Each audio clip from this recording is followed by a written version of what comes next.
We're in a small village where a test is being held for kids to get into the Magic Academy. This is Ian Page, a boy who always lived alone with his mom. He showed up to take the test and walked past a guard who gave him a smug smile. Ian already felt something was off. Once inside the room, the examiner started the test searching for mana in his head and then in his heart. Ian didn't even wait for the guy to finish and launched fire and water magic at the same time. Everyone in the room dropped their jaw. While they were trying to figure out how a kid could do that, Ian's mom started screaming outside. He runs out and sees the guard grabbing his mom, telling her not to make things difficult. The head guard asked what was going on, and the coward made up a lame excuse, saying he thought she was an intruder. But Ian saw right through the lie and decided to keep an eye on him. When night fell, the guard was walking through the city, furious about being humiliated by the maid's son. He wanted to make Ian regret it. Out of nowhere, his body froze. Ian appeared right behind him and warned him that he messed with the mom of the wrong person. She is everything to him, and nobody is ever touching her again. Then Ian threw the guy into the water and left him to drown. Too bad for the guard because this kid is anything but normal. He was one of the greatest mages in the kingdom, where well he will be. In his past life, his best friend, Ragna, was a traitor and poisoned his drink. When Ragna turned his back, Ian grabbed a dagger and drove it into his own heart. The dagger paused the poison for a while, giving him just enough time to cast a spell and travel back in time. With the magic circle ready, he went back 30 years into the past. Now full of power and knowledge, Ian is going to change history. On top of planning his revenge against his former friend, his greatest mission is to protect his mom. In his past life, he went to the Magic Academy, and his mom got sick and died, never getting the chance to enjoy the luxury of when he became a great mage. But now he's going to reach the top again and will do everything to give her the life she deserves. People without a mom watching this moment.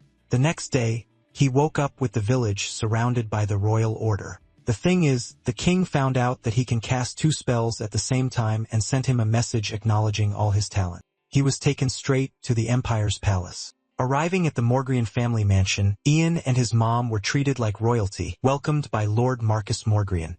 During their time there, Ian only focused on training, casting some sinister ice magic. He knew his body was still weak before he had the power to freeze the entire palace. Out of nowhere, a servant shows up in a panic, saying the Lord and his son vanished in the forest. They had gone to hunt goblins the day before and never came back. Ian isn't as strong as before, but now he has an ace up his sleeve, the power to see the future. He knew Marcus was extremely important and would be killed by an assassin just before the First Great War. His death would be really bad for everyone. Ian couldn't let that happen before its time. Inside the palace, he runs into his mom, who was in a panic because he's too young for this mission, but she has no idea he traveled through time.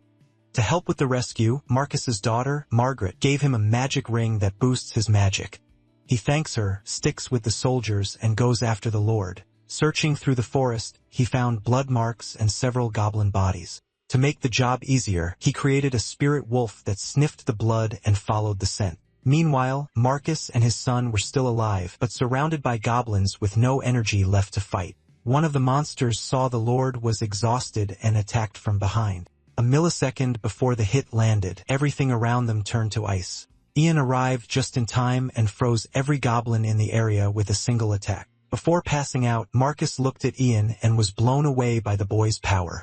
Marcus opened his eyes when his daughter woke him. He lifted his head and saw her happily sitting by the bed. As he tried to sit up, he grabbed his head and asked what had happened. She told him Ian had saved him. Margaret burst into tears and said he and Ravi had been unconscious for 2 full days. A moment later, the butler rushed in, overjoyed that he was awake. Marcus looked at them and asked about the others. The butler lowered his head and said the 12 soldiers from the Night Rotten had not made it back. Marcus asked where the magician was, and the butler said he would bring him right away. Tien was at the training ground when the butler called for him. The old man hurried over saying the Lord was asking for him and thanked him for saving his life. He added that Marcus wanted him in his chambers for a talk. The protagonist gave him a questioning look. When he entered, Marcus and Ravi looked glad to see him and invited him closer. Gizhan walked in with a smile and asked how Marcus was feeling. Marcus said he was fine now, all thanks to MC, and wanted to thank him in person for saving them. Ravi smiled at him as Marcus added that he had saved both the present and future of the Mogrian clan. With a hand to his chest, Marcus said the protagonist had also cleared Mount Mogrian of goblins, so he could not leave his benefactor unrewarded. He reached for a box and said this was his thanks. At Marcus's request, Ian took the box and opened it. He looked inside in surprise, wondering what it was. His eyes settled on the ring in the box. Marcus explained that he heard MC had sensed the mana in his daughter's ring. It had been in the family a long time, though they never knew its true power, and it had helped him. Without looking away, he said the ring boosted its owner's mana, which is why it helped in the fight with the goblins. Smiling, Marcus said he was glad to hear that, and from now on, the ring belonged to Ian as a mark of honor. The protagonist looked at him and asked what he meant by that honor. Marcus declared that from this day on, MC would be the Mogrian's eternal guest of honor. As MC took the ring from the box, Marcus asked if he would accept the gift. He slipped the ring on and studied it. He knew that eternal guest of honor was a 1,000-year oath every noble in the empire had to respect. Marcus bowed slightly and promised that his family would always welcome Ian with honor and help him in hard times. The protagonist watched him closely. Then father and son bowed together, and Marcus swore the oath would pass down through every generation as long as the Mogrians lived north of the Emerald River. Later, heavy footsteps echoed through the deep forest. MC and a squad of knights moved through the woods. He stopped and asked the captain if Lloyd's village was still far. The captain smiled and said it was close. They only had to go around the hill. Ian listened carefully. He remembered Marcus saying he had someone to ask about the elixir. Marcus had told him that an alchemist named Leishiohaman lived in the northern village of Lloyd and could likely make it. He was from the capital, but moved there to gather rare herbs. He looked ahead and thought that unlike in his past life, he needed this alchemist now to get an elixir that could restore his missing mana. One of the knights suddenly shouted for the captain and Ian to look. They turned toward the village, and the protagonist froze in shock when he saw it burning. The knights drew their swords and got ready to fight. In the village, a bandit held a bloody axe. He tossed it over his shoulder, told his men to handle the rest, and ordered them to move out. The one-eyed bandit turned with a grin and said it was time to take the boy to Lockwood. The young boy struggled in his grip and screamed no. His father shouted after them to let him go. One Eye slammed him hard in the side. He sneered that the man talked too much. The man bent over in pain and groaned. The boy fought even harder and begged them to stop, while the one-eyed bandit snapped that he was getting annoying. Looking at the boy, the bandit asked if killing his father would finally shut him up. The boy went pale and started crying. Then the bandit pulled out a knife. He walked toward the father and said he'd take the son somewhere better so the man could die in peace. The boy cried and begged through tears. Right in front of him, the bandit killed his father. The boy stared in horror. His sobbing only got worse. The dead man's hand dropped to the ground. The bandits looked around in surprise, all asking where the ice had come from. Inya walked toward them, surrounded by sharp ice thorns. Freezing rain began to fall over the bandits, and they shouted in panic. Smoke rose near the mountain. From a high hill, MC looked down at the village. Watching the scene below, he thought the ring really had helped. He slowly turned his hand and looked at the ring, thinking it might have raised him to the level of a third-class magician. Ian kept studying his hand. Below, the villagers sat among the ruins and mourned their destroyed home.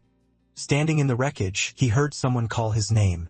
The captain ran over. When the protagonist asked if anyone was hurt, the man said no. Thanks to him, everyone was safe. Ian nodded and said that was good. MC glanced over and wondered if that man was still alive. Then he heard people trying to wake the alchemist, and it caught him off guard. A man held the unconscious alchemist while his son tried to shake him awake too.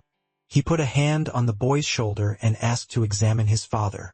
When he got a closer look, the protagonist was startled. He checked the man carefully and saw signs right away. Pale skin, almost no color in it, and gray hair mixed in.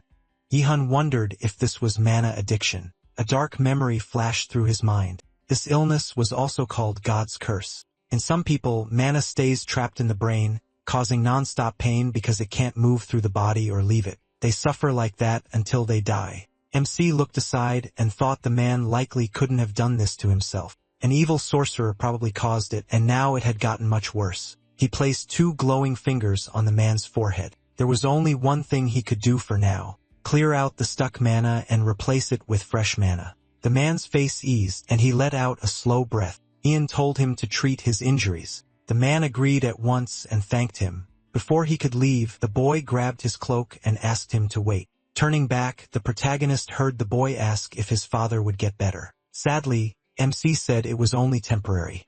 Giving mana could ease the pain, but it wouldn't truly cure the disease. The boy stared at him, trying to understand what that meant. Ian knew the relief wouldn't last. The man would have to keep receiving mana or die. Seeing the boy's expression fall, he added that the process would be painful too.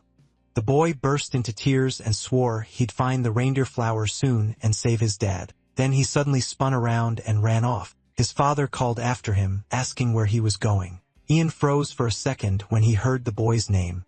A dark-haired young man appeared in his memory. Douglas, the greatest alchemist in the Empire's history. He was born a commoner, yet climbed all the way to the top. The protagonist also remembered one more thing. In his past life, Douglas hated magicians. Now it clicked. This sick man was an alchemist ruined by mana addiction, and it all traced back to a magician and a magic flower from the north. MC remembered Douglas crying that he'd find that flower. It really could neutralize mana, but it was also a deadly poison. Then Ian recalled the poisoned drink and went pale. He leaned forward and cast an acceleration spell. Douglas turned as he rushed toward him. The protagonist caught up fast and grabbed the boy by both shoulders. He warned him that robbers might still be outside the village and the forest wasn't safe. Through tears, Douglas said he couldn't just sit and wait. If he didn't find the flower, his Ian cut him off and quietly cast a sleep spell. Douglas swayed and mumbled under his breath. Then the boy dropped onto MC's shoulder. He caught him and let out a relieved breath. For a moment, everything went quiet. Looking at the sleeping boy, Ian thought that aside from his age, he really was just like the great alchemist from his past life. Sitting beside him, the protagonist realized that if he hadn't come to the village, Douglas's father would have died, and Douglas would have been taken away. An older Douglas came to mind next. He was the one who made the poison that killed MC. He knew MC's brother's plan and acted under his orders. That thought made him fall silent. He looked at the boy and wondered if he should end the problem before it began. Then Ian smacked his own forehead. Rushing into this could ruin everything. Douglas was too gifted. He'd risen from nothing to become an imperial alchemist. With that, the protagonist decided on another path. He needed to bring Douglas to his side. Still, he covered his mouth and hesitated. Even if he saved him from slavery, what proof was there Douglas wouldn't betray him later? MC looked at his hand, still unsure. A voice suddenly broke his thoughts, and he turned at once. The captain hurried over. Ion asked what was wrong, and the man said he came after him when he suddenly vanished. The captain looked down at the boy. He explained that Douglas had acted recklessly, so he put him to sleep for a while. As the protagonist rose, he said that since the captain was here, he should carry the boy back to the village. The captain watched him and asked if he was leaving. Ian glanced back and said he had something to do. Then he turned away and added that he was heading somewhere else. Deep into the night, one small house was still awake. A warm light shone through its window. Licio Hammond sat up in bed, looked at his son beside him, and asked if he was awake. Without turning, Douglas said he was. Licio told him he'd heard a magician had saved the village, and that Douglas had done something reckless with him. Still lying there, Douglas said he promised he would find the flower. Licio warned him it was too dangerous. The robbers were still nearby. Douglas shot up and shouted, asking what else he was supposed to do. The magician said his father would keep getting sick. Licio lowered his head and gently told him not to worry. If they found the flower, Douglas broke down crying and cut him off, saying they'd been searching for over a year. They'd found nothing. So how could he believe that now? Both of them turned when a voice from the door said that he could. Licio stared at the entrance and demanded to know who was there. Ian stood by the door and said he heard they needed a reindeer flower. The door slowly opened. Licio pulled it wide and fixed MC with a hard stare. He lowered his hood and greeted them calmly. The moment Douglas saw him, he shouted that this was the magician. Licio still looked doubtful. Yen set a glowing stone on the table and introduced himself. Licio stared at it and asked what it was. When he looked closer, his eyes widened. It really was a randy or a flower. The flower was sealed inside clear blue stone. The protagonist said he would hand it over, but first he wanted an answer. Looking straight at the alchemist, he asked how Licio knew what the flower could do. Licio lowered his head and closed his eyes.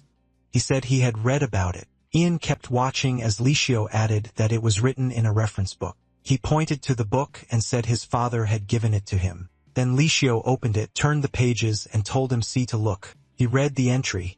The flower grows only in the north, can neutralize mana, has 12 dark petals, green leaves, and a poisonous stem. It withers as soon as it's picked, so it can't be stored or grown. Ian asked if Ladio's father had been an alchemist too. Lou said alchemy was the family trade and so was that book. Folding his arms, Lou confirmed that was the truth. The protagonist lifted his head and said that if so, Lou should also know the flower's poison is fatal to a wizard with 2 kinds of mana. Lou stiffened and swallowed. He said he understood the meaning behind that question, but his family had never made elixirs to harm the living. He swore it on the honor of the Hammond family. MC shifted his gaze to Douglas, still not fully convinced. Douglas flinched and looked back at him, confused. At last, Ian looked away and said he understood. He picked up the stone with the flower and thanked Licio for answering. He gripped the stone tightly, then he held it out and apologized. At that same moment, the flower withered and crumbled apart in his hand. Ian explained that the flower couldn't be transported. He had only frozen it to keep its shape. Licio stepped back and asked if the protagonist had lied. The protagonist answered that he'd already proved he could find the flower. Then MC reached out and asked if he wanted to make a deal. The alchemist's eyes widened as he asked what kind of deal. Looking down, Licio listened as he offered to keep supplying him with mana, so he wouldn't have to live under the illness anymore. Ian lifted his head and said he'd also figure out how to turn the flower into medicine. After thinking for a moment, he decided the note he needed had to exist somewhere. Douglas and Ragnar had reached this result in his past life. In return, Licio had to come with him to the capital. Without looking up from the floor, Licio quietly asked what he was supposed to do there. The protagonist pictured a red elixir and said there were potions that could restore his missing mana and help treat his mother too. Licio looked at him like he couldn't believe it and said a magician could hire any alchemist. So why pick him when he wasn't even the best one? MC shut his eyes for a second and explained that he needed someone who would stay by his side and make elixirs only for him. Hearing that, Douglas listened even harder as Ian pressed Licio. His son had run into the forest thinking only about saving him. So as a father, he had to choose what was best for his child. Douglas looked up at his father, startled, and opened his mouth to speak. Touching his chin, Ledio muttered that he clearly wasn't an ordinary boy. Then he asked if he could have some time to think. The protagonist lowered his head a little and said, "Of course." As Ledio walked over and rested a hand on Douglas's shoulder, MC realized that in this life, Douglas hadn't lost his father or ended up a slave. Watching them, Ian swore to himself that he wouldn't let Douglas's talent fall into his brother's hands. Licio gently stroked Douglas's head. Later, he sat on a fence by a tree, quietly looking over the village. Someone called out, and the protagonist quickly turned. It was the captain, telling him the preparations were done and they were ready to leave. Ian looked away and said nothing. His eyes drifted back to the alchemist's house. Rising from the fence, MC said they could start moving, but one thought still bothered him. They still didn't have a final answer. Then the hut door slowly opened. Licio and Douglas stepped outside and looked at Ian. Douglas quickly noticed he was still there. He turned to them and gave a short approving. He walked over and asked if Licio had made up his mind. Licio said yes. There was no point refusing when his life depended on it. As he came down the steps, Licio scratched the back of his head. With a small smile, he told the protagonist to make sure he kept his promise. Ian smiled back and said he would, no matter what. Then he looked at Douglas. Clinging to his father, Douglas asked if MC really could heal him. He gave the boy a wide smile, then he dipped his head and promised that he could. Douglas stared at him and asked again, but Ian's answer stayed the same. Overjoyed, Douglas threw up his hands, shut his eyes, and shouted, asking if he could call the protagonist captain. Caught off guard, MC said he could if he wanted, and Douglas quickly said he did. He thought of the greatest alchemist and remembered believing back then that Douglas had been born for this. A horse tore down the forest path at full speed. The sound made Ian and Douglas turn at once. A knight jumped down and told the protagonist they needed to hurry. The protagonist immediately asked what happened. The knight stepped closer and said the prince had already crossed the Comas River. MC stared in shock and asked why he was already so close. The knight answered that the report had only come that morning. He shot him a hard look, wondering why he was the last one to hear about it. Brushing past him, Ian asked to borrow the horse. The knight asked if he even knew how to ride. The protagonist walked up to the horse, stroked it, and admitted not really, but he figured they'd manage. He took the horse's head in both hands and used a taming spell. The horse's eyes flashed blue. MC's eyes glowed the same color as he told it they had to reach the provincial castle and asked if it knew the way. The horse slowly lowered itself down. Ian studied it for a moment. Then he turned to the stunned captain and alchemist, reminding them not to forget to bring Mr. Letio Hammond. He sprang onto the horse and said he'd go ahead first. A grand convoy escorted a massive white carriage. Inside, the crown prince sat by the window, looking unhappy. He remembered standing in the emperor's office when Tion said there were still more tasks for him. The tower master, Herbert, had been in close contact with the fifth prince lately. That made the crown prince freeze in surprise. With his back turned, the emperor said that since the nobles listened to Herbert, his support mattered a lot. But right now, he favored the fifth prince. The crown prince stood straight and listened. Still facing away, the emperor added that the fifth prince Ragnar was smart enough to use the tower master to gather strong allies. Terry then turned toward his son, resting a hand on his chair. The emperor said Ian Page had to be won over before the tower could act. The prince narrowed his eyes as his father told him to lure the protagonist away. He could be a huge help. Back in the carriage, the crown prince let out a breath and looked aside in annoyance. He ran a hand through his hair and thought MC was just a child, even if he was a magician. What use could he be? And magicians all answered to the ivory tower anyway. So why would MC ever join him? Looking up at the window, he bitterly wondered why the tower master had chosen the fifth prince. Once he became emperor, he'd get rid of everyone who had ignored him. He covered part of his face and glared to the side. One of the escort knights rode up and called to the crown prince. It was Oliver, second captain of the Imperial Knights. At the window, he said they should at least send word to Mogrian Castle. The prince looked out and reminded him they had already talked about that. Oliver, looking troubled, said the castle would need time to prepare for his visit and asked him to show some mercy. Tired, the prince asked whether Oliver's family lived in the north near Mogrian. Oliver said yes. When asked how much farther they had to go, he answered that it was about 2 more days. The prince gave a slight grin and said that since they were so close now, a message could be sent after all. Folding his arms, he smugly added that he wanted to see how the guards of the north, the Empire's shields, would welcome him.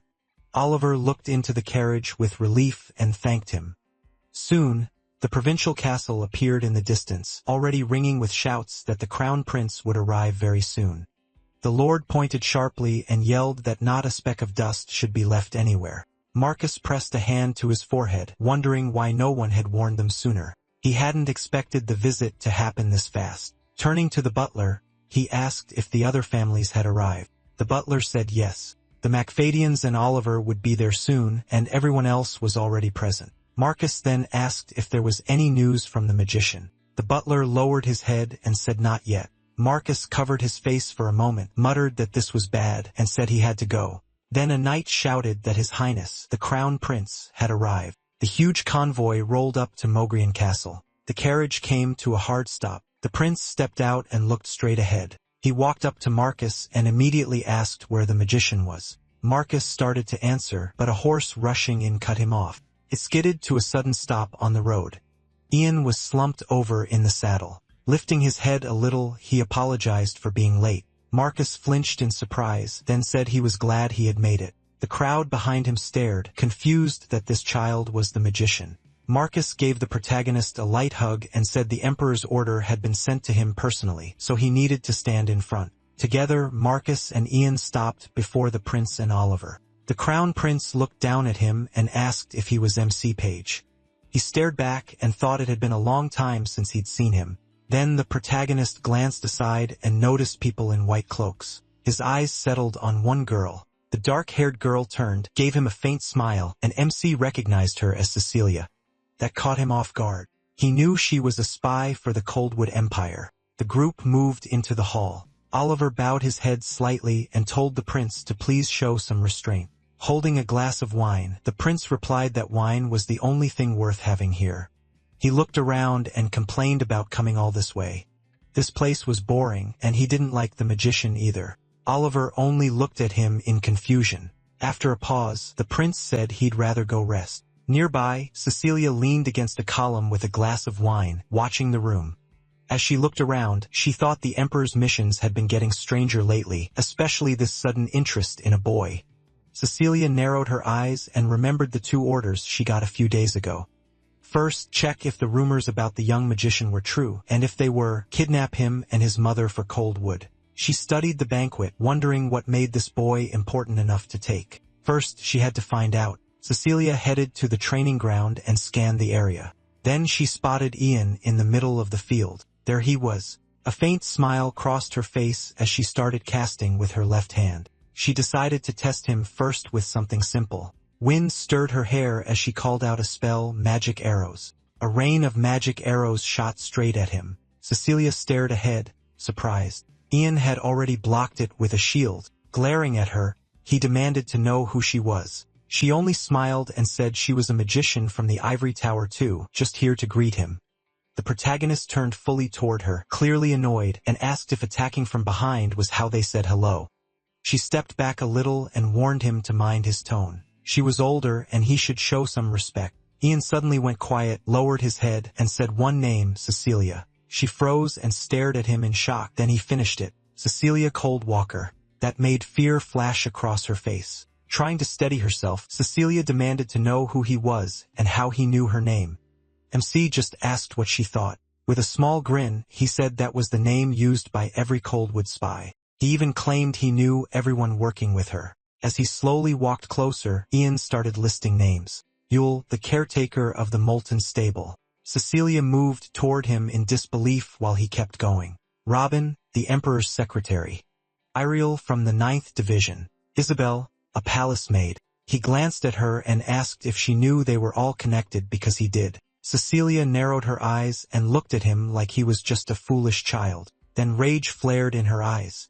She formed a fireball and said she didn't know how he learned so much, but he'd be smarter to act like he knew nothing. A second later, she fired the fireball straight at him. Cecilia watched the flames spread. To her shock, Ian stepped out of the fire and ash. Walking through the flames, he said he was the only one who knew about them and started casting too. Fear crept into Cecilia's face as she asked why he hadn't reported them.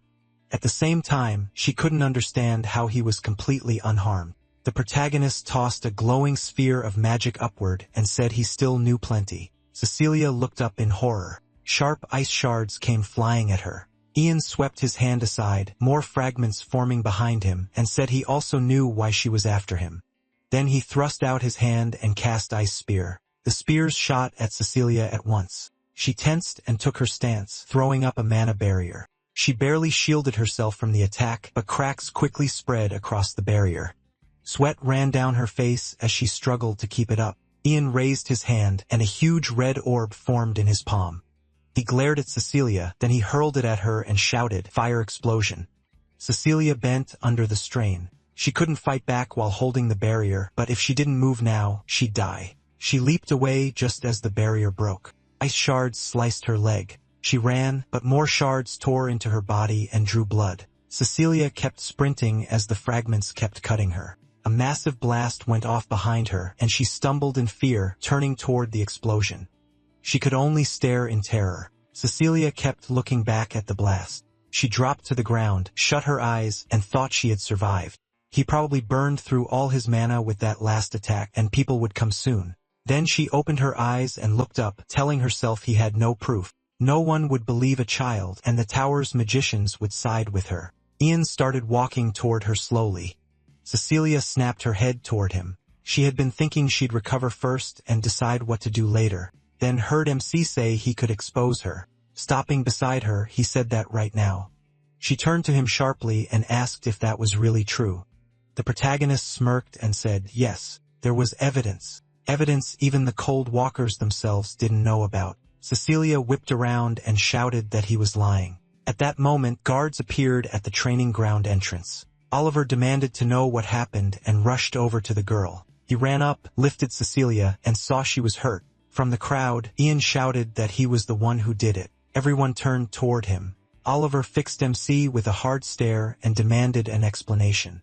He folded his hands and said he had accidentally seen this woman meeting with a masked man. Cecilia stared at him, confused by what he was doing. Looking slightly aside, Ian added that when they noticed him, they attacked and tried to kill him. Oliver asked if that meant he had only defended himself, and the protagonist said yes. Oliver looked around, then asked if he could prove it.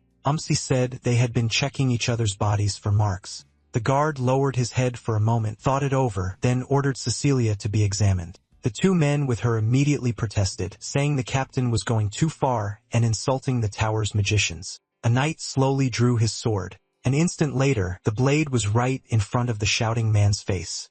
Oliver held the sword on them and reminded them the crown prince was here, and this incident happened under his watch. The man raised his hands as Oliver said he needed the truth and needed to know how this tied to the tower's magicians. The man pleaded for Cecilia to be healed first. Oliver raised a hand and said treatment would wait until after the examination. After the women checked the spy, Oliver asked if they found anything. They lowered their heads and said no. The men quickly said they had accused the wrong person and should start treating her right away. Oliver turned to Ian and asked if he had lied. He shook his head and said he hadn't. Then he walked straight towards Cecilia.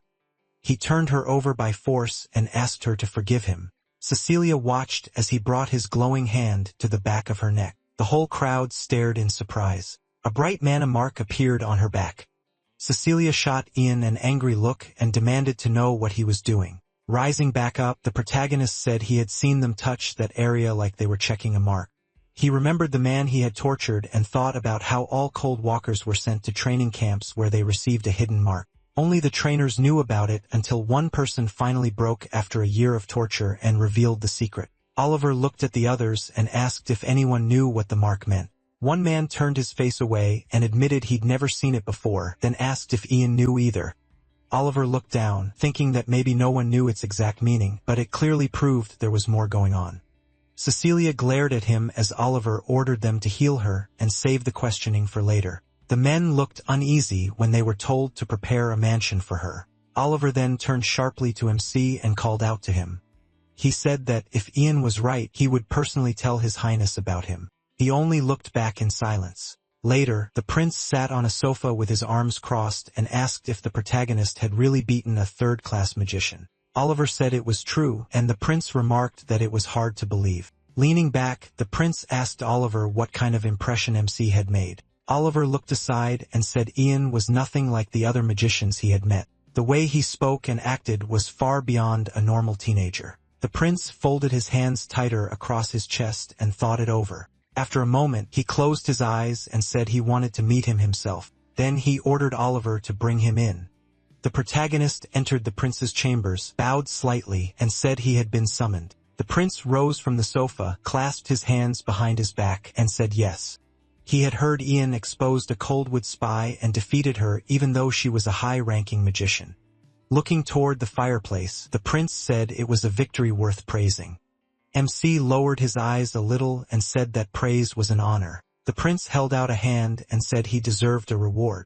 If he had any wish, he could ask for it. The protagonist slowly lifted his head, thinking he wanted to test how far the prince's generosity went. Since the offer was there, he decided to take it. Then Ian quietly said that was good. Looking at the prince, he asked for permission to visit the ruins of the old ivory tower on the way to the castle. The prince tilted his head and asked what was so interesting about that place. MC folded his hands a little embarrassed and said he heard stories about those ruins as a kid, so he wanted to see them for himself. The prince studied him for a moment, thinking he could have asked for anything and chose something this small. Still, he just said they would go there. Ian gave a quick nod. Looking at the prince, he thought this was going to be easy. In his mind, the real target was clear.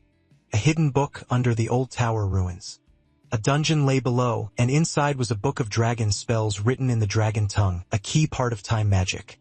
There was nothing else like it. In his past life, he found it right before he died and never got to learn all it could teach him. This time would be different. The protagonist lowered his gaze with a faint grin. By deep night, only wheels and horses could be heard. An expensive carriage rolled through the dark forest. Ian's mother looked out the window and said this was the first time they had traveled this far. With a warm smile, she asked if it was really true. MC smiled back and said it was. Licio put a hand to his chest and offered to show her around since he had lived in the capital for a long time. Mrs. Page laughed softly and thanked him. Ian stiffened a little and glanced aside, not sure what kind of tour they were talking about. Then someone knocked on the window, and he turned at once. Paul, the second vice-captain of the Imperial Army, bowed slightly and told him they had arrived. A massive marble structure stood ahead. After getting out of the carriage, the protagonist learned they would stay here about 2 days, and the prince had allowed him to move around freely. Paul smiled at him and added that this freedom covered the whole area. Pointing ahead, Paul said he would first show them where they would be staying. They headed into a small village. An old bald man bowed with a hand on his chest and said it was a great honor for their little village to welcome the crown prince. The prince looked a bit shy, touched his cheek, and said it wasn't a big deal. Ian watched him closely from behind. He turned fully toward the prince and thought he wasn't acting badly around normal people. That surprised MC because in his past life the prince had always seemed cold and hostile when they met. Back then, the prince had looked at him with open menace. Ian thought that was probably because Ragnar had always been by the prince's side. Now seeing the prince smile, he noticed he acted very differently with people outside his family and the nobles. Looking away, the protagonist started to understand why the emperor wanted this prince as his heir. Then someone called him. Douglas came over and asked when they were going to the ruins. MC looked at the alchemist calmly and asked why he wanted to go. Scratching the back of his head, Douglas admitted he just wanted to see them too. He let out a small breath. Since the hidden basement only showed up at dawn anyway, he told them they could go together tomorrow. Douglas lit up and asked again just to be sure, and Ian said yes. The boy shouted with joy. Licio and the protagonist's mother watched the two boys, and Licio noted that Douglas seemed to have become friends with the young magician. Covering his mouth a little, the alchemist quietly said he wanted to ask Mrs. Page something. Licio looked at her and asked if Ian had always acted this mature even though he was only 12. Mrs. Page watched her son and said he had grown up early. She added that MC was smart and caring, just like his father. Even if he never said it, she felt guilty that he tried so hard to fill his father's place. Licio took that in, thought he really was like him, and asked if her husband had been a magician. Mrs. Page quickly shook her head and said Friend had been an ordinary man. Thinking of her husband, she explained that even before the protagonist was born, Friend left for work and vanished. 5 years later, his belongings were returned to them. Her face turned sad as she said she didn't know why. But lately Ian had been on. Mrs. Page suddenly stopped and Licio looked awkward. She let out a breath and said no. It was nothing.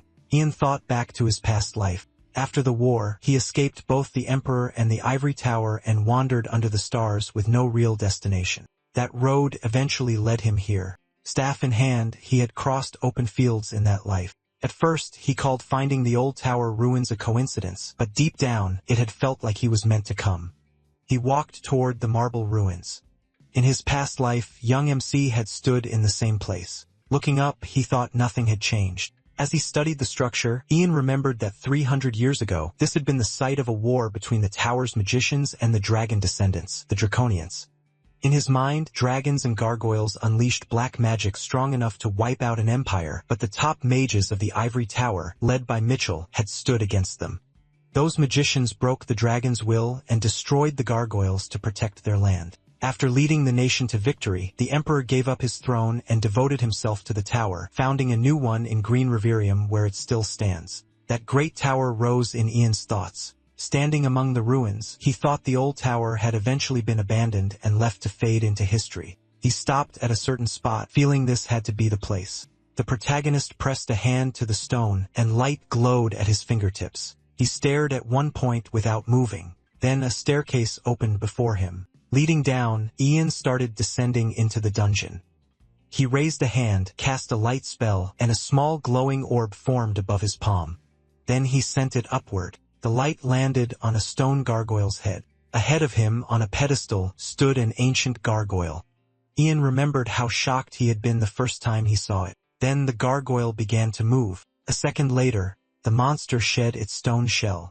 MC straightened and thought that even after 300 years, a real gargoyle had still been hiding in this forsaken place. He looked at it, and in the next instant, it vanished. A looked up just in time to see it diving at him. He thrust out both hands and formed a water ball between them. Then he hurled it at the monster. The blast struck its chest and threw it backward. The gargoyle slammed hard into the wall. Yihan kept his eyes on the spot where it crashed. He tensed, thinking that in his past life he had killed it in seconds. But with his current strength, this would take real effort. The gargoyle crawled from the hole in the wall and fixed its gaze on him. His purple eyes burned with malice.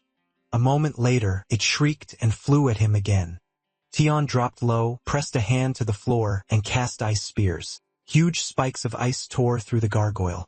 Without stopping, he began casting lightning while keeping his eyes on it. He focused hard and released the spell. A massive bolt crashed into the monster and made its whole body jerk. Staring at the dead gargoyle, Ian thought that after killing it, another passage should appear. Right beside him, an opening began to form in the ground. The hatch opened all the way. The protagonist smiled slightly. Everything was exactly the same. He jumped down and cast a soft landing spell. Dust rose around him as he descended, then he landed lightly on the ground. Ahead was a table, and on it sat a book bathed in bright light. Ian walked up with a wide smile, thinking they had met much sooner this time. The dragon book. He studied it closely. Stepping nearer, MC wondered who had hidden it here. He tilted his head and guessed it had to be either a dragon or the first magician. Carefully picking up the book, Ian hoped that in this life he could read more of the notes and truly understand it. Then he froze in shock, unable to believe what he was seeing. The book was open and completely blank. He flipped through the pages in a panic, unable to understand how this happened. He looked up, stunned, and realized who it had to be. His past self flashed through his mind, and Ian understood the one who had already used the book was him. The protagonist snapped the book shut and felt relieved that he still remembered the spells he had already learned. He parted his lips a little, then flinched in shock. His hand went to his throat and he realized he couldn't use it. Staring at the book, Ian figured out the dragon language works through mana, not spoken words. Dragon spells can only be used once, and then they vanish. Since time magic was gone too, he knew he would never return to the past. A small smile crossed his face as he shut his eyes. Part of him had always hoped he could go back whenever he wanted. Then he opened them and thought it was better to learn the truth now before it was too late. This life would carry an even heavier burden. Looking up at the light above, he felt that weight settle on him. A voice warned MC they would reach the capital soon. The convoy rolled into the grand capital. Ian looked over the streets and thought they had finally arrived. Then his thoughts went to the prisoner in the cage, and he started to worry. Cecilia was still locked inside. And if she escaped and reached the other cold walkers, the Empire would start hunting him right away. He remembered their talk and knew the first thing she'd do was tell them he already knew they existed. That only made him angrier. He already had enough problems. Suddenly, Yen glanced left.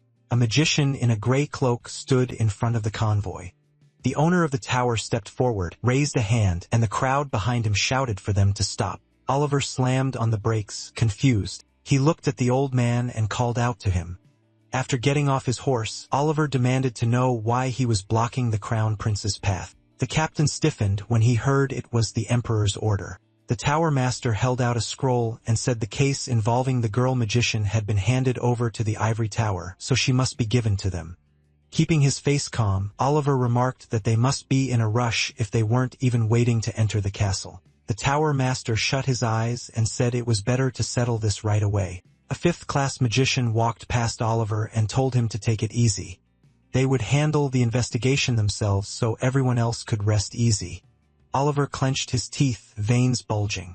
Without looking away, he ordered that the prisoner be turned over to the tower master. That made the magician snap back. It was too early to call her a criminal until her guilt was proven. She was still a tower magician and deserved proper respect. With that, he strode toward the cage.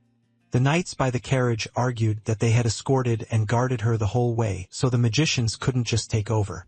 One soldier even asked if this was legal order or not. It wasn't fair. Watching from the window, Ian thought this was exactly what he expected. He knew they didn't care about Cecilia herself. What they couldn't stand was the idea of a magician being judged by regular soldiers. They would throw her into the deepest prison in the ivory tower, somewhere even the cold walkers couldn't break into, then buy time to save face and figure out their next move. His mother looked out and asked what was going on, and he told her it was nothing important. Still staring outside, he thought at least one problem had been removed. Someone called for Ian and relayed a message. Before entering the castle, His Highness wanted him to visit one more place.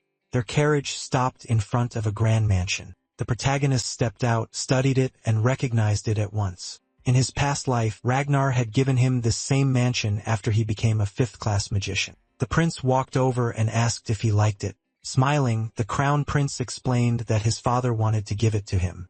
MC bowed deeply and thanked him, saying the emperor's kindness had no limits, which made the prince laugh and brush it off. Ian thought about how he had gotten time magic at 20, yet now he wasn't even 14 and still received this mansion. Whatever the reason, it was amazing. The prince said he could leave his family and attendants here while they went to the castle to meet the emperor. The protagonist blushed a little and took a deep breath. Then he asked if he and his mother could quickly look around first, and the prince said they could. Ian lit up and thanked him at once. He went inside with his mother. MC turned to her and asked how she felt, and she blinked, asking what he meant. He carefully looked at her and said this was their new home. She instantly got excited and cried out with joy while he remembered that in his past life she died long before he ever got this place. Hand on her chest, she said a simple person like her could never live somewhere like this. It looked even better than an imperial palace. The protagonist looked up at her, thinking that no matter how powerful he became, he never got over losing her. Then he explained that the mansion actually belonged to the imperial family. As she slowly walked into the hall, Ian thought everything had changed. This time, he could give her what he couldn't before, and they could spend more time together here. Watching her, he felt happy that in this life, he could finally see his mother smile. MC blushed and kept his eyes on her. She looked around in awe and said the place was wide and beautiful, but asked how she was supposed to keep such a huge house clean. That made Ian's mood drop a little. He quickly rushed over to her and called out. He thought that from now on, she would never need to wash dirty dishes or clean again. Soon after, they arrived at Green Riverium's imperial castle. The protagonist adjusted his sleeve and admitted to himself that he was nervous. Straightening his formal clothes, he thought about how in his past life he never got the chance to meet the current emperor. By the time he finished the academy and started changing the world, illness had already taken the emperor's life. From everything Ian knew, the emperor had always been praised for his wisdom and skill in ruling. As he walked down the hallway, MC hoped he could learn something useful from him. He turned his head and noticed a grand house outside. He studied it closely. Then Ragnar came to mind, and Ian wondered what the Empire's fifth prince was doing now. More than any of the others, he resembled his great father. But unlike the Emperor, Ragnar knew nothing of compassion or mercy. The protagonist clenched his fist and reminded himself that Ragnar had once been his friend and was now his enemy. Lowering his head, he wondered what would happen when they met again. At the golden doors, an attendant stopped and gestured for MC to enter, saying the Emperor was waiting. He stepped forward as the door slowly opened. He entered the throne room. Inside were the Emperor and the Crown Prince. Ian dropped to one knee, lowered his head, and said it was a great honor to meet His Majesty. When the Emperor told him to rise, the protagonist stood. Thierry studied him and said that MC, a boy from the north, was still young but had already accomplished a great deal. He lowered his eyes a little, thinking that wasn't true. The Emperor answered that he was only speaking honestly. Ian had come so far in so little time that he probably hadn't even learned proper palace manners yet, so he could just be himself. The protagonist bowed in agreement and thought with relief that he really hadn't had time to learn court etiquette. As he looked at the floor, MC remembered that Ragnar had once said those exact words when they first met. From his throne, the Emperor glanced at him and said he had traveled a long way. The Crown Prince then asked if he liked the mansion, adding that he had picked one the royal family used. The protagonist smiled softly and said that even in his wildest dreams, he had never imagined a home like that. The Emperor cracked a small smile and asked again if he truly liked it. Ian raised his eyes and answered that, of course he did, and his mother was happy too. Terry then told him he knew exactly why MC was here, why the Crown Prince had gone to fetch him, why he had been called to the palace, and why he had been given the mansion as soon as he arrived. He stood still, looking straight ahead, and wondered if he should answer honestly. He quickly lifted his head. Looking at the Emperor, Ian thought that blunt honesty was something he had liked in Ragnar, and it seemed the fifth prince got that trait from his father. The protagonist clasped his hands and decided, no, not yet. Until he got what he needed, he would keep acting like a normal 12-year-old boy with simple thoughts. MC looked away for a second and decided to answer like a normal kid, so he said it was because he was a talented magician. The Emperor replied that people were always saying he was far better at magic than most. With a sharp look, the Emperor asked what the protagonist thought caused that talent. MC suddenly went quiet. The prince rolled his eyes to himself. A moment later, he turned to the Emperor. He pointed out that Ian was still just a child, so his reaction made sense. Terry noticed this was the first time he had seen the prince defend someone. The emperor paused, then agreed. He was right. He explained that the protagonist had been invited because of his skill. The mages and knights with him were amazed by his talent, and he had helped the empire by catching a foreign spy. Children who did good things deserved rewards. Ian stood straight and listened. Then Terry asked what reward he wanted. The emperor watched him closely. MC lowered his head and thought this was his chance. As a child, he had to ask for something simple, even if being older would have let him ask for more. He looked up and said he wanted to look around the palace. Terry stared at him, surprised, and asked him to repeat it.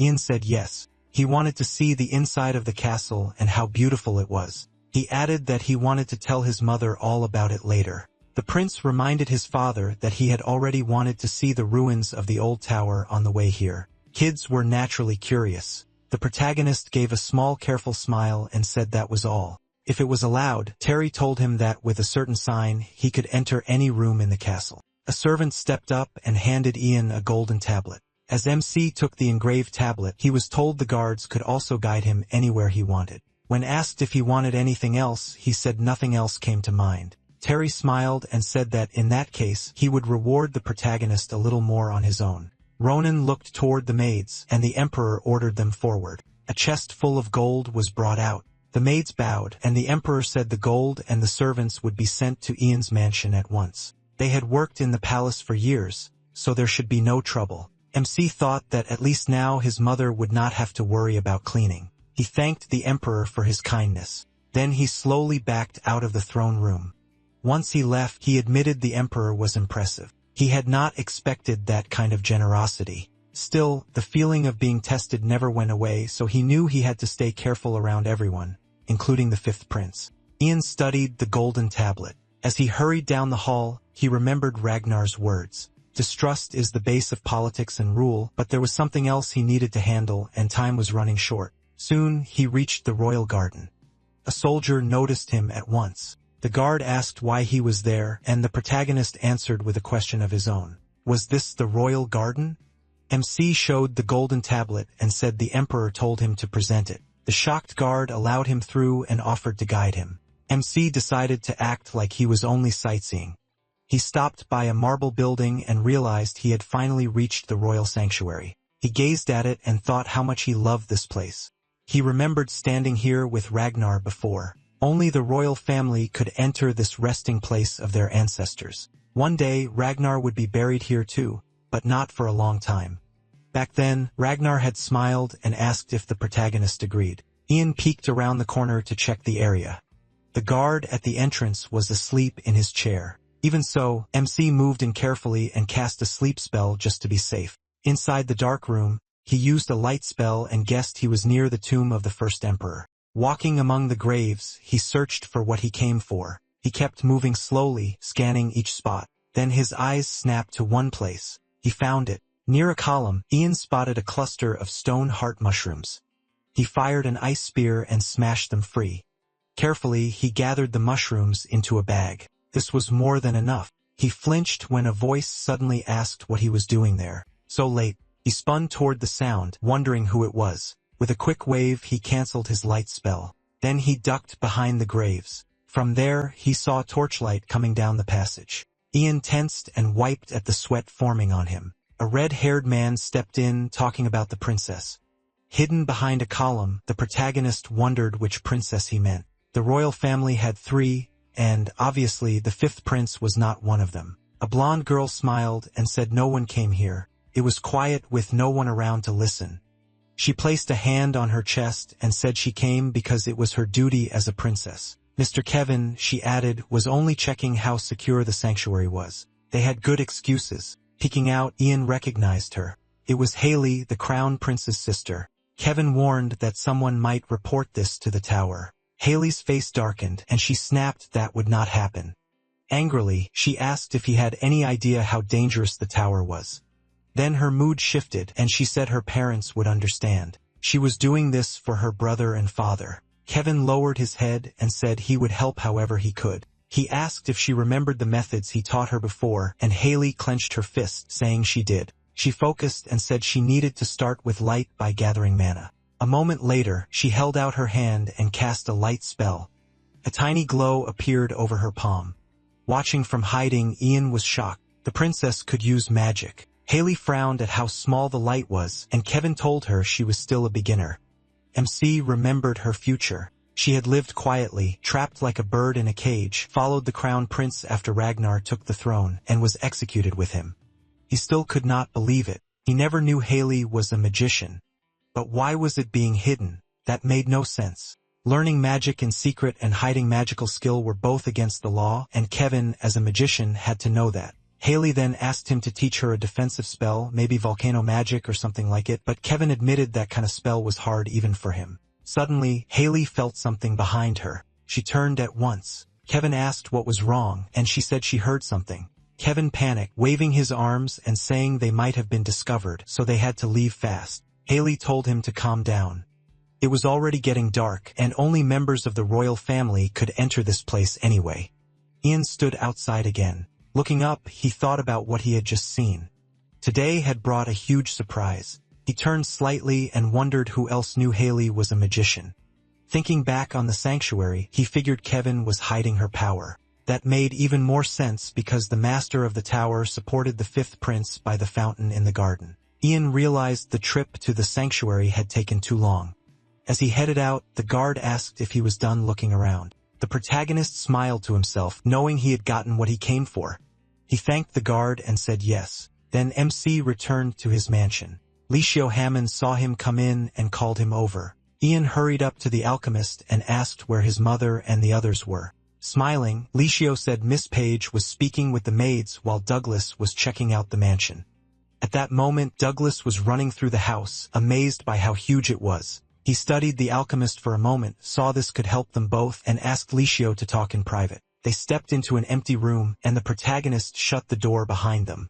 Then he got right to it. He wanted Licio to make an elixir. Licio glanced at him and asked what kind. Ian handed over a bag of mushrooms. The moment Licio saw them, he was stunned. These were stone heart poisonous mushrooms, the kind that could paralyze someone and stop their heart. Tilting his head, he pointed out that anything made from something this dangerous would be poison. MC stepped closer and asked if he knew interrogation magic. Licio said he did.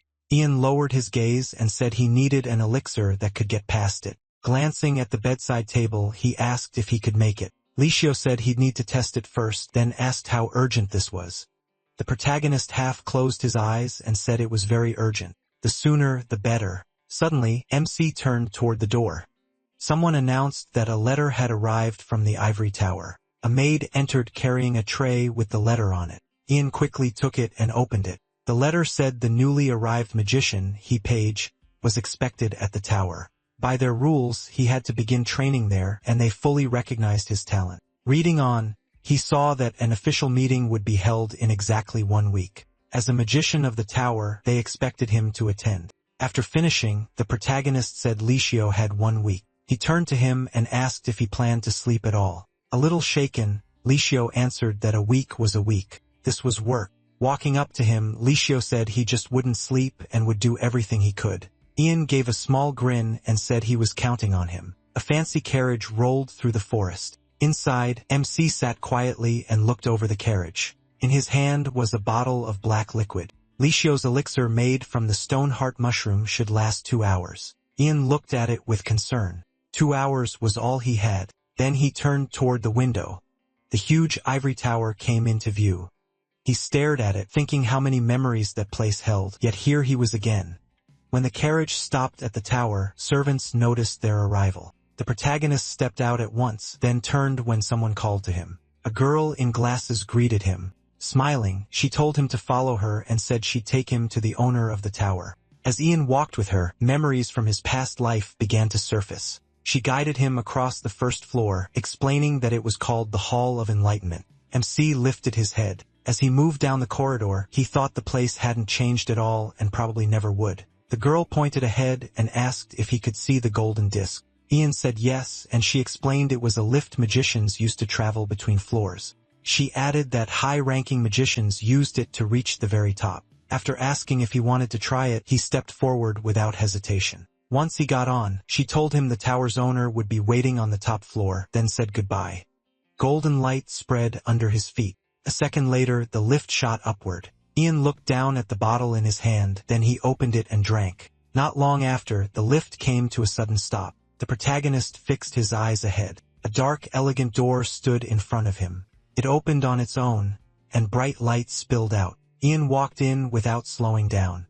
He glanced aside as someone told him to come closer. The tower's owner smiled and thanked him for accepting the invitation. Seated at the table, the old magician gestured for him not to stand there and to come in. MC looked around and saw a crowd already seated. The old man said he understood MC was nervous, but there was no need to worry. Turning the other way, he saw even more people watching him. He carefully sat down as the old man explained that every magician in the tower went through the same initiation. The protagonist could feel their distrust anyway. The owner raised a hand, and glowing text appeared above it. He said they acknowledged MC's talent, but it was unusual enough to make them suspicious. The old man studied the floating text. As he sat there, he heard that magicians were closer than family, so there should be no distrust between them. Ian smirked and asked if they were going to torture him. The old man laughed and asked if they really looked that scary, then said no. They didn't use barbaric methods. His face hardened as he told the protagonist he only needed to answer their questions. Looking over the room, the old man announced that they would begin. He read from the glowing text. Ian Page, born in April 1988 under the sign of the Red Goat, father merchant Fran Page, mother cook, and asked if that was all correct. MC nodded and said every word of it was true. A bald man with a mustache said they wanted to know why he was connected to the alchemist, Lydia Hammond. He looked down and answered that his mother was sick and needed medicine, and the Lord had advised him to hire an alchemist. A short-haired woman asked why he had gone to the ruins of the old tower, and the protagonist replied that he had seen them in books and always dreamed of seeing them for himself. Another man folded his hands and asked if he remembered the magician girl. He went on to say that Ian had seen her meeting someone, and when she noticed him, she tried to kill him. MC looked away uneasily and said that was true. He really thought he was going to die. A gray-haired woman raised her hand, closed her eyes, and asked if he had studied magic before. He said no. She brought up the advanced spells he had used, like fireball and freezing explosion, and said she wanted a convincing answer. Ian kept his eyes on the floor and said he had only imagined what he wanted to do. A flame appeared above his palm as he explained. He used to picture fire in his hand, and one day it really appeared. The protagonist watched the flame closely. Someone in the crowd suddenly shouted that this was nonsense. Then the whole hall erupted. The tower's owner studied Ian in silence. Interrogation magic was active, so there was no reason to think the boy was lying.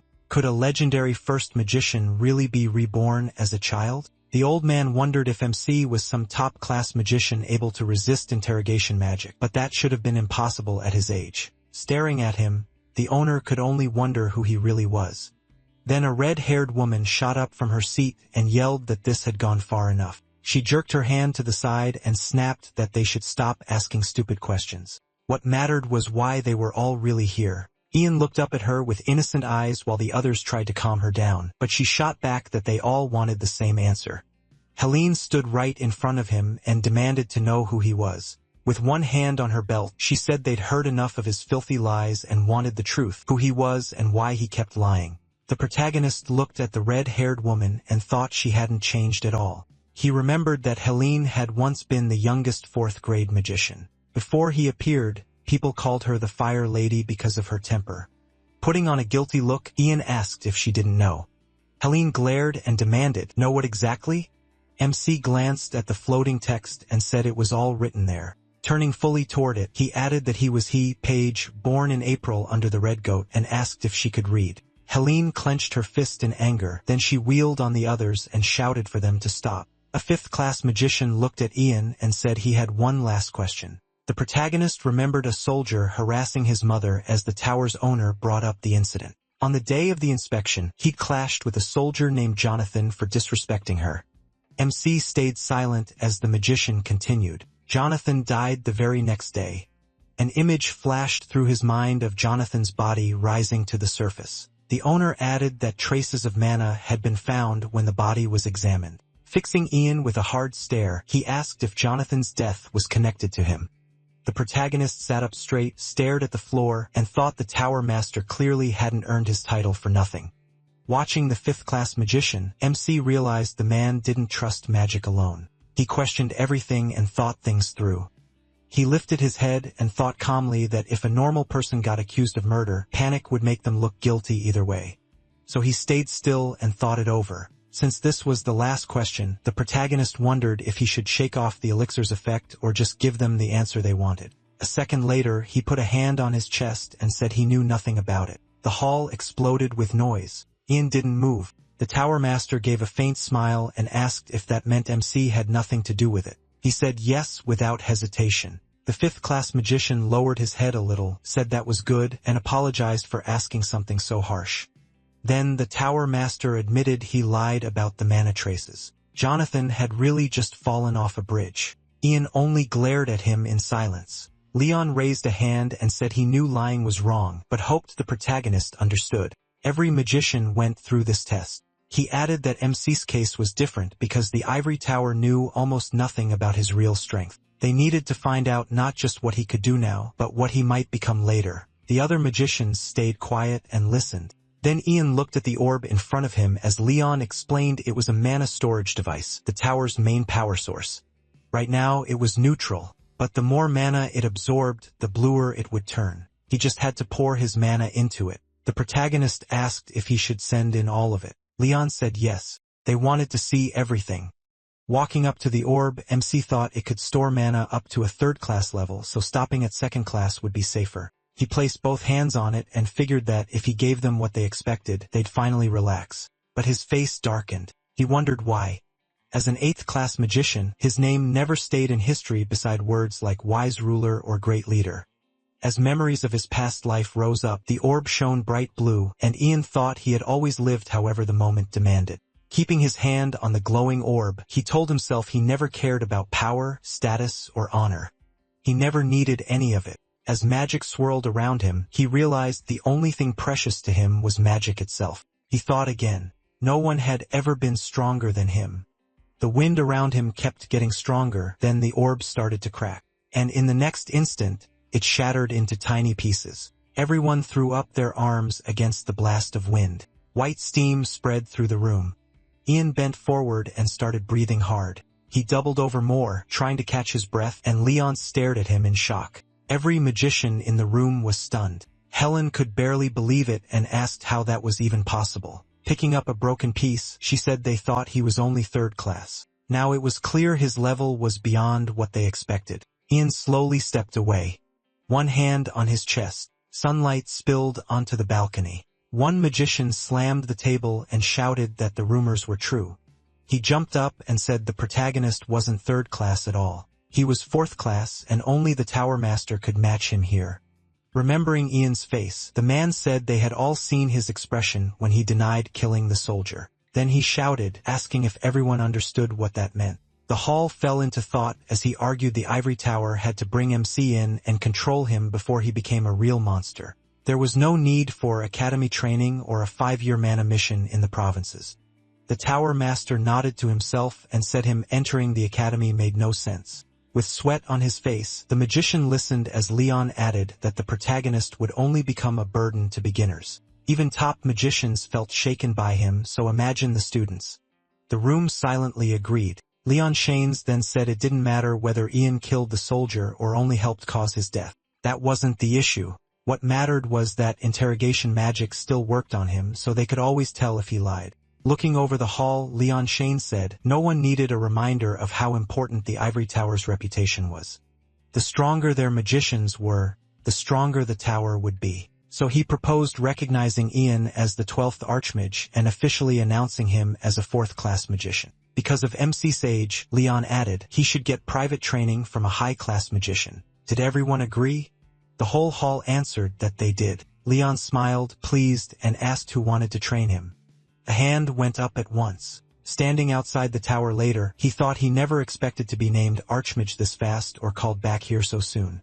He had guessed something like this might happen, but not this quickly. Then a girl with glasses walked up and called out to him. Ian looked at her and realized they'd met before. A little shy, she said she heard he'd been recognized as a 4th-class magician. The protagonist lowered his gaze and said it just sort of happened. Her eyes lit up. She told him he was amazing, only 12 years old and already an archmage. A bit embarrassed, MC asked what rumors she meant. Smiling with her eyes closed, she said maybe he'd already heard, but she'd explain anyway. She had been assigned as his assistant for the next year and hoped they'd get along. Ian gave a small smile and said there was no need for that. He was younger and knew less. She stared, thinking she was the older and more experienced one here. Straightening up, the girl said that in that case she had to give him a proper tour. She led him to a large building and said this was the Magic Academy. As he followed, she explained he would have studied there, but his talent was too great, so he needed a personal mentor instead. Ian turned aside and thought the idea of a personal mentor was almost funny. More likely, they planned to shape him into someone loyal to the tower that had to be the Tower Master's goal. Then the protagonist noticed a group he recognized, his old friends. They were standing together with a teacher. Looking at them, MC remembered how he once stood among them in his past life. He recalled them by a grave and thought about how Coldwood spies killed them all during the First Unification War. He never expected to see them again. Un smiled at the group, though he knew a huge distance now stood between them. Still, maybe they could talk someday. The girl stopped, smiled, and said this would be his study room. By the door, she added that she had already cleaned it with magic until there wasn't a speck of dust left. The door slowly opened. Seeing the room, he realized it was the same one as before. He stared at it in surprise. The girl explained that when the new tower was built 300 years ago, there were 24 fourth-class magicians. Now there were far fewer, so many rooms sat empty. She added that the Tower Master had allowed Ian to use this room for his personal training. Then she started to leave and told him to wait. She would bring his teacher. A moment later, the door shut. The protagonist looked at it quietly. He touched the table and thought it had been a long time since he was here. Then he looked up at the window above the desk. Ian looked out the window and thought that in this new life he got this room 7 years earlier. Since he was named an archmage so young, his road was already set. As he stepped closer to the window, he decided that over the next 6 years he had to build his power inside the tower. MC moved back to the table, rested a hand on it and kept thinking. The tower's owner came to mind. In his past life, the whole tower ended up backing the 5th prince, so he knew he had to secure his place before that happened. To do that, he needed power strong enough to stop the Tower Master and break his hold over the prince. Ian had to bring the tower under his own control instead of letting it keep following its owner. A staff flashed through his mind, and he told himself he had to earn real respect as a high magician who could reach the tower owner's level and go beyond it. He imagined giant hands reaching for the ivory tower. If he could pull this off, the tower would be his. Then the protagonist lowered his head and decided to keep acting like a child for now. He was still too young and too weak. At this stage, he would not even rank 5th grade. The sudden sound of the door jolted him. Someone walked in and greeted him. Ian whipped around toward the door and immediately wondered why they had sent this person. Helene stepped in and said it had been a long time since they saw each other. Standing there with a smile, she called him a little liar. With a small grin, Helene greeted him again, still teasing him as a liar. Ian gave her a tired look, clearly wondering why she was the one they picked. He slowly opened his mouth to answer. Lifting a finger, MC pointed out that she was supposed to gather the mana storage fragments. She smirked and said he had gotten even more shameless. As Helene walked closer, she said he probably already knew most of the program, etiquette, the tower's history, magic theory, everything taught at the academy. But because normal students would have trouble keeping up with him, the tower owner gave him a personal teacher instead. Ian stayed quiet and listened. A second later, Helen snapped her fingers. Books floated off the shelf. She caught one and basically asked what good all this was. The rest dropped to the floor in front of Ian. Tossing the book aside, Helen said books were for old people, not her. She leaned toward him and brought up the spy he had exposed. Then she said the spy had done well in battle, and people had high hopes for her. Looking off to the side, Helene admitted that if the girl had not been a spy, her skill as a magician might have surpassed hers. Turning those red eyes back to him, she said it was lucky he found the traitor. Chun studied her quietly. She turned and stretched out a hand saying that since she was his teacher, she had to teach him something. As images of different magicians ran through the protagonist's mind, Helene explained that there were several kinds: warrior magicians, assistant magicians, and research magicians. Raising her chin, she brushed off the rest as trash. Glancing back over her shoulder, she asked which type he thought she was. Ian, sounding bored, said the first one, and Helene shouted that he got it right. Turning with a proud smile, she said she was the best warrior magician there was. No matter what anyone said, Helen insisted her skill was on a whole different level. As she started walking, she added that her way of teaching was a little different. Passing by him, she told him to come along.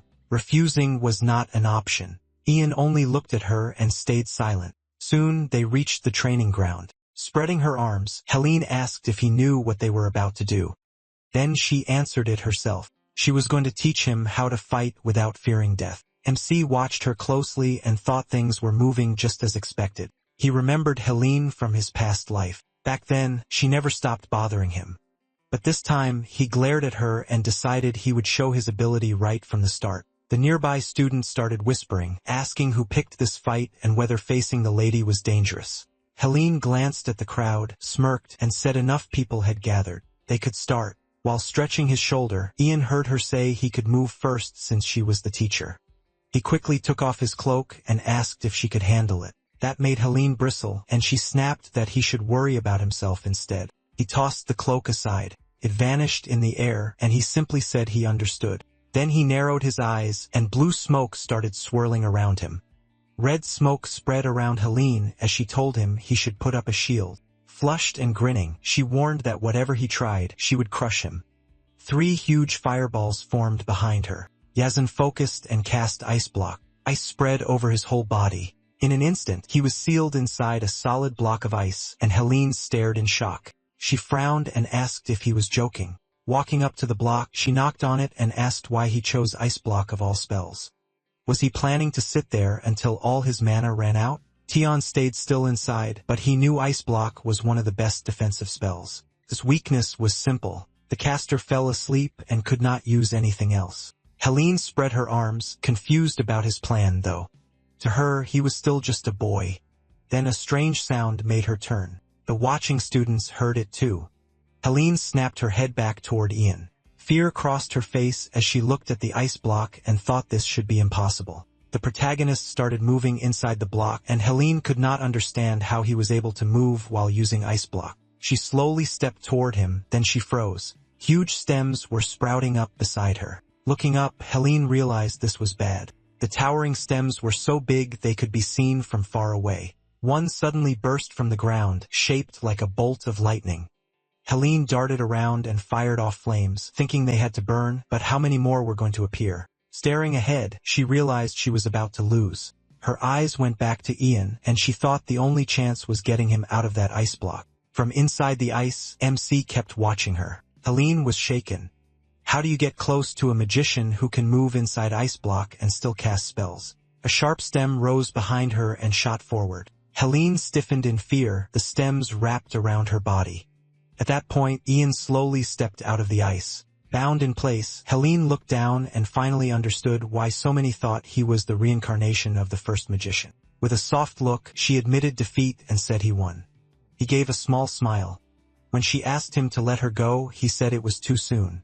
It would be boring to end things there.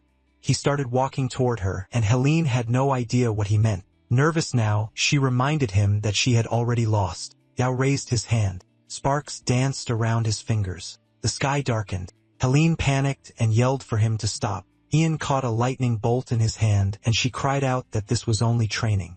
Helen opened her mouth wide and screamed at him to stop, but the protagonist only looked at her calmly.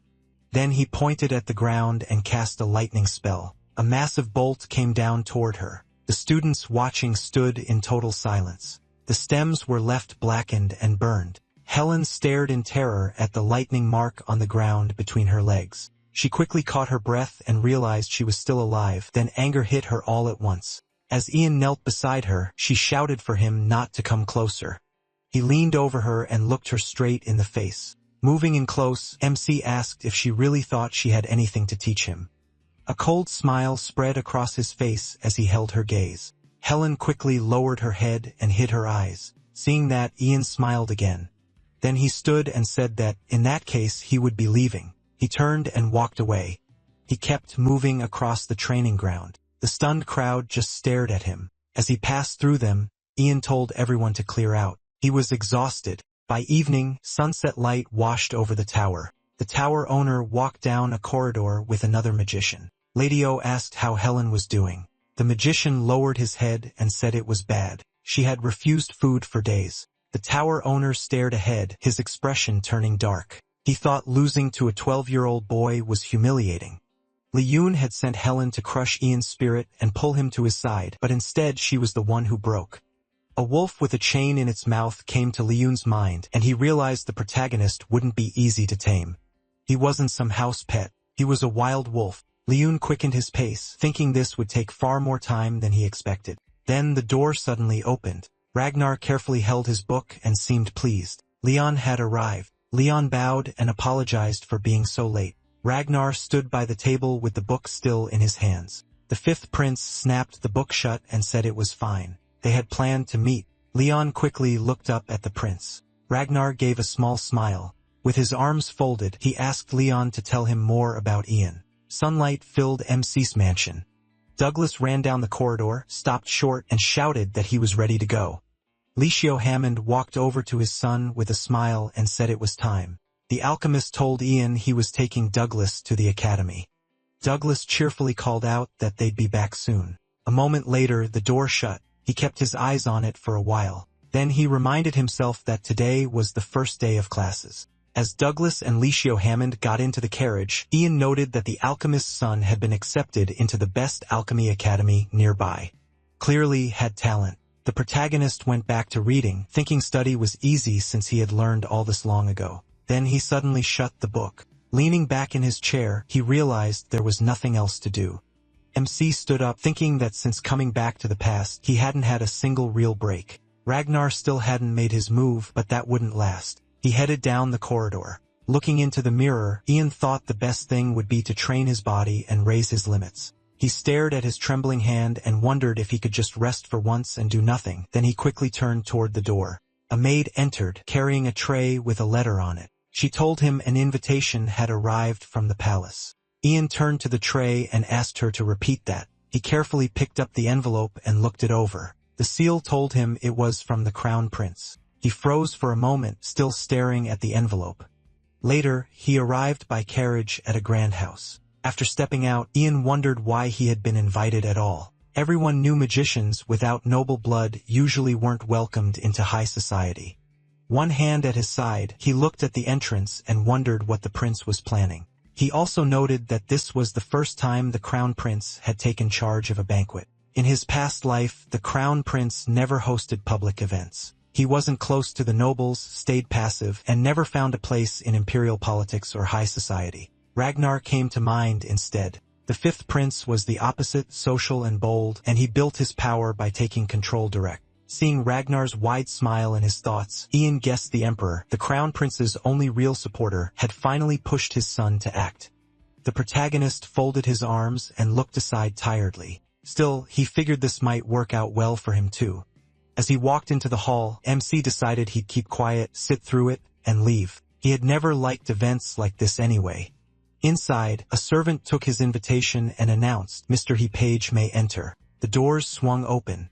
Ian stepped into a lavish room. The whole crowd turned to stare at the young magician. The nobles began sizing him up. The protagonist gave a faint grin, already feeling out of place. Then a servant called out that His Highness, the Crown Prince, had arrived. Every noble bowed at once. The prince slowly entered the hall, then stepped onto the balcony, rested a hand on the railing, and faced the crowd. A moment later, he smiled and thanked everyone for coming. Looking over the guests, he added that this time he was opening the banquet in place of his father. Then with a slight grin, he said he wanted to introduce someone before they began. He turned toward Ian, MC tensed, sensing this was serious. The Crown Prince faced the crowd again and announced his special guest, the fourth-class Archmage of the Ivory Tower. Gesturing toward him, he added that he came from the northern province of Mogrian. Ian stared in shock and clenched his fists. His eyes drifted upward, trying to hide his reaction. The prince beamed, spread his arms, and called for the protagonist to come forward. When he came down to meet him, the prince said MC was the real reason for this celebration, and he answered that he was honored. With a small smile and his eyes closed, he realized the prince had staged this whole show to tell the nobles he was on his side. Terry came to mind, and the protagonist felt sure this was the emperor's plan. As he looked around the hall, he heard the prince say he had heard many stories about how impressively Ian had performed in the tower. Speaking loudly, the prince said MC had barely arrived before defeating a high-ranking magician right at the gate. He could only imagine how the tower's old veterans felt about that. Then the prince looked at him and added that when they first met in Mogrian, he had seemed like trouble, far too sloppy. The protagonist remembered that first meeting and couldn't understand why the prince saw him that way. The crown prince smiled with his eyes closed and said MC's talent had amazed him. His father had ordered him to bring MC back, but he was glad things turned out this way. He stood there confused, listening closely to the prince who wore a broad smile. Then he said there was one more person he wanted to introduce. Turning to the side, he held out a hand and called them over. The protagonist looked on in surprise. A girl in an elegant dress stepped forward, and the prince introduced her as his younger sister, Haley Green River. She looked at Ian and politely said she was happy to meet him. Her name was Haley Green River. MC was briefly stunned by her beauty, as she told him people in the Imperial Palace talked about him often. He was practically a celebrity there. With her hands near her chest, Haley added that she had only come to greet him today, but next time she wanted to invite him to lunch and hear about his life in Mogrian. He replied with a proud look that all he could offer were dull stories about monsters and magic, but she said that was exactly the kind of thing she cared about. She was interested not just in magic, but in how people lived in the world. Smiling brightly, Haley said that was why she wanted to speak with him about so many things.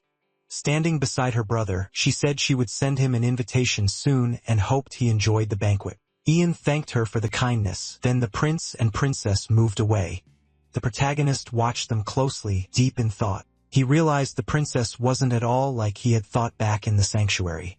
And though the crown prince was clearly nervous, he was handling his role well. Meanwhile, the prince kept talking with the nobles. Ian started toward the exit, thinking he should leave before this got even more boring. He opened the door and stepped outside. Then MC noticed a man by the door. It was Oliver, and he greeted him as soon as he saw him.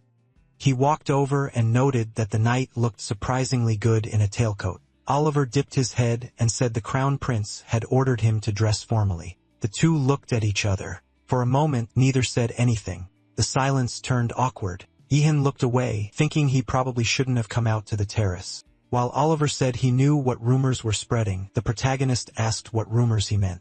At once, the image of a tied-up, red-haired girl flashed through his mind. Rumors that he had defeated Helene, the archmage of their tower. MC's expression darkened, and he looked aside. The prince had already brought it up too, and Oliver added that he'd heard plenty about how brilliantly MC had shown himself in the tower. Looking down toward the street, Ian said it was surprising even Oliver knew. He thought matters of the tower usually stayed inside the tower. Oliver gave a small grin and said knights have to gather important info. Otherwise, what are they even for, especially now? He stared ahead. He thought about how mages now handled the Empire's protection, while knights had been reduced to polished helpers that showed off their master status. Looking at the lantern, Oliver admitted he was shocked. The protagonist had beaten not just some fourth-class mage, but Helene herself. It almost made him doubt the protagonist was really just a boy.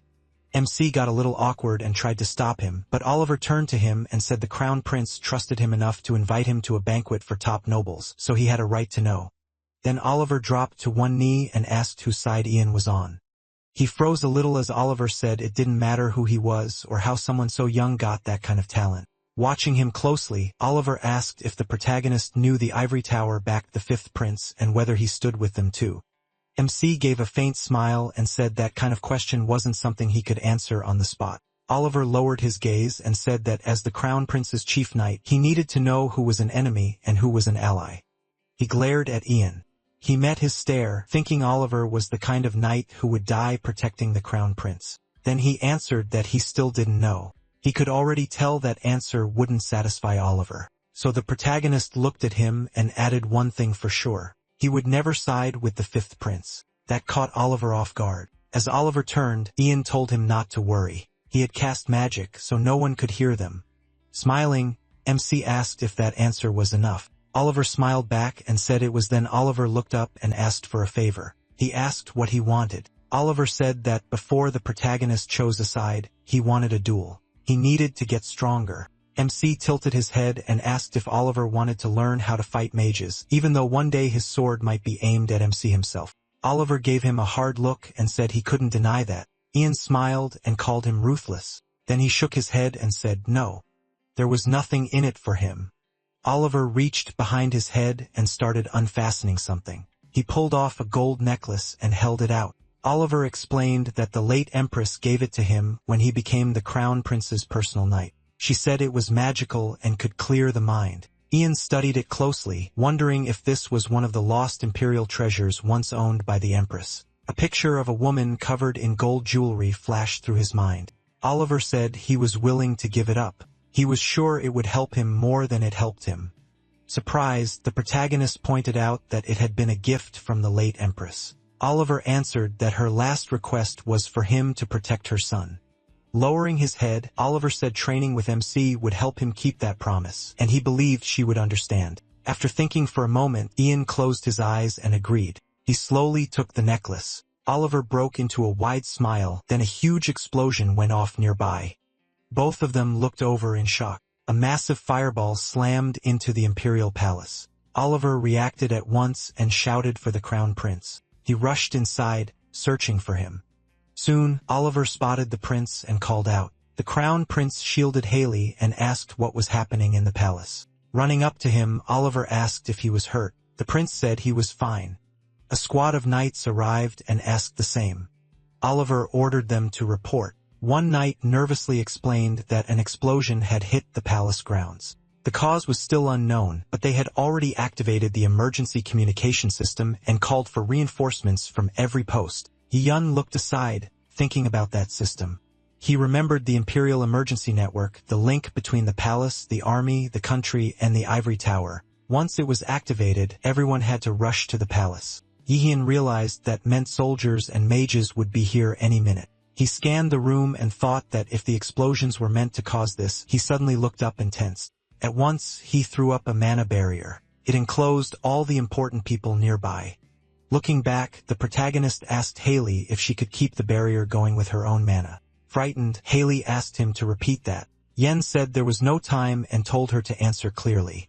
She hugged herself, then said yes. She had learned how pulsant. MC told her to do it. He stepped out of the barrier, then he walked over to a maid. He asked if there was a maid named Isabel here. The girl started trembling and said yes. Isabel had come from the second palace because she wanted to visit the central palace. Ian's face darkened. That was exactly what he expected. He thought of Cecilia, tied up and trapped. The Cold Walkers were using the explosions to pull guards from the ivory tower so they could reach her. They didn't care if she lived. They wanted information about him. He couldn't let that happen. The protagonist stood still. In the dark passage ahead were the prison cells. Boots rang through the corridor as a man in a cloak walked up to Cecilia's cell and said it had been a while. From the looks of it, she'd had a rough time. Cecilia stared at him and asked who he was.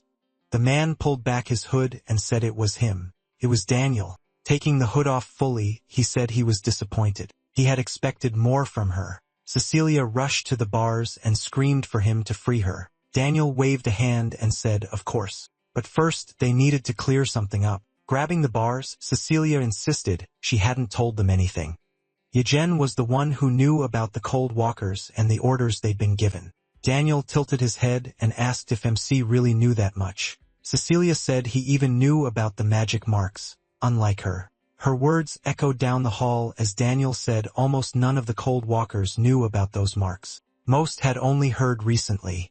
He asked what else. Cecilia said that was all she knew, so he should let her out already. Daniel paused, then said fine. The cell door suddenly opened. Cecilia looked over in relief when Daniel called to her, and in the next second, he slit her throat. At the very end, she stared forward in terror.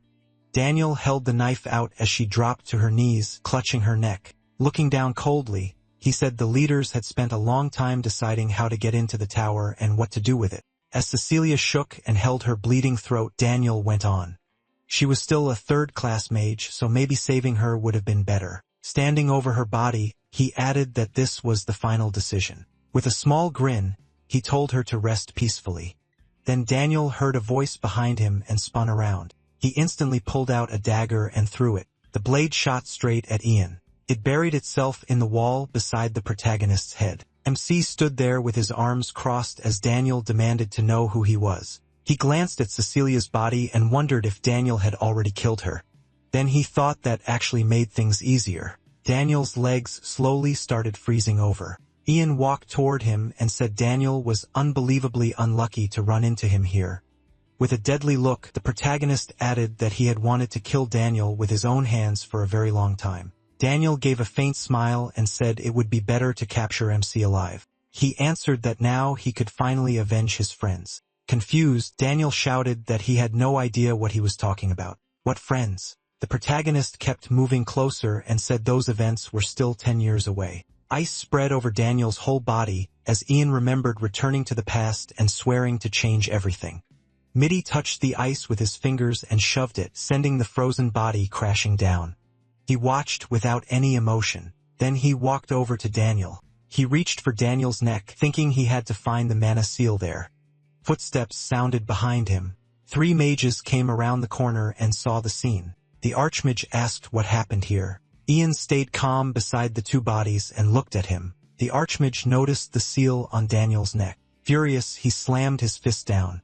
First, a maid, and now another palace person had turned out to be a spy secretary. From his throne, the emperor barked at the old man with the staff, demanding to know how the magic tower let this happen. Still furious, he asked why the tower requested control over the investigation into Cecilia and then failed to properly check anything. Since he could no longer trust the tower, he decided to strip that authority away. He went on ordering the old man to hand every detail of the case over to the imperial guards. After a moment, the old man bowed and accepted. Done with the argument, the emperor dismissed him. He still had plenty to handle himself. The tower master turned and headed for the exit with his staff. Then a servant announced Ian Page. He entered and bowed before the emperor. The protagonist stepped into the room, and the emperor welcomed him warmly.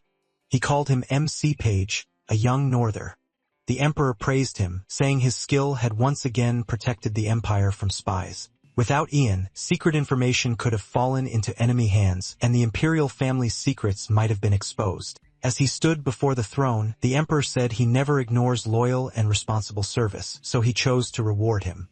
A servant brought over an open case, leaving the protagonist stunned. Inside was a shining blue cloak with a chain and medallions. MC was shocked. It was the robe of his ancestor Mitchell Green River, the only magician with imperial blood. The emperor admitted it should not go to someone outside the family, but he felt Ian needed it more. He said he could think of it as a loan until the end of his life or until he chose to return it. Green River was the first and last imperial-blooded magician. He was the hero who saved the empire and rose to Tower Master, proof of his incredible magic. The emperor asked the protagonist to try it on, adding that it could be worn over his clothes.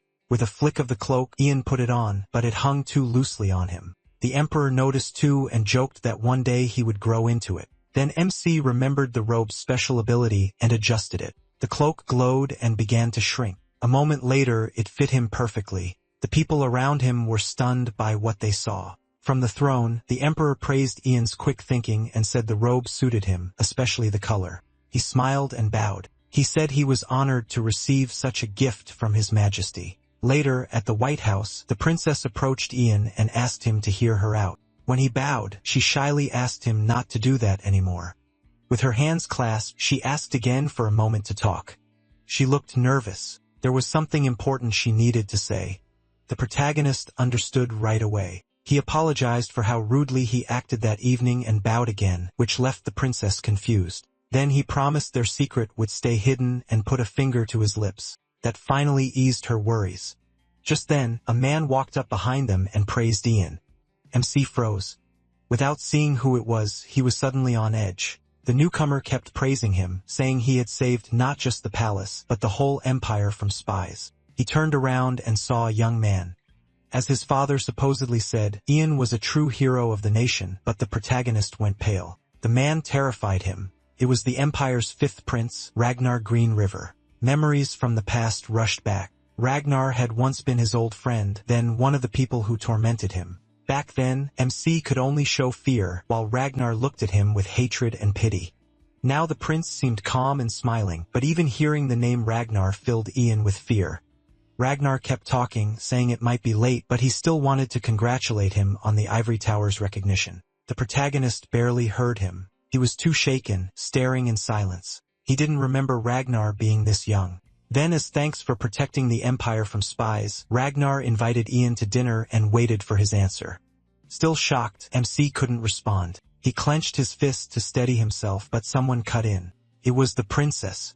She apologized to Ragnar and said he already had plans with her. Holding out an arm, she stopped him from stepping forward, and that caught him off guard. Ragnar laughed at that and suggested meeting tomorrow instead. Only then did the protagonist answer. MC apologized and said he had too much work to do, so he had to refuse. Ragnar looked away, clearly annoyed, but accepted it. The princess noticed the displeasure on his face. Still polite, Ragnar said goodbye, claiming he had another meeting and thanked them for their time. Ian, still shaken, said nothing. He only watched Ragnar leave with his guards. The princess awkwardly apologized for stepping into the conversation. He reassured her. He said she had done nothing wrong. As he watched Ragnar go, he remembered that in his past life they met 2 years later. Even now, though, Ragnar was already showing his intent. Ian swore he would crush the prince's plans before he could build more power and influence. Ragnar would not move forward even one step, and the protagonist would watch his fall with satisfaction. From now on, they stood on opposite sides. 5 years passed, and we returned to the same White House. On a sunny day, the prince sat in the library with a pile of books, clearly not understanding any of them. He grumbled that none of it was written simply and wondered who even made books this hard to read. A man came over and brought more books written by the first emperor, all about the qualities a future ruler must have. Soon, 2 huge stacks stood beside the prince, and to him, they were just mountains of nonsense. When the man warned that he had to read every one of them, shock filled the prince's eyes. They covered the empire's history, culture, economics, and politics. The prince irritably argued that today was not a good day for reading, but he knew his father would be angry if he skipped it again. So he turned to the vice captain beside him and asked if the final match between the captain and Ian was today. The vice captain said yes. At once, the prince brightened. This was something worth seeing. He jumped up and ordered them to head there right away. At the second squad's training ground, a man stood out of breath, knowing this was his last chance. He gripped his sword and told himself he could not afford a single mistake today. Then he looked up and saw spikes of ice raining down on him. He shouted and ran. None of the falling ice struck him. After dodging that attack, he stopped, but sharp stone pillars burst from the ground behind him. He sprinted, kicked off the earth, and climbed over them, leaping clear of one more strike. He landed safely as the deadly rock stayed behind him, but he had to stay alert. Another attack was already coming. A wall of fire rushed straight at him. The blazing wave moved insanely fast. Still, his eyes showed no fear, only confidence. With a yell, he swung his sword upward. When the flames reached him, he split the wave apart before it could hit. He had one clear goal: touch his opponent. Surrounded by fire, he searched for the magician, hoping that this time he would finally succeed. Through the smoke and sparks, he spotted his target ahead. Without hesitating, he charged forward with a shout. The next instant, his sword pierced the magician through the heart. Everything went quiet. Only smoke remained. And the captain, frozen with his sword in the enemy's chest, his eyes widened. He couldn't believe it. Then someone tapped him on the back from behind and praised him. It was the real magician. The captain had no idea what had happened. He still stood in the same pose as when he struck the fake body. Once he realized the truth, he let out a breath and turned around. Even now, he still hadn't managed to lay a hand on Ian. The magician was completely unharmed. That sword through the heart had only hit an illusion. Otherwise, MC would be dead. They shook hands. The captain thanked him for the training, and he said it repaid the necklace. Even so, the knight felt he had gained far more than the protagonist had. Looking back, he admitted the protagonist was far beyond where he had been 5 years ago, and now the captain could even withstand attacks from him. The man then asked something MC aloud. What rank had he reached by now? He admitted his level was not as high as it seemed. In his previous life, he only reached 5th class at 26. His growth now was fast, but he still had not become a 6th class magician. Because of his body's growth rate and the limit on how much mana his heart could restore, 5th class was his current ceiling. He looked at his hands, clenched his fists, and knew he couldn't stop trying to grow stronger. Then both of them noticed someone in the distance calling out to the best magician and the best knight of the empire. It was the prince. He heard this was their last sparring match, so he came himself. He invited them to breakfast to celebrate how hard they'd pushed to improve. Ian bowed and apologized. His training at the tower ended today, and before taking up his archmage duties, he had to meet the tower's master. The prince wasn't happy about it, but he couldn't stop him. So he let the protagonist leave and said they could share a meal another time. MC said goodbye and promised they'd meet again soon. To reach his destination, he rose into the air and headed for the tower. Before leaving, he called down that he'd be back soon, then sped off. The captain, vice-captain, and prince watched from below. The prince pointed out that Ian could fly thanks to the mantle his father gave him and admitted he was a little jealous. Then he turned to the captain. The training was over, so what did he think? The captain had noticed two things. First, he still couldn't land a single hit on him. Second, the gap between them would only keep growing. Even so, the captain spoke with confidence, and the prince listened closely. After a short pause, he proudly declared that he could beat any other magician. Soon Ian arrived at the tower. The door opened and the protagonist stepped inside. The tower's master greeted him with surprise and warmth. He still remembered hearing about a gifted boy from the north and coming to meet him here. With a smile, the old man said it felt like no time had passed. Yet now a handsome young man stood before him instead of that boy.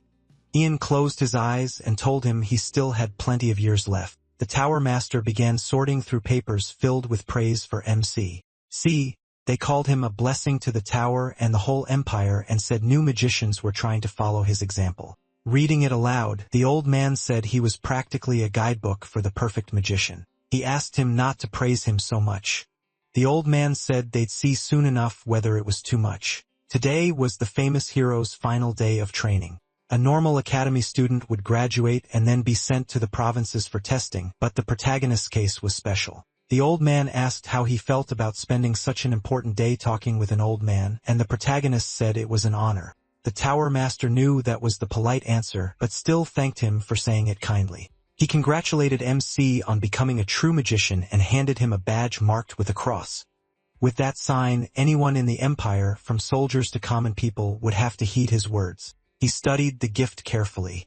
He wondered if they already needed his help as a full magician. The old man admitted they were short on people. They had lost Helene, and no one was left to handle her duties. He didn't want to put pressure on Ian, but said he would be grateful for the help. Looking away, the protagonist said he hoped he could be useful. Of course, the old man replied, MC was one of the tower's main archmages, and many hopes rested on him. Then he reached out and opened the magic tablets. Since this was his first assignment, he could choose where to go himself. There were 3 options. Ian looked up and started reading. The first was Rodmere, the empire's biggest port city. The second was Benson, its largest producer of iron. The last was Perak, where the protagonist had carried out mana tests in his previous life. He remembered that a magician died on that mission, and that was when he had been sent back and taken that person's place. Without hesitation, he chose the last province. The old man agreed. Perak needed magical help more than anywhere else. They had already sent 2 third-class magicians and imperial knights, but the problem still wasn't solved. It seemed the monsters of the Great Meadows had started attacking. Holding out a paper, the old man said all the details were written there. He asked Ian to read it and give his answer today. If he refused, they'd have to find someone else. MC didn't even take the paper. He firmly said he would go to Perak. By evening, in another White House, someone was so shocked that his first mission was to that province that he stopped eating. He knew huge monsters raided that place all the time and said so at the table. Ian got annoyed, thinking he was only trying to scare everyone. The protagonist set down his utensils, and then his mother asked if it really was that dangerous. He reassured her and said a couple of months should be enough to settle everything. She had no choice but to accept it. Though she asked how long he'd be gone without him, the big mansion would feel too quiet. MC promised his mother he would return as soon as he could. After that, the same young man excitedly offered to show Ian an elixir he had made himself. The man beside him looked surprised, but the boy insisted it might help on the trip. Their father then pointed out that the boy was grown up now. Wasn't it time to stop calling him captain? The boy got annoyed. To him, a captain was still a captain. Puffing himself up a little, he turned to the protagonist. Ian looked back, confused by what was happening. Then the boy decided he would call him brother. MC nearly choked on his water and spit it out. The boy panicked at that reaction and had no idea what to do next. Across from him, he and his mother stared back with questioning looks. Forcing a smile, the boy corrected himself and said, "Brother, the protagonist." MC couldn't understand how this person had ever become a villain in his past life, and that thought hit him hard. Their mother smiled, saying her son now had a younger brother, and she had a youngest son too. The boy turned red from embarrassment and couldn't figure out why those two were looking at him like that. Their father cut through the awkwardness and told his son to call Ian master, but the boy protested. They had grown up together. His father said that changed nothing. Even so, the boy promised to be useful to both his brother and this house. The woman who had watched the whole exchange laughed. Her son noticed how happy she looked and was glad to hear his mother laugh.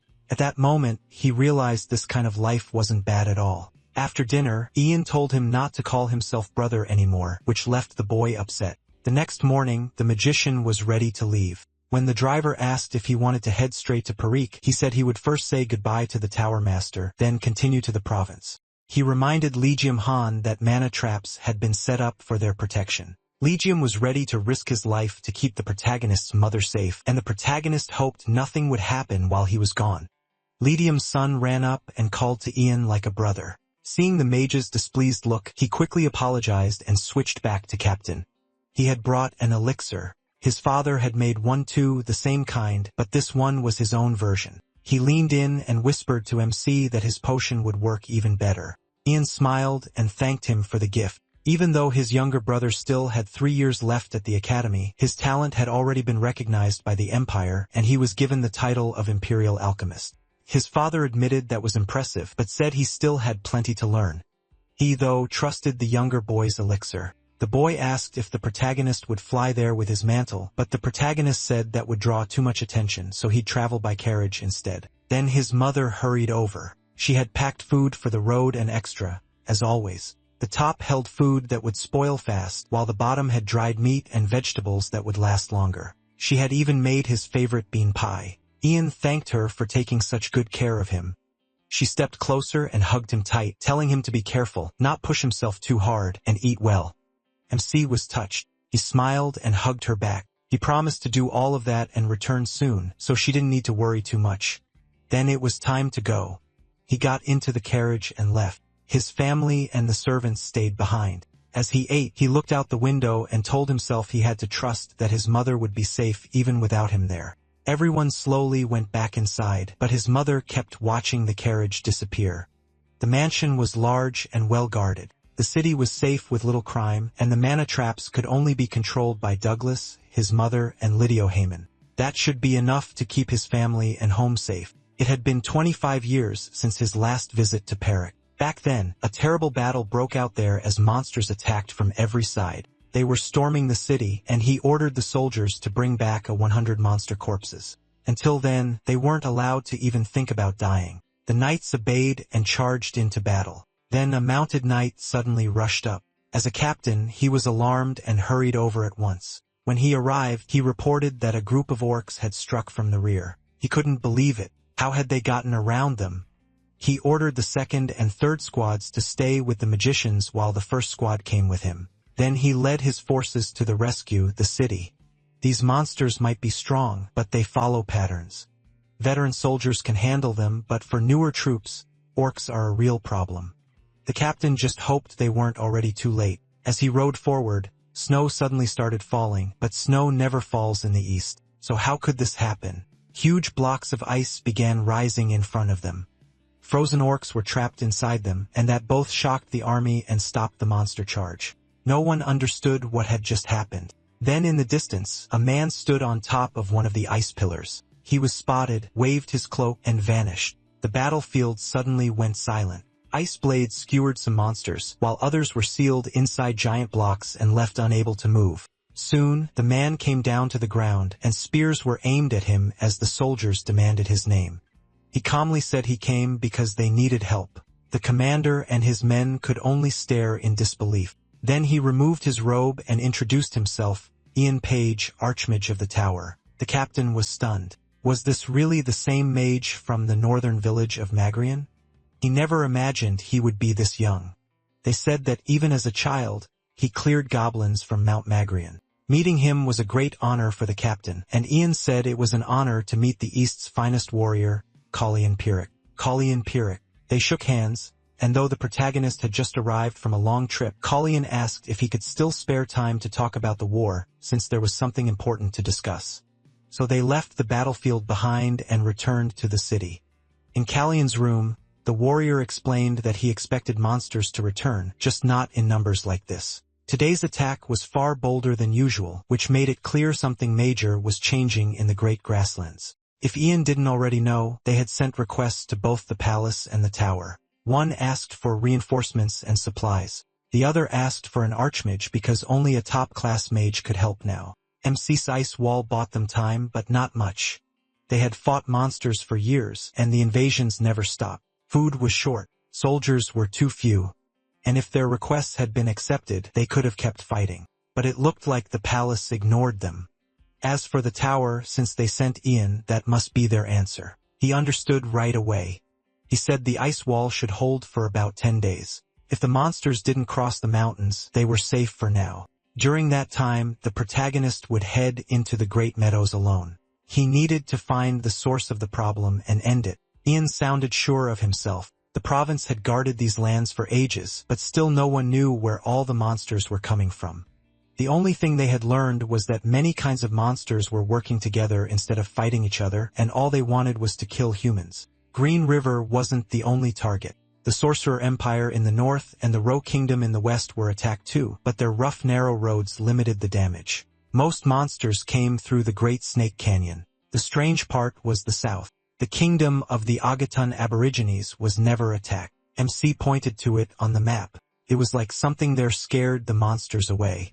The soldiers believed the south was tied to the growing attacks on the grasslands, but they could never reach it because the canyon was always under assault. MC thought about it. In his past life, invasions like this did happen, but never on this scale. He agreed they should go straight to the Aboriginal kingdom. Their great shaman had to know something. Could Ian really speak with him? He was sure he could. That night, he stepped outside and looked up, so that thing was still here. This was the same artifact owned by the Aboriginal shaman, the Staff of Great Boughs. Ian remembered it well. It was made from rare iron birch. 3 years earlier, the Green River Empire, the Sorcerer Empire, and the Ro Kingdom had formed a coalition to wipe out the monsters in the Great Vows.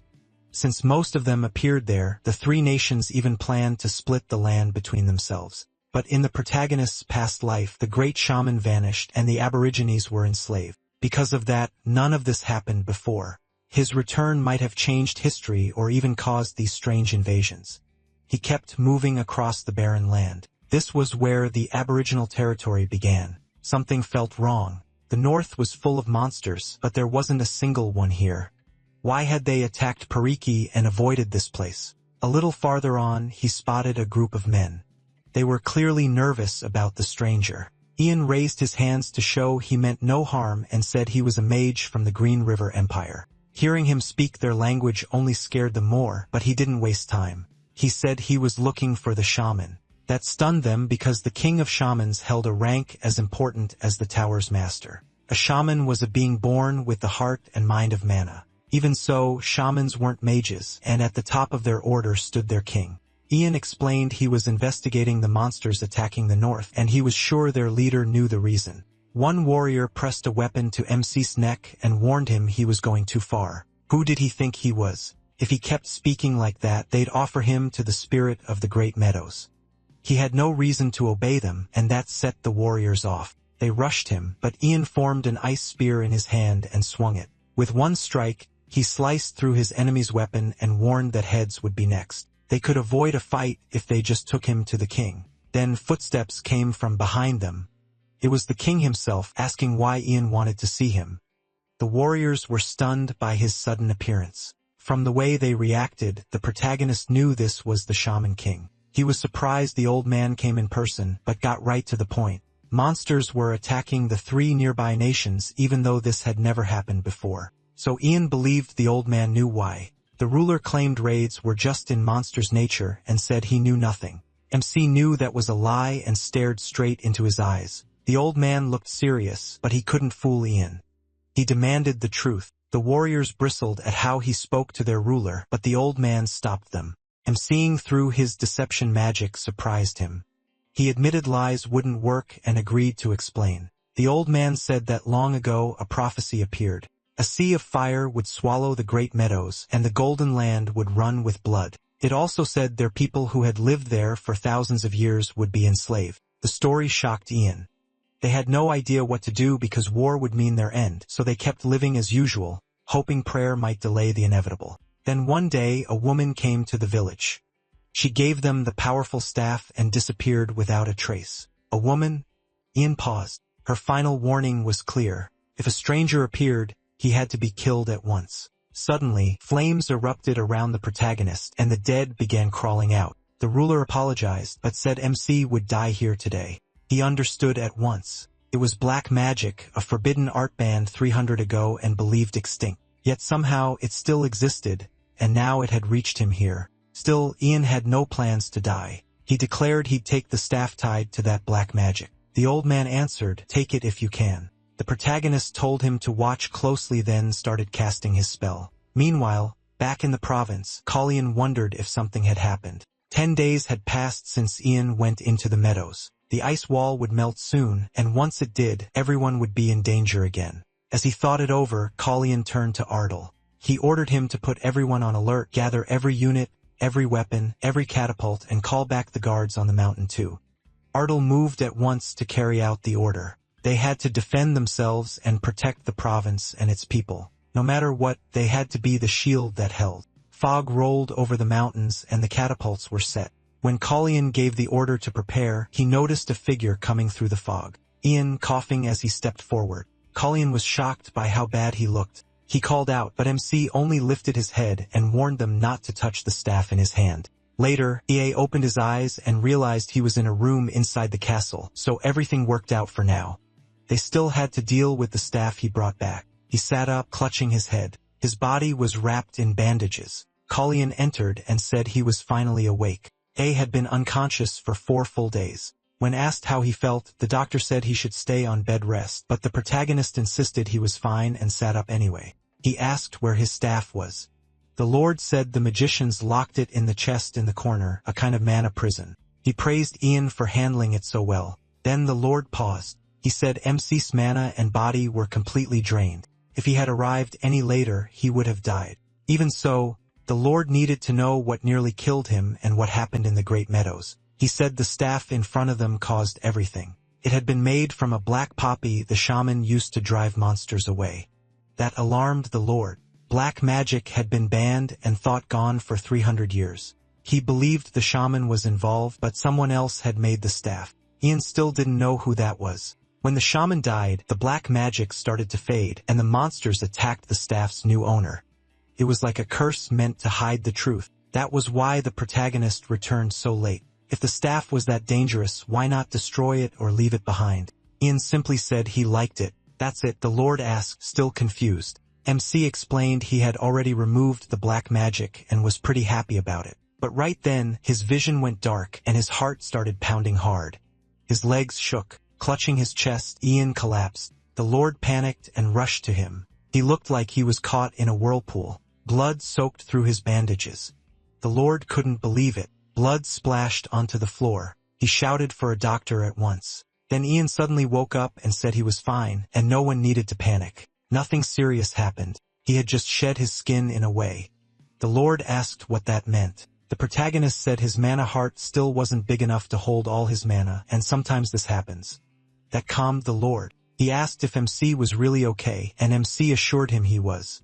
He figured he should hurry and upgrade his class since his mana had grown so much. Looking at his hands, he realized he could finally move forward. The Lord was relieved, though he still wanted a doctor to check him. The protagonist thanked him, and they turned to more important matters. First, the Lord brought up MC's trip to the Great Meadows. Someone had wanted to show him the orb, but he was still unconscious then. Now it was finally time to give it to him. Ian took the package, but the Lord had one more thing. A messenger had also brought a letter. His Majesty had ordered it be placed directly into the protagonist's hands. But why send it by messenger instead of a faster modern way? Ian wondered if there was something the tower wasn't supposed to know. He decided to check the tower's message first and open the orb. It was for Archmage MC Page. The delivery had been delayed so it wouldn't interfere with his mission, and they asked for his understanding. While he was away, robbers had broken into his home to steal his inheritance. Robbers? He was stunned. His family was under the ivory tower's protection, so he thought they should have been safe. That made him furious. They knew he'd worry. So why send this now unless it came from the tower's master? After calming himself a little, Ian opened the Emperor's letter. It said that if this letter reached the Archmage, then fortune was still with His Majesty and his son. He had a favor to ask. Ian was on an important mission, so he might not know that a meeting would soon be held in the free city of Demidora to decide the fate of lands taken by monsters. The protagonist was shocked he hadn't noticed sooner. In his past life, this happened 3 years later. The meeting would include the Crown Prince, the 5th Prince Ragnar, and Captain Duncan from the Magic Tower. By the time MC was reading this, they had probably already reached the Free City. The Crown Prince had no support there, so the Emperor asked him to stand at his son's side and guide him through it. In return, the Emperor promised by direct decree that Ian's family would be protected. The protagonist closed his eyes and thought it through. Negotiations in Demidora were exactly where Ragnar could shine. There, while the Crown Prince weakened, Ragnar could prove himself as a top diplomat and push for giving up imperial land. After that, the nobles would flock to Ragnar's side, and the Crown Prince would be blamed and nearly cast out by high society. Ian wondered if both past and present events had been arranged by the tower's master. He didn't know when or why he had started thinking this way. But the monster invasion, the Shaman King getting a black magic staff from a mysterious sorceress, and these talks beginning 3 years earlier than before, all of it felt connected. He was sure of it. Even the attack on his house seemed like a warning. Ian realized this was more than a guess. He badly wanted to return to the capital and his family, ignoring the Emperor's request. But to beat his enemy, he needed something special. Magic never written in books. Magic even the tower's master didn't know. He could only win by becoming a 6th and a T-grade magician. Ian turned to the Lord. Could he grant one request? Demidora was a free city that belonged to no nation. Its grand blue and white cathedrals stood around them. The Crown Prince asked Captain Duncan to call Ian. He apologized and asked the prince to be patient. His Majesty had sent him here to represent the Empire, and this chance could completely change his fate. The prince understood, but he was still nervous. Duncan knew why. The meeting would include foreign envoys, the tower's master, and Ragnar. Up ahead, Ragnar and the tower's master were already speaking with others. The prince had a bad feeling. MC's support would really help now. Duncan stayed silent. The tower's master felt the moment had finally come. He had prepared for this for a very long time. Surely, he was already rushing back to the palace by now. The old man believed he understood him well. He would choose his family first no matter what was happening in politics. Then people noticed something in the sky and thought it was a giant bird. The Crown Prince stared in shock. It was Ian. His cloak whipped in the wind as he came down. The protagonist landed and apologized for being late. Everyone nearby was stunned by his entrance. The tower's master couldn't believe it. How could MC put anything before his family? Back at the Green River Empire's palace, Ian's family was safe. His younger brother was waiting for Captain Duncan to return. Because of the ban, he couldn't even go to the academy and was bored out of his mind. Their father told him to calm down and be thankful they were being sheltered in the palace. He was also glad the mana traps had caught the robbers. Anyone touching that dangerous magic would have been crushed to dust at once. Then he turned to Lady Page and told her not to worry. This was the Imperial Palace. Was there any safer place? She stayed quiet, so to break the silence he kept talking. He mentioned that a letter had arrived from the Ivory Tower and that the gentleman would be here very soon. At that exact moment the door opened and a voice asked if he was late. The whole family froze in shock. His mother, who had said nothing until then, called his name, jumped up and ran into his arms. Ian apologized for making them worry and promised everything was fine. Now he would protect them. The night before, at Callion's provincial castle, he had spoken with the Lord about that request. The man agreed to help, but only if the protagonist explained what he planned to do. Ian asked him to protect his body with his life. The Lord didn't fully understand what he meant. MC said he wanted to use a spell that would put both his body and mind to sleep. If anything went wrong, the local magician should send mana into his head to wake him. No one had officially reached 6th and AT grade magic before, so almost no records existed. Even in his past life, before reaching the 6th circle and going further, he had to invent his own methods or dig through ancient books. He began at once. He drew a magic circle with a star at its center. Inside it, his body seemed to split in two and then he collapsed. The Lord quickly caught him. With Ian in his arms, he stared in shock. How could there be two perfect copies standing in the circle? This spell was called Puppet Show. With 6th grade magic or higher, the real body becomes the controller, falls asleep, and summons two dolls. Those dolls can move on their own and even use 5th grade magic. Still holding Ian, the Lord spoke to one of the copies. Through it, the protagonist told him he was counting on him. Back at the meeting with the prince was overjoyed that MC had come. He relaxed at once and thanked him. Before they could talk more, the tower's master stepped over. So the gentleman had really come. He had already received word that the mission in the province was a success. Ian had done very well. He answered that everything he did was for the empire. That was an archmage's duty. But if he had recovered, shouldn't he return to the tower and handle other urgent matters? When the old man hinted at the protagonist's family, the protagonist cut him off.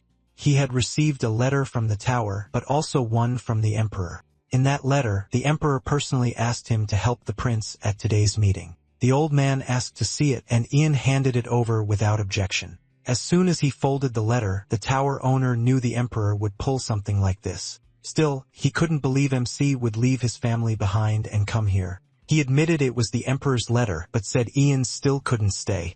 That answer made the prince furious. Was he really going against the emperor? The tower owner turned to him and said this was about trust between the three nations. The number of people allowed at the meeting had been decided beforehand, and they couldn't just change it. If the prince suddenly brought an archmage like him, it could damage their country's image and raise suspicion. Surely His Highness understood how dangerous that kind of misunderstanding could be. Ian knew the old man was right. The three nations were peaceful now, but they had spent years fighting and clashing with each other. Under the new agreement, each country could only bring its representative, escort, and guards. Their side already had 3 archmages there, including the tower owner. Adding one more could shake the others' trust. Ian lowered his head and said he understood. The concern about diplomacy and trust was real. The tower owner thanked him, told him to return to the capital soon, and started to leave. The protagonist said it was a shame they had spent so long traveling, but at least things were clear now. He would report this to His Majesty, but asked for one thing. If any archmage left the group, he wanted to be told, then he could take that place. Since this was the Emperor's direct order, a replacement should be fine. The old man agreed in theory, but asked who would ever step down. At that moment, one man stepped forward and said he would gladly give his spot to Ian. Everyone was stunned, including the prince. The tower owner turned to Ronan and asked if he understood what he was saying. Ronan was completely serious. As servants of the Empire, he said, they couldn't ignore the Emperor's order. Ian was pleased. Ronan understood diplomacy, but as a citizen of the Empire, he also wouldn't dare defy his Emperor. This solved both problems at once. The tower owner's face hardened, but he kept quiet. Ronan then asked the prince to pass his duty to MC Page. The prince gladly agreed, thanked him for putting the Empire first, and said he could return to the capital under his personal order with the crew. Ronan bowed, thanked the prince, then faced Ian. From now on, he would join the delegation in his place. He asked him to treat the role with full seriousness. The protagonist said he was grateful for the choice. Archmage Ronan was known as someone worth winning over, honest, fair, and neutral toward both the Ivory Tower and the Emperor. He was a simple man who had given his whole life to magic. If MC taught him a few new tricks, he'd likely come to his side. MC understood that well. Ronan bowed and said he would take his leave since, as the tower owner had said, archmages not on an official mission shouldn't remain here. That only made the tower owner even angrier. He had thought Ian was just a harmless fool, but now he wondered if the young man was aiming for his seat as tower master. He watched him chatting easily with the others. The man had spent years building the tower into a center of power that influenced the whole empire, and he wasn't about to let some young mage ruin it. Ragnar was also watching the protagonist from a distance. A purple pendant hung at his neck. As they looked over the city, it was clear that Demeter truly was a free city tied to none of the three nations. They studied the Grand Gate and noted that the city had stayed neutral for years, and all sides officially accepted that. The 19th mayor, Angelo Neville, gave a small bow and welcomed them inside. The prince asked where the rest of the assembly members were, and the mayor said they had already gone to their guest estates. Aglo gestured toward a mansion and said it had been prepared for the ambassadors of the Green River Empire. Then he added that this estate was specially set aside for the prince and used only for their highest-ranking visitors. The prince looked it over and said it was pretty good. He then asked the tower owner if they had anything planned for today. Leon lowered his head a little, shut his eyes, and said there was nothing scheduled. The crown prince smiled wide and said that was great. He waved to the group and told everyone they could rest. Then he turned to Ian and told him to come along. Memsi and the prince quickly headed off. Ragnar watched him leave, then turned to the tower owner and said they needed to talk. Leon bowed in reply. Soon, the door to a private room opened. Ragnar and Leon stepped inside. With his head lowered, the tower owner listened as Ragnar said he wouldn't demand blame for what had happened. What bothered him was the magician who kept hovering around his brother. Ragnar turned sharply toward Leon, clearly angry, and said he didn't like any of this. Leon kept his eyes down and said he understood. Without lifting his head, he told Ragnar not to worry. Ian Page was talented, but this meeting would depend on diplomacy, not magic. Magic wouldn't help him there. Leon was sure the protagonist wouldn't know what to say in a meeting like this. What could such a young magician possibly add among the greatest diplomats of the three nations? Then Leon looked up at the fifth prince and said MC would just be decoration. The real star of today's meeting would be the one they had planned. Ragnar shut his eyes and said he understood, but he still couldn't shake his unease. Every attempt to win Ian over had failed. He imagined him staying in his way and said that if this continued, the man would become a major obstacle to his future. Turning to Leon, the fifth prince said he hoped the matter would be dealt with soon. The tower owner bowed and assured him there was nothing to fear. Looking out the window, Leon promised everything would go as Ragnar wanted. The crown prince entered his room, dropped onto the sofa, and said it was a great place. Oliver and Ian then heard him say that Demeter was famous for nightlife, so they should go see a show. He perked up and loudly asked if he could buy new clothes for going out. As Oliver called for the servants, the protagonist cut in and called out to the prince. The prince looked at him in surprise and a little nervous now, asked what was wrong. Ian stared at him so hard that the prince asked why he was looking at him like that. Scratching his head, MC asked if he understood why they had come here. They were here for a meeting of three nations, and the prince would speak as the official representative of the Green River Empire. Raising his hands, he told him they had not come to play around. The prince looked disappointed when the protagonist shut down the idea of partying, but pointed out they still had plenty of time. That made Ian snap. He shouted that they would start preparing right now. The prince gave Oliver a pitiful look, but Oliver quietly looked away. MC then reminded the prince that as head of the delegation, he had the right to speak first. If he stayed silent, that chance would go to the fifth prince. The prince looked down and admitted he knew that, but he'd be honest. The fifth prince was probably fully prepared and likely to take all the attention. Did he really want that? Ian asked. The prince shut his eyes and said, "Of course not." He sat down, let out a breath, and confessed that he knew nothing about diplomacy, armies, borders, or slavery.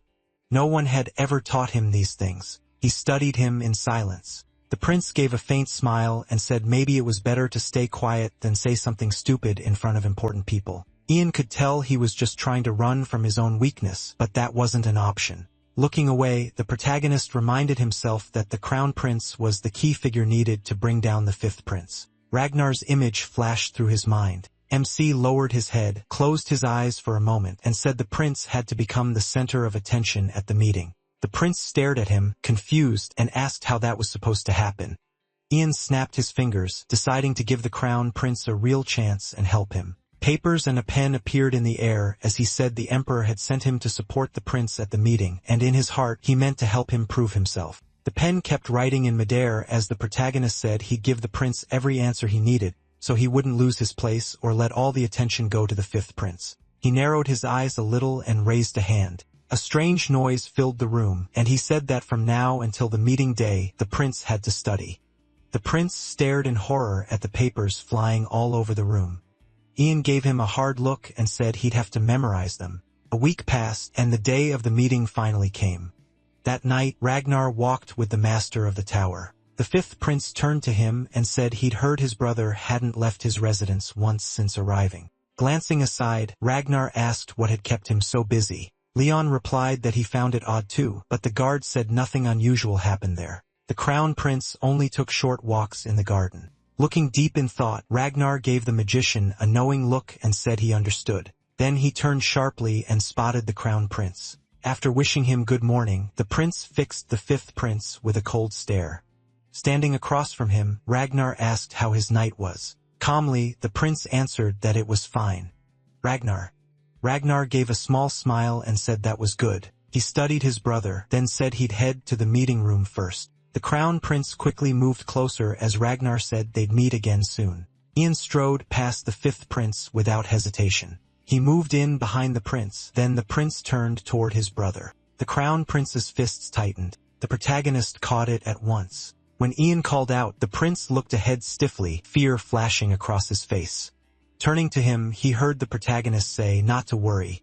They had prepared well all week. Looking off to the side, the protagonist said he was sure the prince would be the star of today's meeting. The prince watched him closely, then his expression hardened with confidence, and he answered, yes. Angelo stood by the hall and introduced himself as Angelo Neville, the 19th mayor of the free city of Demeter. As the princes sat around the round table, the mayor said the meeting would be recorded and could be paused only by his request, so they should keep that in mind. The princes exchanged cautious looks. Then the mayor declared the meeting open. Ragnar and the crown prince sat straight with their mages behind them. One prince raised his hand. Maxwell Vane, heir to a duchy in the kingdom of Luo, said the route from the kingdom of Thorns to the Great Meadows was difficult, so trade and exchange were hard for them.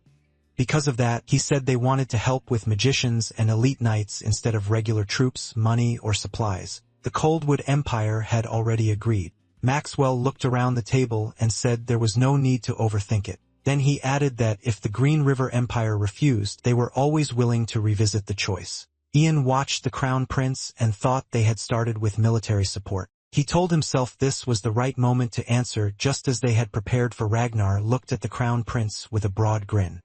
A second later, he cleared his throat and started to speak for him, but his brother cut in and said this was about army supplies. The prince kept his gaze steady and said he'd rather hear their commander's opinion first. Maxwell looked a little thrown off, clearly wondering if the fifth prince wasn't supposed to be the speaker. But the crown prince said an expert was here now, so it was the perfect chance to hear him. Ragnar stared at his brother in shock. The crown prince turned sharply and called for the commander. Duncan looked over and agreed to speak. As Duncan talked, the protagonist lowered his head slightly and thought this was a good start. Now it just had to keep going. Ian scanned the room carefully.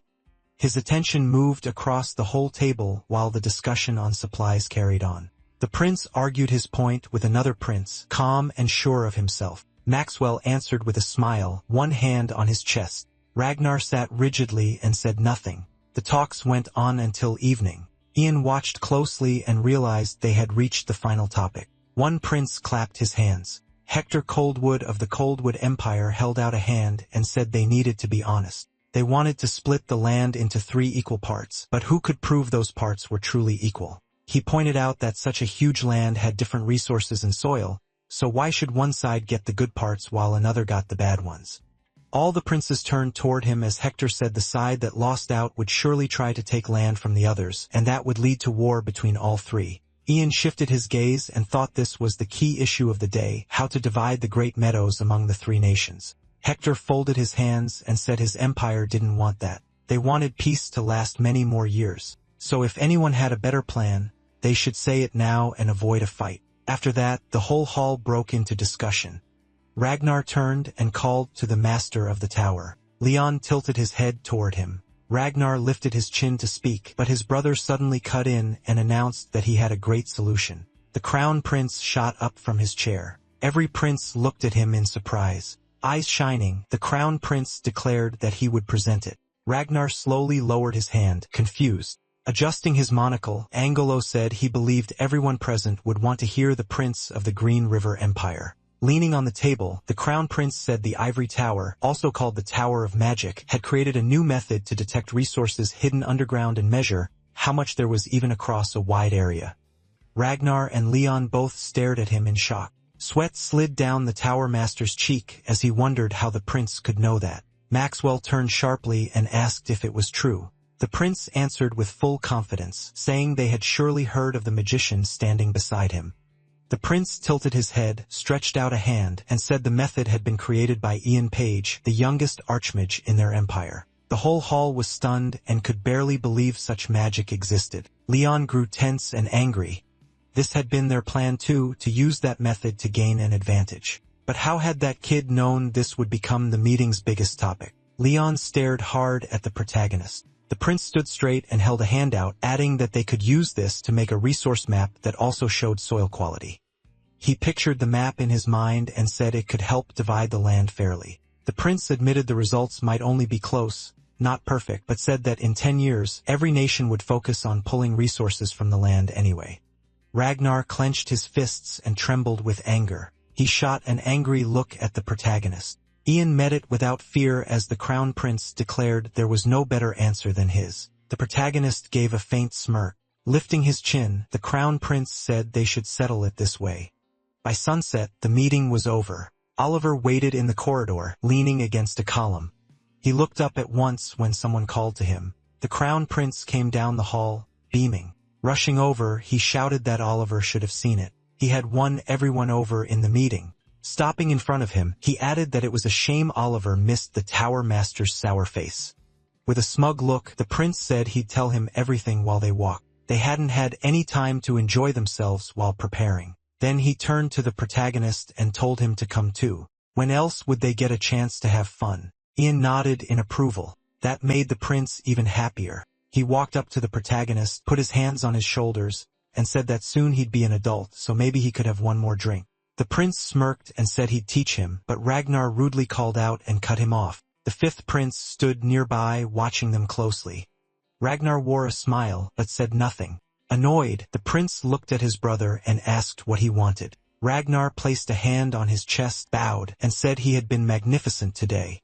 Bowing even deeper, he added that he had learned a lot from him, leaving his brother surprised. The crown prince smiled a little. He crossed his arms, turned his head, and said he was glad to help. It was nice to see Ragnar studying and taking part in meetings like this. Ragnar stayed still, silently staring at the floor. The prince faced his brother and told him not to give up. If he ever needed help, he could come to him. Ragnar slowly straightened up and thanked his older brother. Then Ragnar suddenly turned and walked off. The crown prince watched him leave without moving. A moment later, he spoke to the boys behind him. Looking west, he said this had truly been the best day. Ian and Oliver watched him with small smiles. The prince walked over, grabbed both their shoulders, and shouted that they had to make up for the whole miserable week. Grinning at Oliver, he told him to relax and stop standing so stiff. Everyone was off duty here. Then he turned to MC and said he'd teach him how to drink. He started to keep talking, but his attention shifted back to Ian. His eyes dropped to his blue hands, and he asked what happened. The Tower Master and Ragnar stared at them in shock. Oliver and the prince then saw blue light spreading from the protagonist. MC held out a hand and said it looked like his whole body turned blue, and he finished by saying this was his limit. Startled, the prince asked what limit he meant. Ian lowered his head, shut his eyes, and said the drinking lesson would have to wait until the palace. As his body began to fade, he promised to explain everything there and said he'd see them later. The crown prince stared at the empty spot in fear. Everyone else in the room was just as stunned by his disappearance. Leon gripped his staff and declared that Ian had been an illusion. Shaking, the Tower Master asked if he had been faked the whole time. Because if that was true, Ragnar kept staring ahead, speechless. All that remained was the disturbed air where the protagonist had been. Horrified, the Tower Master realized MC had simply been toying with them. Leon suddenly burst into loud laughter. The sun finally sank past the horizon. Morning light later touched the castle as a soldier came in with lunch and told the lord his meal had arrived. The lord turned and told him to set it down. The soldier glanced at him and asked if he was still unconscious. Looking over at him, the lord said yes for now. Several days had already passed. He added that the magicians had lowered the protagonist's mana and life drain, and his body seemed to be slowly recovering. Then one of MC's fingers twitched. The lord remembered Ian's earlier warning. If anything went wrong, send a mana signal to his head. He quickly stood and said it was probably time to call a magician, but he snapped his head back toward the bed when he heard, I think he was still lying there, yet calmly said there was no need to call anyone. Shocked, the Lord asked if he was finally awake. The protagonist turned his head, gave a faint smile, and said it looked that way. The Lord leaned over him and asked how he felt and whether anything hurt. Exhaling softly, Ian closed his eyes and said he still wasn't fully awake yet. Then he added that his head felt like it was splitting. He couldn't move, and his stomach was. The Lord panicked and offered to call a doctor at once, but MC said no. He was just hungry. The Lord froze, a bead of sweat running down his face. Silence filled the room, and then Ian's stomach growled loudly. A second later, he quietly admitted he was very hungry. Dawn brightly lit the castle as he turned at the sound of a request, asking if he could stay at least one more night. The Lord said he knew the protagonist was busy, but they wanted to properly say goodbye and share a meal with him. MC lowered his head a little and replied that their help had already been more than enough. Looking toward the fountain, he added that he wasn't some great savior, just an archmage, and any other archmage would have done the same. The Lord rested a hand at his side and said he didn't believe that. He looked down and admitted that at first he had doubted Ian. Most others would have just killed the monsters and gone back to the tower. He recalled his sign and how he had said the young magician could truly help stop the monster attacks. Now the Lord said he had been wrong. The protagonist had solved more in 10 days than they had in a very long time. That kind of power was special. MC stood there, a little embarrassed, listening to the night. The Lord smiled and said that before Ian left, there was one more thing to do. He asked what he meant, and the Lord asked if he could guess. Then he explained that about 5 years ago, the protagonist had been named an eternal high-ranking guest in Mogrian province. So why not do the same here? MC looked doubtful and said that didn't sound simple, but the Lord laughed and told him not to worry. They could skip the extra ceremony. Spreading his arms, he officially invited him to become an honorary guest of Kaliamparag province. The knight made it clear this wasn't a small thank you. He added that even a 6th-grade archmage would be pleased to receive that kind of honor. With both hands at his belt, the Lord said it helped both sides, the province and Ian. The protagonist lowered his head and admitted he wasn't sure such major imperial decisions were usually made this easily. But if the Lord believed it was fine, then he looked up and said he saw no reason to refuse. The Lord turned to his aide, took the sword from him, and said he was glad to hear it. Pulling the blade free, he asked that their pact be sealed for 1,000 years. With a slight grin, he told Ian not to worry. It would be over quickly. Then he drove the sword into the ground. Closing his eyes, the Lord began the formal vow in the name of the Kaliampiric family. He swore they would always welcome the archmage and help him whenever he needed it. MC listened with a smile. The Lord bowed his head and vowed on his name that this promise would pass down through every generation. After handing the sword back, he covered his face and admitted he still wasn't used to these formal speeches. He'd rather just say the contract was done. Ian laughed softly and thanked him. The Lord held out his hand and asked him to warn them before his next visit, so they could show him the best parts of the region. The protagonist nodded and said he would. Then he rose into the sky and said his goodbye to the night. The Lord and his aide watched him fly away. Ian climbed higher and looked toward the rising sun. Hovering there, he thought about how much had happened in such a short time and how much he had gained. He smiled and lifted his staff. In his mind, he noted that he had even found an archmage's staff, one holding black magic lost for over 300 years. Staring ahead, he thought that once he returned to the capital, he'd need to work hard to restore it. A woman in heels rushed down the stairs. When Ian's mother spotted him in the hall, she called out to him. Holding a letter, MC quickly turned toward her. He smiled and called back, "Mother." She hurried over and scolded him for disappearing without a word, asking if he understood how worried and scared she had been. Then she stopped in shock, hands near her mouth, and cried out at how terribly thin he looked. Touching him, she said he was all skin and bones. Had the people there not fed him at all after all his help? She looked him over sadly and said he had clearly suffered. Ian gently moved her hands away and said a lot had happened, but he was sure he'd gain the weight back soon.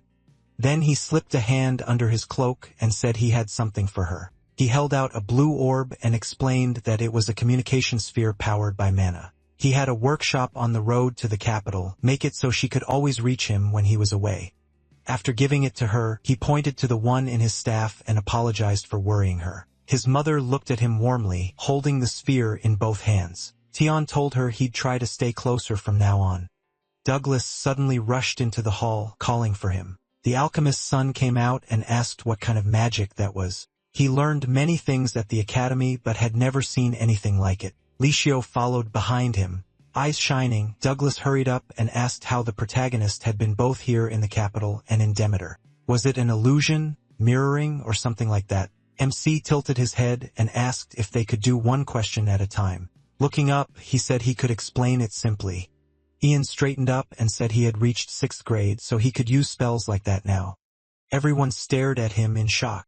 Douglas raised a hand and said that meant he was the strongest mage in the Empire. Licio slowly stepped closer, admitting he knew him was strong from their first meeting, but not this strong. The protagonist shut his eyes for a moment and said nothing had really changed, so they should treat him the same as always. Douglas lit up and eagerly asked if MC wanted to join him tonight to test some new elixirs. Ian glanced up and turned him down, so Douglas asked why. He looked at him and said he was already invited somewhere else. The protagonist walked into the bar. Once inside, he was sure he had the right place. The Crown Prince spread his arms and called MC over. When the prince said this was a banquet for him, his mood dropped a little. He already wasn't liking it. With a faint smile, Ian thought about his plain clothes and wondered what kind of banquet this was supposed to be. The vice captain waved the protagonist over. He sat MC down and Oliver pointed at the table, calling for more snacks. He stared at the mug in front of him. The Crown Prince set it down and loudly congratulated him on reaching the 6th level. Eyes half closed, the prince proudly said he had brought a special drink from the Imperial Reserves, rare choice and unlike anything else. Then the prince called for more drinks. Ian looked at the mug and thought that in his past life he barely drank at all. He picked it up, remembering Ragnar's warning that alcohol dulls the mind. The protagonist swallowed hard. Then, to everyone's surprise, he started drinking fast. The Crown Prince watched him and asked how it was.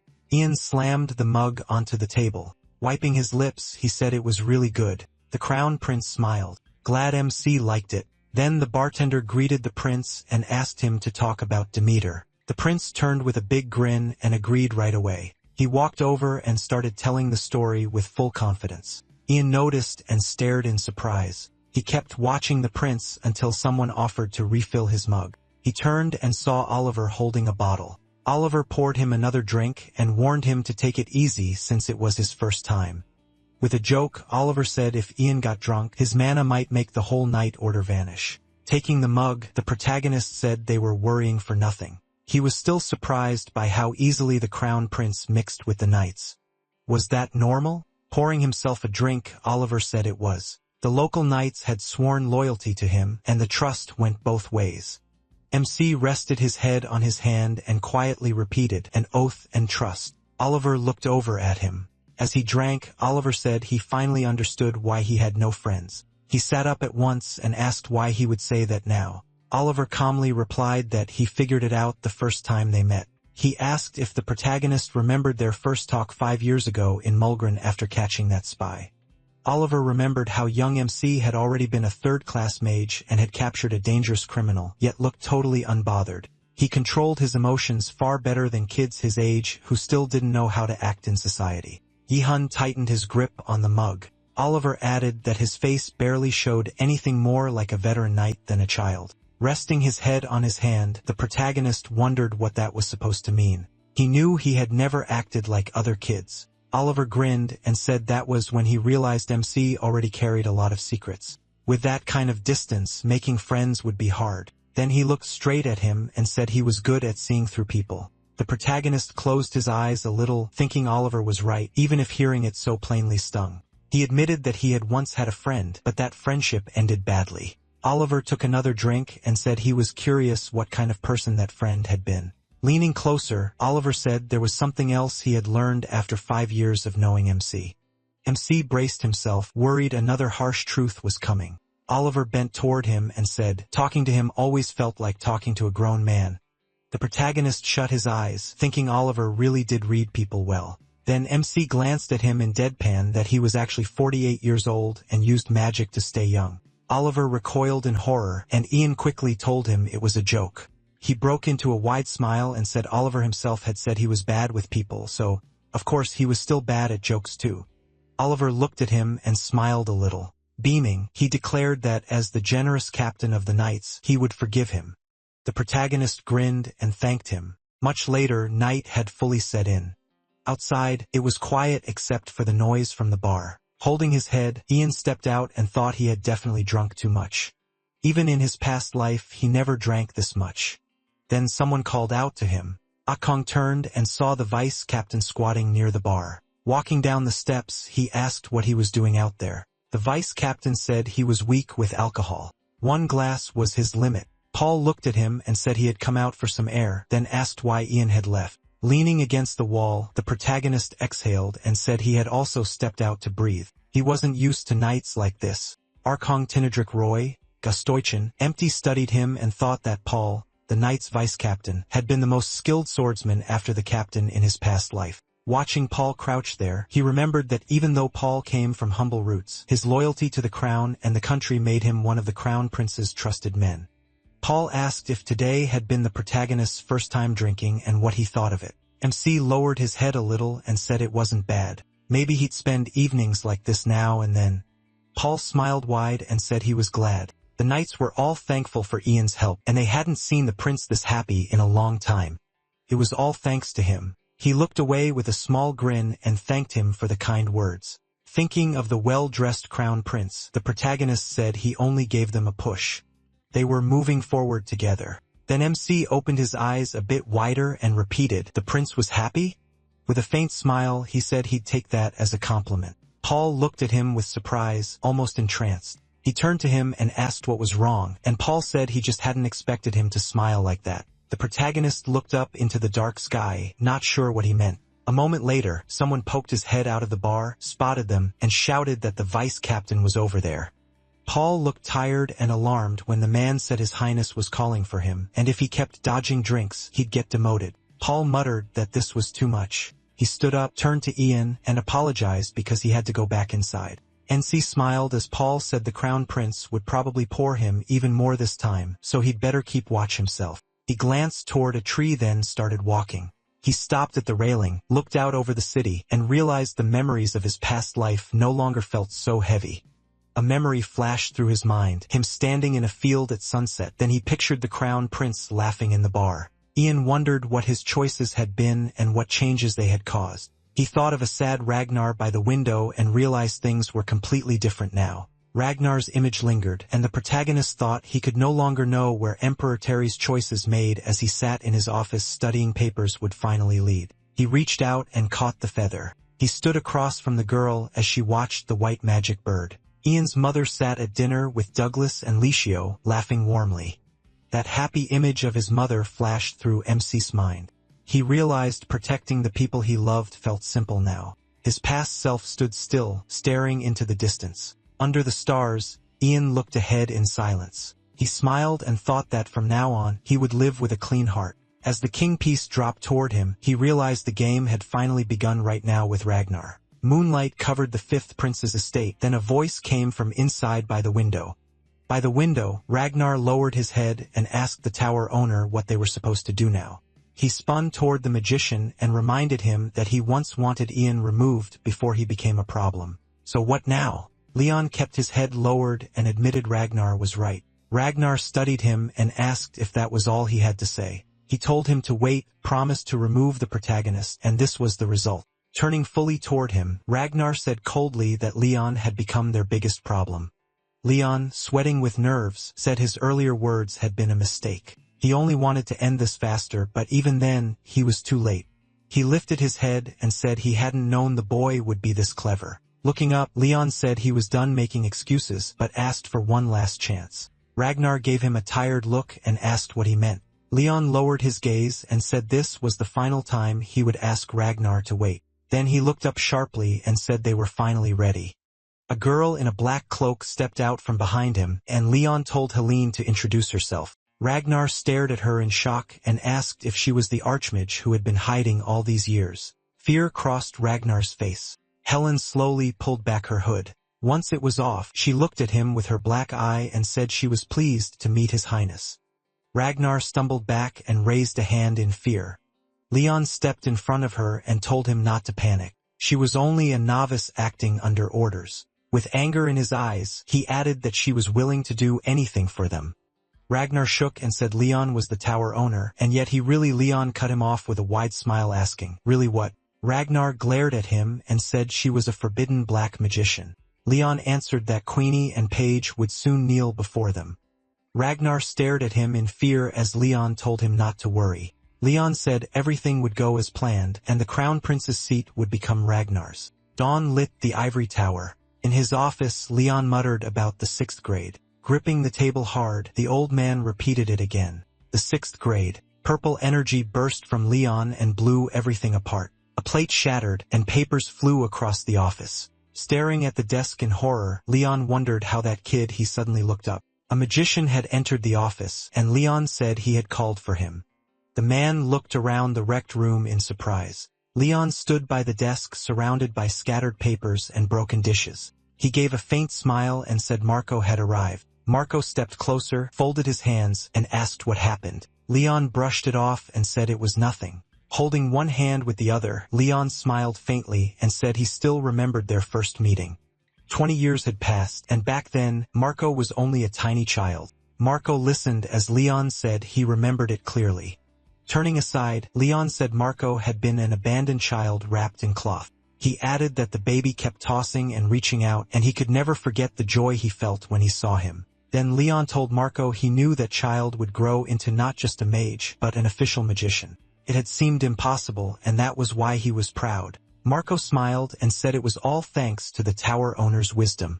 To repay even a little of that kindness, he was ready to do anything. Leon gave a small grin and said Marco was like a son to him, so there was no need to talk about repayment. Resting his hands on the table, Leon admitted he had called Marco because he had a favor to ask. Marco bowed, and when Leon asked him to come to his house that night if he was free, he agreed at once.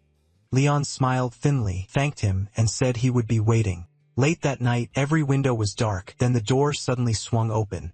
The bartender turned while wiping a mug and started to welcome the guest, but he stopped mid-sentence, surprised. Seeing the figure in the doorway, he blurted out that it was Ian Page, the Archmage of the Ivory Tower. MC strode to the bar, pulled back his hood, and asked if the man knew him.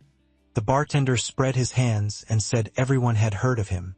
He bowed deeply and thanked him for coming to such a humble place. Then he quickly looked up and asked why he was here. Taking off his cloak, Ian told him to relax. He came to buy information. With that, he tossed a heavy pouch of gold onto the bar. The bartender glanced at it with a grin and said people claim tower mages paid well. Looks like that was true. Smiling, he asked what kind of information the protagonist wanted. MC held out a hand and said he wanted anything connected to black magicians. The bartender touched his chin and asked if he shouldn't know more about that than they did. Ian tilted his head and said what he knew was only basic. He was searching for something deeper.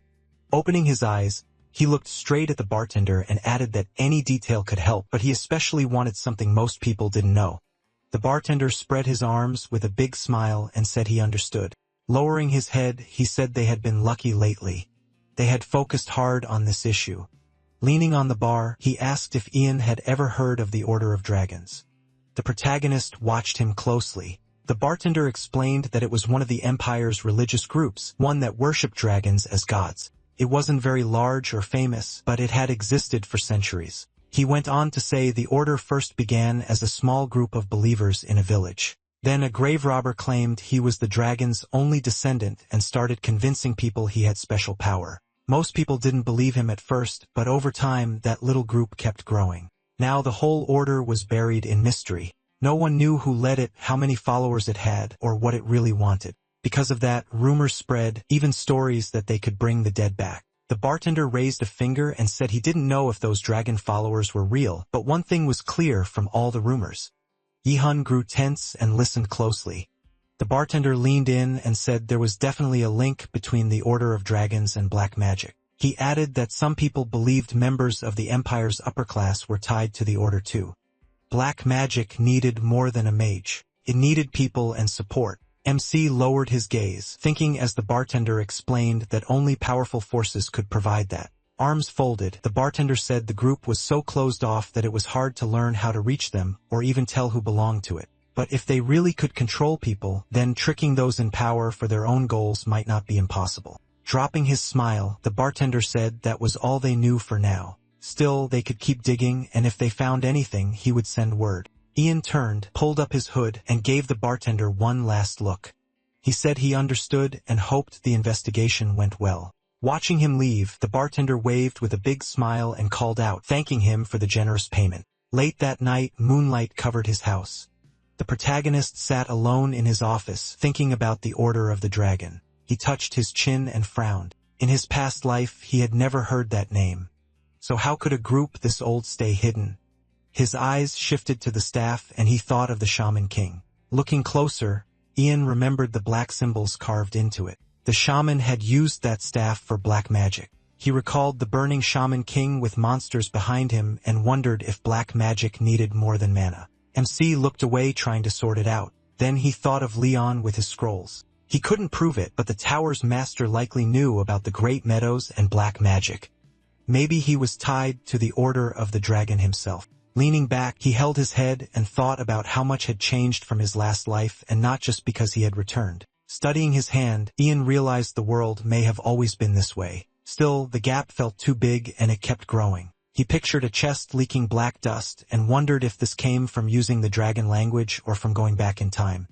Either way, it felt like he had opened something that should have stayed shut. Still, he thought it had been worth it. The protagonist stood, took off his glasses, and admitted to himself that moving forward had been easy when he knew the future. Now he knew almost nothing. He opened the desk drawer. From it, he took out a small box. Inside was the precious medallion. Looking at it, Ian told himself he had to be ready for anything. Elsewhere, a house still had its lights on. Leon apologized for calling so late. Marco sat across from the tower's owner, gave a faint grin, and said it was fine. With a small smirk, Marco asked what Leon wanted. He waited for the answer. Leon half closed his eyes, snapped his fingers, and began to speak. Marco suddenly turned, listening closely.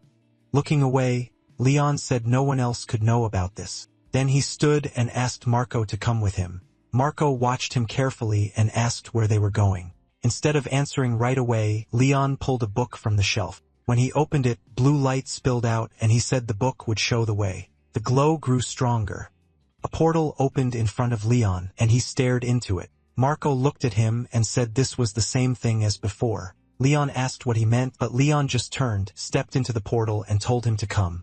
Marco swallowed hard, still watching the old magician. Then he quickly followed him through. They arrived in darkness, and Marco kept his eyes on Leon. Leon raised a hand and cast a light spell. The sudden brightness made Marco shield his eyes. When he looked again, he froze in shock. In front of him was a prison, and Leon stood still. People were locked in cages. 2 were crammed into one cell, and 2 more were trapped in another. Shaken, Marco asked who they were, but Leon cut him off and told him not to be afraid. They were only ingredients. Marco snapped, demanding to know how people could be called ingredients. His eyes darted to one of the cages. There he saw a thin young man with ash-colored hair and one missing arm, Chris. Leon lowered his head and calmly said, Chris had nearly died while practicing magic, just like most of the mages here. As Marco looked over the starved mages in the cages, Leon went on. They could have died during work by accident or from illness. Marco lifted his gaze and noticed the cages hanging in the air. Leon added that some were brought in from other countries while non-mages were taken straight off the streets. Marco lunged at him, but Leon kept talking. They would have ended in misery anyway and wasted their lives. Horrified, Marco listened as Leon said these weak, sickly people were hardly different from broken creatures that could not even reach first class. Gripping his staff, Leon insisted the world would have thrown them away through neglect or abuse. He had saved them from shame. His eyes burned with anger as he declared they were only ingredients, things that could still help the ivory tower. A moment later, Leon raised his staff. Red smoke spread through the room. Marco stared as Leon told him not to worry. Dark magic poured from the staff, and Leon said that fate would not come for them. He had promised. With a cold grin, Leon asked if Marco knew how much he meant to him, almost like a son. Then he slammed the staff against the floor, and black smoke burst out. The dark magic wrapped around Marco, and he tried to fight it. His eyes started turning black, and he groaned as the magic sank into him, making his whole body shake. At last, Marco dropped to his knees, helpless. Leon slowly walked toward him while Marco hung his head. Stopping in front of him, Leon ordered him to stand. Marco rose at once. When told to look up, he lifted his head toward Leon. Leon studied him and asked who he was. Marco answered stiffly that Leon was the master of the magic tower of the Green River Empire. Asked again who he was, Marco replied that he was Marco, a second-class magician of the Ivory Tower. A blade floated above Leon's hand, and Marco added that he was Leon's personal assistant. Then the dagger dropped at Marco's feet. As he bent to pick it up, Leon asked if he could cut off his little finger with it. Without hesitation, Marco silently did it. Leon watched with a twisted smile as the finger was severed. Then lowering his head, he said that now he could truly call him his son. Later, the Ivory Tower stood quiet in the sunlight. Inside the hall, someone said the tower's owner had taken leave for an unknown time. One mage crossed his arms and said Leon had plenty to handle and wasn't young anymore. Another guessed it might be because of Ian. The youngest archmage had already reached the 6th class, and that probably stung. A girl in the group asked what would happen now. She pointed out that the tower's owner supported the 5th prince, while MC stood with the crown prince. The tower's two biggest figures couldn't stay on opposite sides. Walking past them, Marco heard someone say it wasn't like they had a choice. Whoever ranked higher would decide. He went to the door and knocked. Inside, Ian turned toward it and told him to come in. Closing the book on his lap, he greeted Marco. Marco returned the greeting and kept his eyes on him. Holding the books tightly, Marco said he had brought what the protagonist asked for. MC watched him set them down, thanked him, and said he had been searching for those books for a long time. Marco had helped him a lot. Then Ian suddenly asked if the tower's owner was sick. Marco lifted his head a little and said it wasn't serious enough to worry about. He glanced at him carefully. Noticing the bandage on Marco's hand, he asked what happened. Marco answered that he got hurt while practicing magic and told the protagonist not to worry. Ian let out a small breath, gave him a gentle look, and wished him a quick recovery. But as he studied Marco, MC felt something was wrong. He was different. Usually, Marco acted much more at ease around him. His face and voice were the same, but now there was a wall between them, and it started right after Leon took leave. He focused harder and realized something. Lowering his head, he remembered a moment from the past. Their first meeting flashed through his mind. He said they had met 6 years ago in Mogrian province. Ian brought up the battle with the goblins and said that without Marco's help, things would have ended in disaster. Marco looked at him and said he remembered. The protagonist started picking at the book in his hands, tense with anger. Marco gave a small bow and started to ask if MC needed anything else, but MC cut him off. Ian quickly got up from his chair and told him to wait. Then he realized something. Marco hadn't helped him during the goblin fight. It was during the mana test exam.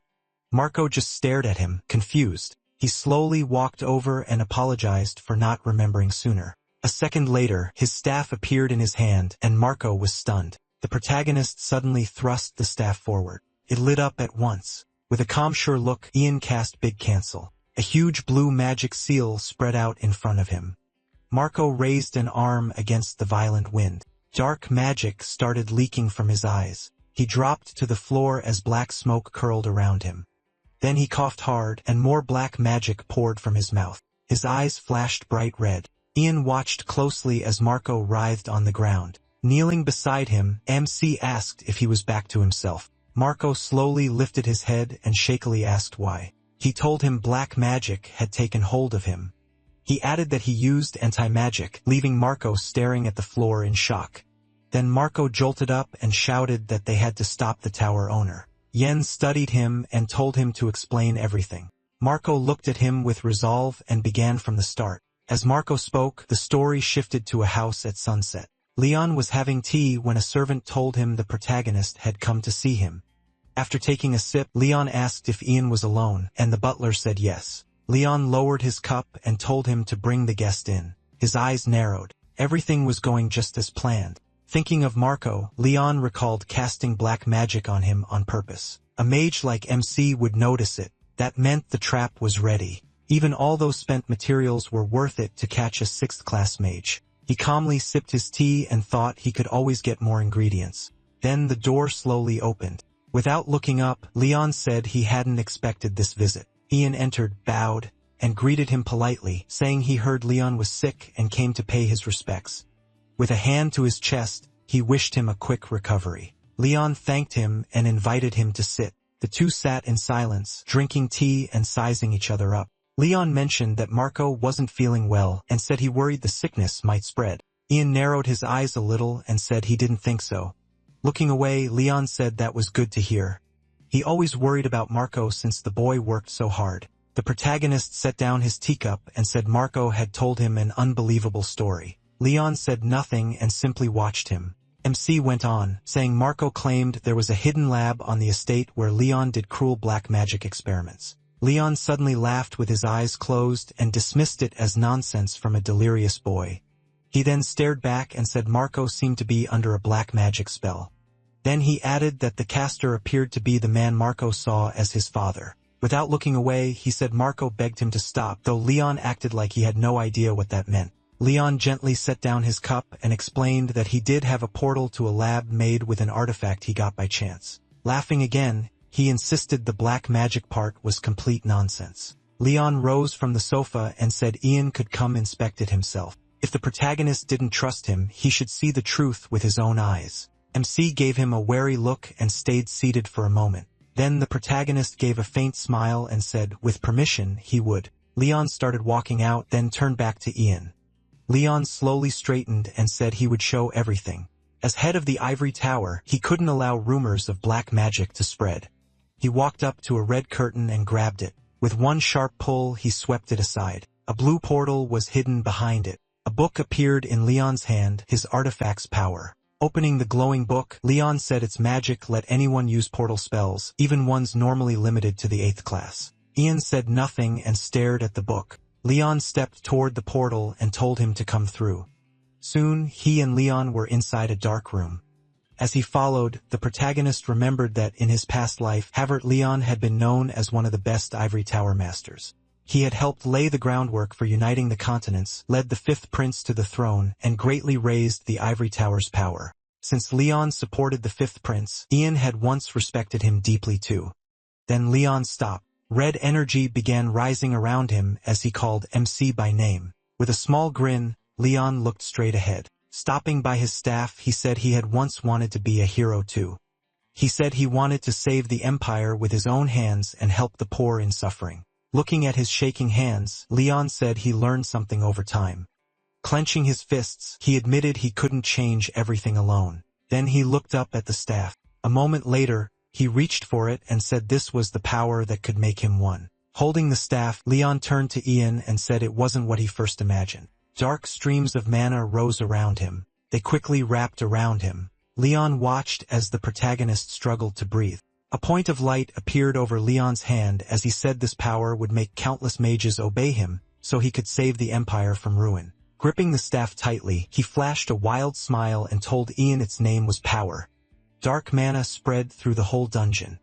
Leon stared at MC with a huge grin and declared that he would become part of it. As dark magic poured into the protagonist, Leon said that under his rule, the protagonist would help save the land and its people.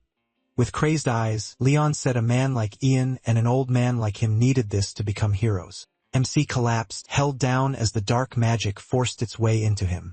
Leon silently watched him suffer. Then he lifted his head and ordered him to stand. The protagonist quickly rose. Standing straight, he fixed his eyes on Leon. Leon twitched, lowered his head, and clenched his fists. Then he shouted that it was easy, insanely easy. Reaching a hand toward Ian, Leon asked him who he was. MC lowered his head, shut his eyes, and answered that he was the master of the ivory tower, Havert Leon. Then Leon's face changed when he kept talking. The protagonist snapped his head up, gave him a mocking look, and called him a total psycho. Leon froze just in time to see Ian's fist in front of his face. MC slammed him with a heavy punch and sent him flying. The old man crashed into the wall with a scream. When he hit the ground, he shook and grabbed his face. He shook out his hand and exhaled, while Leon muttered that it was impossible. The protagonist looked down at him and asked if he really thought that counted as magic. Leon looked up in horror, still trembling. Ian told him that since Leon never got past 5th class, he probably didn't understand their levels were completely different. As he slowly walked closer, MC said that even with black magic, 5th class was still 5th class. Kneeling beside him, he asked if Leon really thought he had come here unprepared. The protagonist gave a faint grin, lowered his head, and admitted this kind of careless mistake was unlike him. He had rushed for nothing. Leon yanked his hand from his face and demanded to know how Ian was still standing. Before he could finish, MC shot his hand toward Leon's face. A blue magic seal flashed in front of him, and he cast Mana Drain. Leon's eyes went wide as he let out a scream. His fingers scraped into the stone floor, then the protagonist slowly pulled his hand away from the Tower Master. Ian got up fast and told Leon to rest. After that, he wouldn't be able to move anyway. As he turned to leave, MC glanced back and said age had caught up with Leon, so recovery would take a very long time. He walked off without hesitation, hearing only Leon's curses behind him.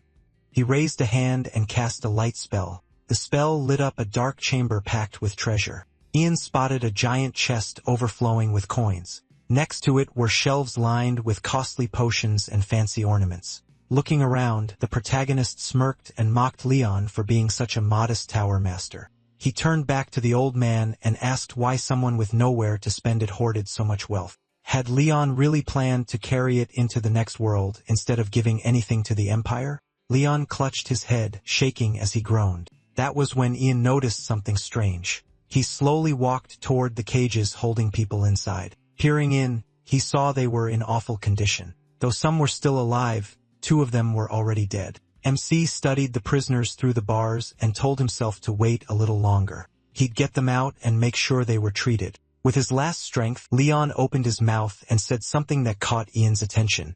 He slowly turned back as Leon mentioned that Marco was the only one. He faced the old man who was still trying to continue. Leon looked up with a nasty grin and said he had people everywhere, men far better than Marco. The protagonist turned fully toward him, waiting for the rest. Pushing himself off the wall, Leon shouted that Ian should stop pretending. They were likely already on their way, and they would not stop without his order. Lowering his head, Leon added that from the start he wanted them focused on 2 targets. MC stared at him and asked if he meant his family and the attack on the prince. Leon slowly lifted his head and offered a simple deal. Holding out his hand, he said they could forget everything that happened today. He pointed out that Ian had no proof besides this portal, and if it came to words alone, people would trust Lee over him. With a small grin, Li Yun warned that he didn't understand the cost of crossing him. And if he did, he'd regret it deeply. The protagonist half closed his eyes, turned his head aside, and calmly refused. Lee stared at him in shock, then fear hit. He screamed that he'd kill MC's mother and the crown prince, but MC only stretched out a hand and told him to try. Li Yun looked confused, not sure what Ian meant. He answered with a wide smile and told him again, go ahead and try. Moonlight covered the protagonist's mansion. His mother turned at once when someone called to her. Li Xiao stood beside her on the balcony and remarked that the wind was cold tonight. The alchemist bowed slightly and asked her to go back inside. Mrs. Page lowered her head sadly and said Ian still hadn't come home, and for some reason, she couldn't reach him even through the ball. Her eyes grew heavy with worry as she said he always let her know if he was going to be late. Li Xiao smiled gently and reminded her that MC was a 6th-class archmage respected across the empire. Even the worst scoundrels would beg for forgiveness before him, so she shouldn't worry. Mrs. Page opened her eyes wide and cried out that to her, he was still just a boy. Lun flinched a little and stepped closer. Sweat ran down his cheek as he slowly opened his mouth. Then he bowed and asked her to forgive him. Li Yun admitted he had a child too, yet he still tried to brush off her feelings. He asked for forgiveness again. She gave a faint smile, looked away and said it was all right. Mrs. Page looked out over the city at night and said she always thought about how heavy Ian's burden must be. She pictured him standing alone with his staff and blue cape, moving forward without leaning on anyone, and said it hurt to know how much he had suffered. Fidgeting with her hands, she admitted she wanted to help carry that burden and hated that all she could do was wait for him here. Lydia straightened and asked her not to say that. With a warm smile, he told her Ian reached those heights because of his family. He remembered his own mana poisoning and said he survived only because of his son. That was what family was for. Mrs. Page looked at him in surprise as he explained that even if she thought she was useless, she gave others peace of mind. Still smiling, Li Yunshin said he always had a place to return to, and that was part of what made him who he was. He lowered his head and offered to stay with her if she wanted. She looked at him calmly as he said he could remain there until the protagonist returned. Mrs. Page tilted her head and gave a small smile. They looked up, and Li Yun quietly said the night felt calm and clear. Sitting beside her, he added that there were usually many guards around, but tonight there were strangely few. Then Li Xiao sensed something. A second later, he shouted for her to get inside. Something was wrong. He had heard a sharp sound from below. Li Xiao stared toward the bushes and yelled, asking who was there. Two unknown men moved through the grass, hiding near the bushes. One of them lifted red eyes and stared right at Lito. Lito thrust out his hand and ordered them to stop right there. Grinding his teeth, he realized they weren't listening. One of the intruders stepped toward a thin blue thread, and Letalo Shinov knew if that line was crossed. The truth hit him all at once, and he froze. He reached for Mrs. Page and shouted to her. Letalo Shinov grabbed her and threw them both down. At that instant, a huge bolt of lightning struck, shaking the ground. A massive lightning blast slammed into their house. The prince and the captain, who were out in the city, saw it and were alarmed. They had no idea what was happening or where that thunder and lightning had come from, and the captain immediately worried about his highness. Seeing the strike, he suggested they return to the palace, but the prince refused, saying it was too soon to leave and that nothing had happened to them. The captain had no idea how hard it had been for the prince to get his father's permission to leave the palace and secretly see how ordinary people lived, so the prince couldn't just go back now. Besides, he had something he wanted to ask. The captain bowed with a hand over his chest, ready to listen. After thinking for a moment, the prince asked him to teach him sword fighting. The request caught the captain off guard, and the prince looked embarrassed. He asked for only the basics and wondered if that was really so hard. The captain was still stunned. The prince even asked him to teach at least a few stances, but the captain suddenly looked off to the side and drew his sword. The prince thought training was about to start and told him not to rush, that they could do it later, but the captain had no such plan. He ordered his highness to stand behind him, leaving the prince confused. The captain called in the second squad of imperial knights. They rushed over at once to protect the prince. The knights formed around him, ready to fight, while the prince stood in the middle in shock.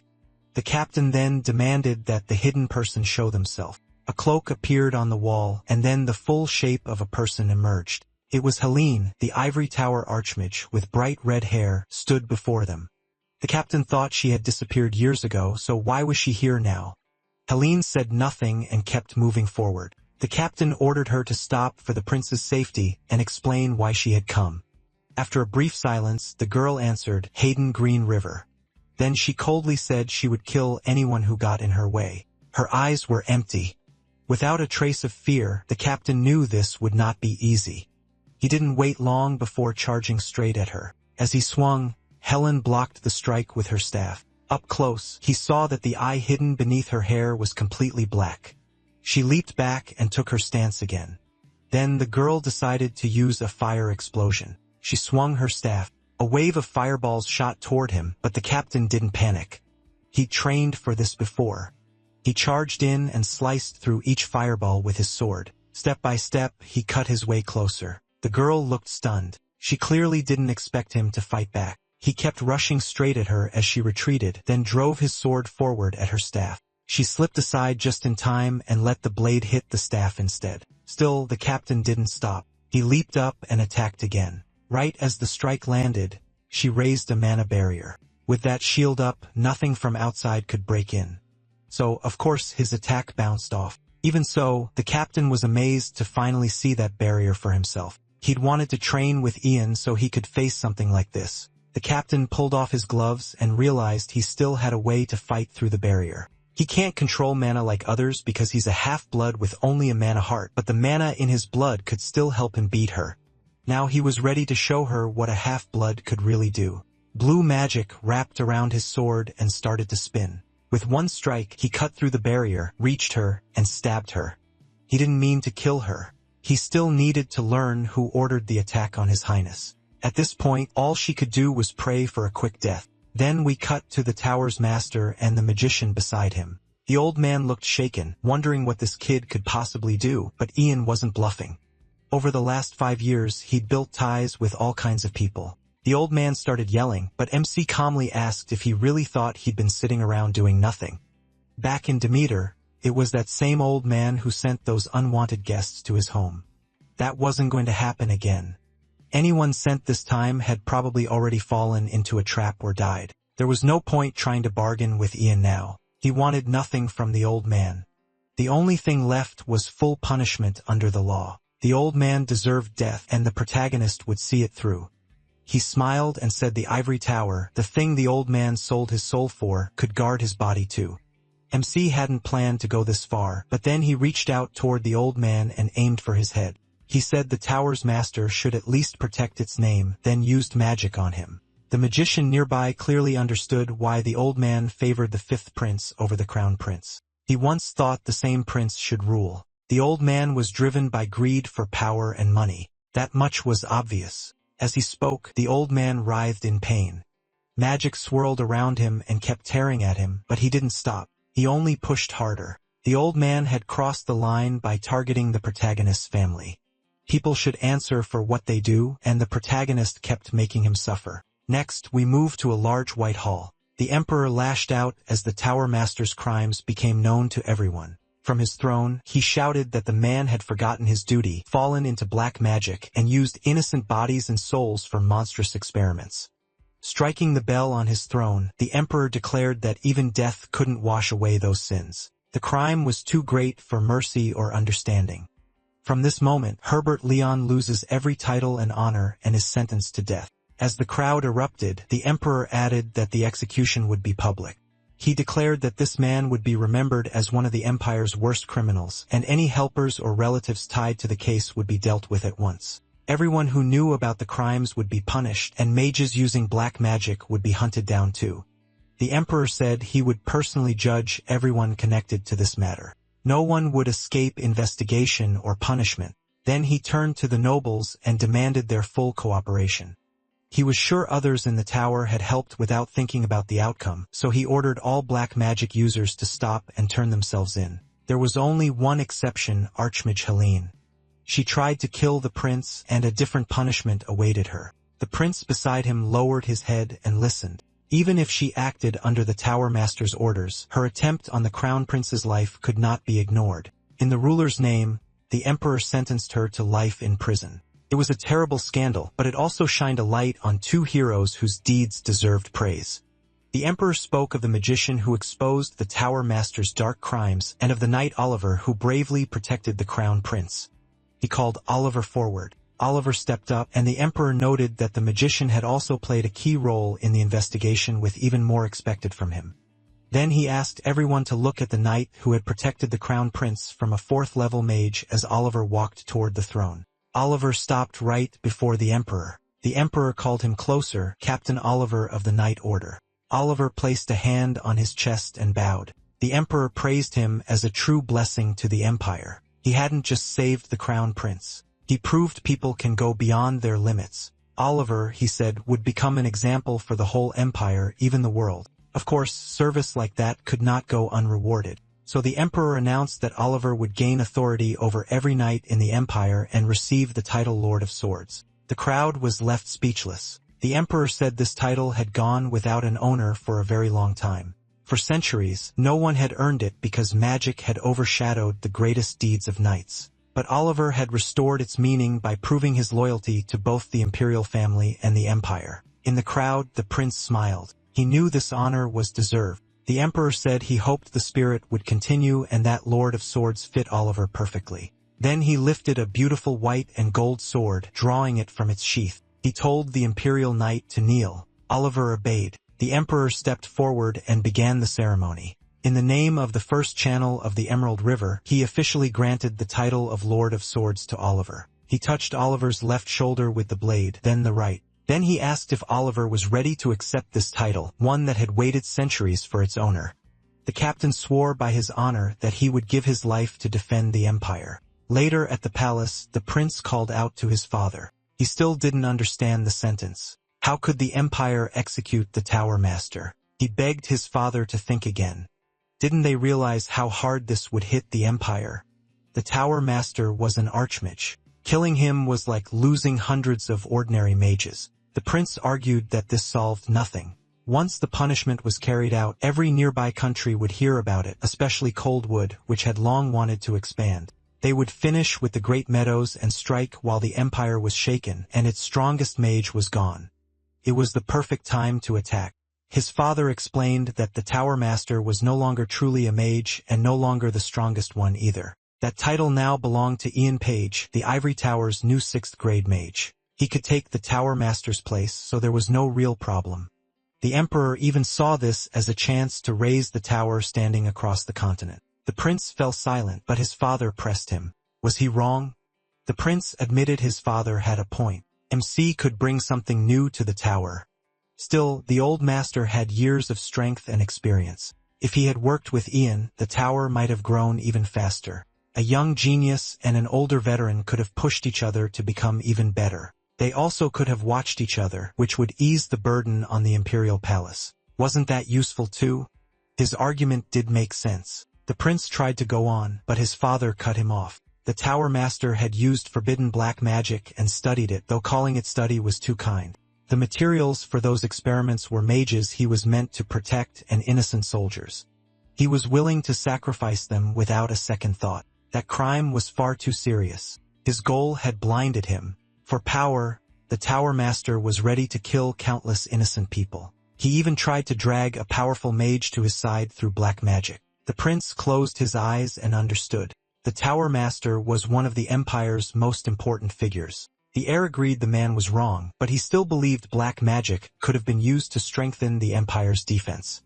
Ragnar argues that if ingredients are needed for this, they should use criminals at least for the public good. That set the Emperor off, and he snapped that this was exactly Ragnar's problem.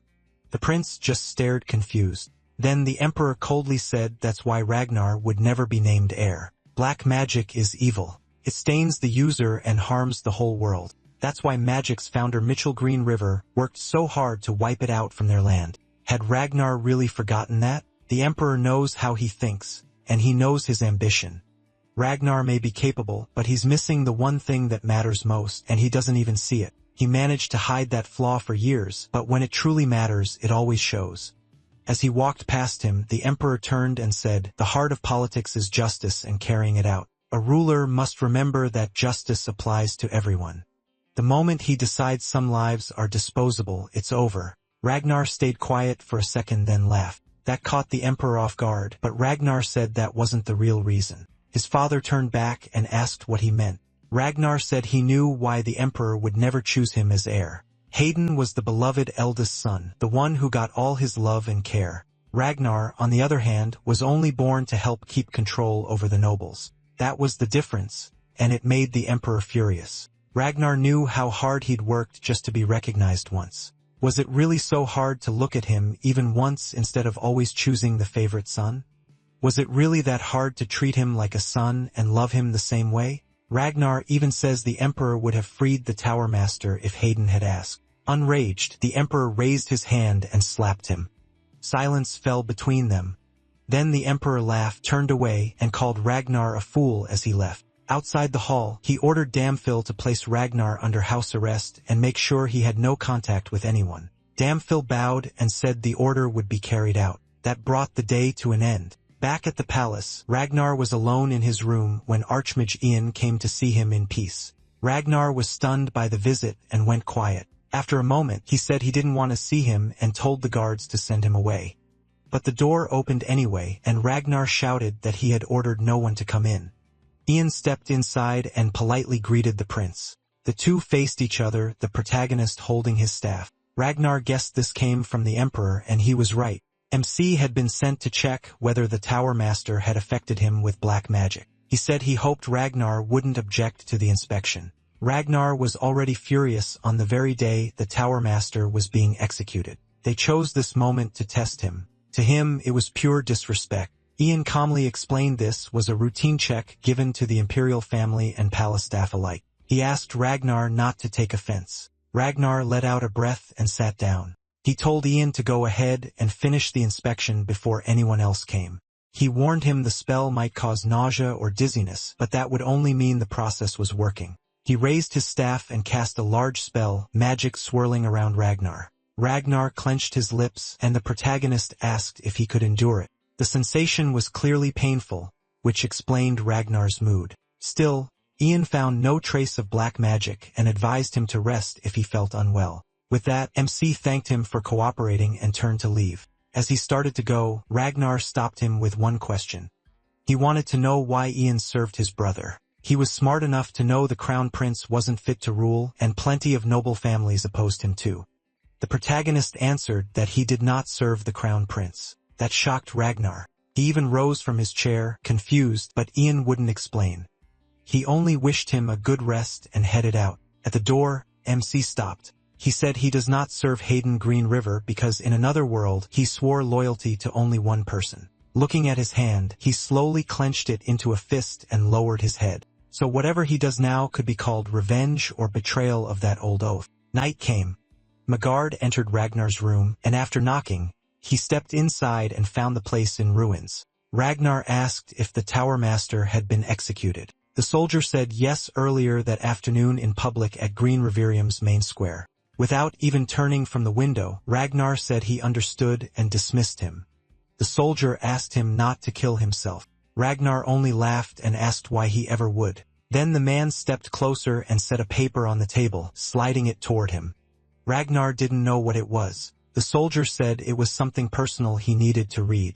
After the man left, Ragnar sat in silence for a while, staring at the paper, then finally picked it up. When he opened it and read the message, he realized they still had a chance. Meanwhile, the survivors from the old man's secret lab were being kept safe and treated. In the Emperor's chamber, he spoke with Ian, who had reviewed statements from those recovering their health and memory. Many stolen treasures had also been returned to the royal treasury. Anyone who had close contact with the Tower Master was being tested for black magic, and so far, no traces had been found. The Emperor praised him for handling it so well. Ian admitted he never imagined the Tower Master was this insane. It still shocked him. He felt responsible for not noticing sooner. Still, the Tower Master had been deeply respected by everyone. Who would have guessed that behind that smile was a tyrant? The protagonist promised to report the test results and anything new from the investigation. The Emperor agreed, but said he had one more question. If MC didn't mind, Ian said, of course. The Emperor asked what he thought of the Crown Prince. The question caught him off guard, though he clearly understood what was being asked. The Emperor knew that too.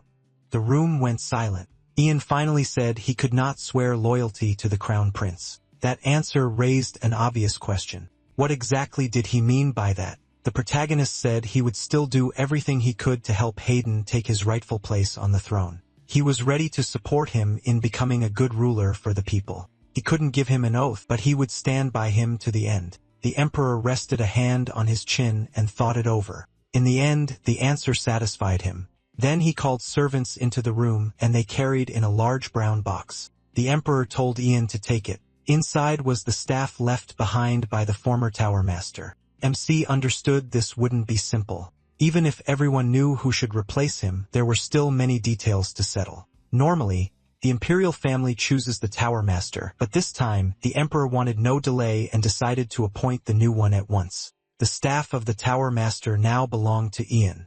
Then the Emperor said he had one favor to ask. He agreed at once and asked what he needed. The Emperor was sure Ragnar would not abandon his plans even after losing such an important ally. He knew how deep Ragnar's greed ran, and if Ragnar took the throne, many innocent people would die. Still, the Emperor admitted that he himself had helped make Ragnar this way. Ragnar would hate him until the day he died. So if Ian could stop him and guide him onto the right path where his father had failed, the Emperor would be deeply grateful. The Emperor rose from his seat and the protagonist stood as well, holding the staff. He promised to carry out the Emperor's will, then he knelt before him. That was the moment Ian Page became master of the Ivory Tower. Later, he arrived at the tower, the doors opened, and MC stepped inside. His thoughts started to flood back. He looked ahead and remembered that once he had wanted to be a hero who saved the Empire, a mage who protected countless lives. Power lets a man command others and maybe even bring peace to the Empire and its people. But his obsession with protecting that power had destroyed him. Ian no longer wanted to be a hero. Now he wanted only one thing: Ragnar dead. He wanted Ragnar to die in shame and be forgotten by everyone now and in the future. From here on, he lived for revenge. Then we returned to Ragnar's room. He sat there, lost in thought. Soon, Hayden came to greet the new Tower Master. Ian stayed silent. He hadn't been formally appointed yet, so Hayden said that title wasn't proper, at least not between the two of them. Who would have thought the little boy the protagonist met 6 years ago would rise this high? The prince was happy to see how much his friend had grown. Ian turned toward the crown prince. Right now, MC was busy checking people for black magic. The prince said he had already gone through the test, so if he had no issue, he would leave. He felt a little let down since the prince had come to see him. Still, the prince asked again if the protagonist was really okay. He said he had a headache and his sight was blurred, but MC insisted nothing was wrong and that he was perfectly fine. Of course, he noticed the prince was suspicious. There was a good chance the Tower Master had used magic on the crown prince. If someone twisted the prince into seeming small-minded, it would make helping Ragnar rise much easier. And with the throne usually passed down by blood, that idea wasn't far-fetched. Ian kept that thought to himself as he watched him. The prince then asked if Haley Green River was next, and she was. Before she came in, he wanted to tell the protagonist something. Lately, Haley had been asking about him all the time. That caught MC off guard. The prince said she kept asking how Ian was doing, what he liked, and even what food he preferred. He couldn't figure out why she was so curious. Even the prince didn't know what to tell her, close as they were.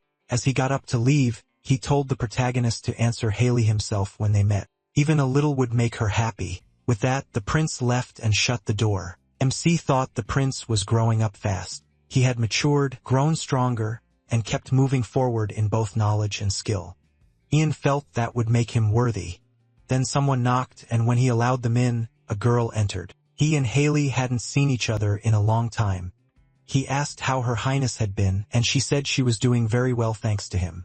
Glad to hear it. He invited her to sit. She sat down but stayed quiet. Then she cast a second-class spell to block sound. Ian was honestly surprised she could use that level already. Haley held up 3 fingers. That shocked him even more. She had reached an even higher class in so little time. Her teacher had said she wasn't there yet, so the protagonist congratulated her and praised her. Then he asked what was so important that she needed to see him and even use magic for privacy. Haley turned to the Tower Master and asked what she should do. Ian told her to explain more because he didn't understand yet. She didn't know where to begin, so MC said he'd ask instead. Why had she hidden that she was a magician? It was her father's order. When she was 12, Kevin tested her for mana and learned she had talent. He told her father before reporting it to the Tower Master. Ian knew what that meant. Once someone became a magician, they had to give up their title and serve the ivory tower. That rule applied even to princes and princesses. Her father wanted her to stay his princess, not become a magician. So Kevin hid the truth on his orders, and Haley went on living as before. But eventually, she realized her magic was starting to spill out. Ian understood right away that she had been training in secret and had now come to him for advice. Kevin was one of the few people who had always supported the crown prince in his past life. Back then, Haley only wanted to help her brother because he lacked support. But now things were different. Her brother had Sir Oliver and Ian. He was finally on the right path, so she wondered if she had any purpose left. Almost none, she admitted. Since learning magic in secret, she was scared she'd only become a burden to her brother. Seeing her sad face, the protagonist knelt in front of her. When she looked up, he told her that living her own life would be enough. She needed to live for herself, not just for the imperial palace or her brother. Haley lowered her eyes and said she didn't know how to do that. She looked up in surprise when Ian said nobody is born. Knowing that sitting across from her, he added that if a person lives only for others, then they're living someone else's life, not their own. He lowered his head and said that over time, she'd lose herself. A memory flashed through his mind from his past life, and he quietly added that she'd end up trapped in emptiness and fear.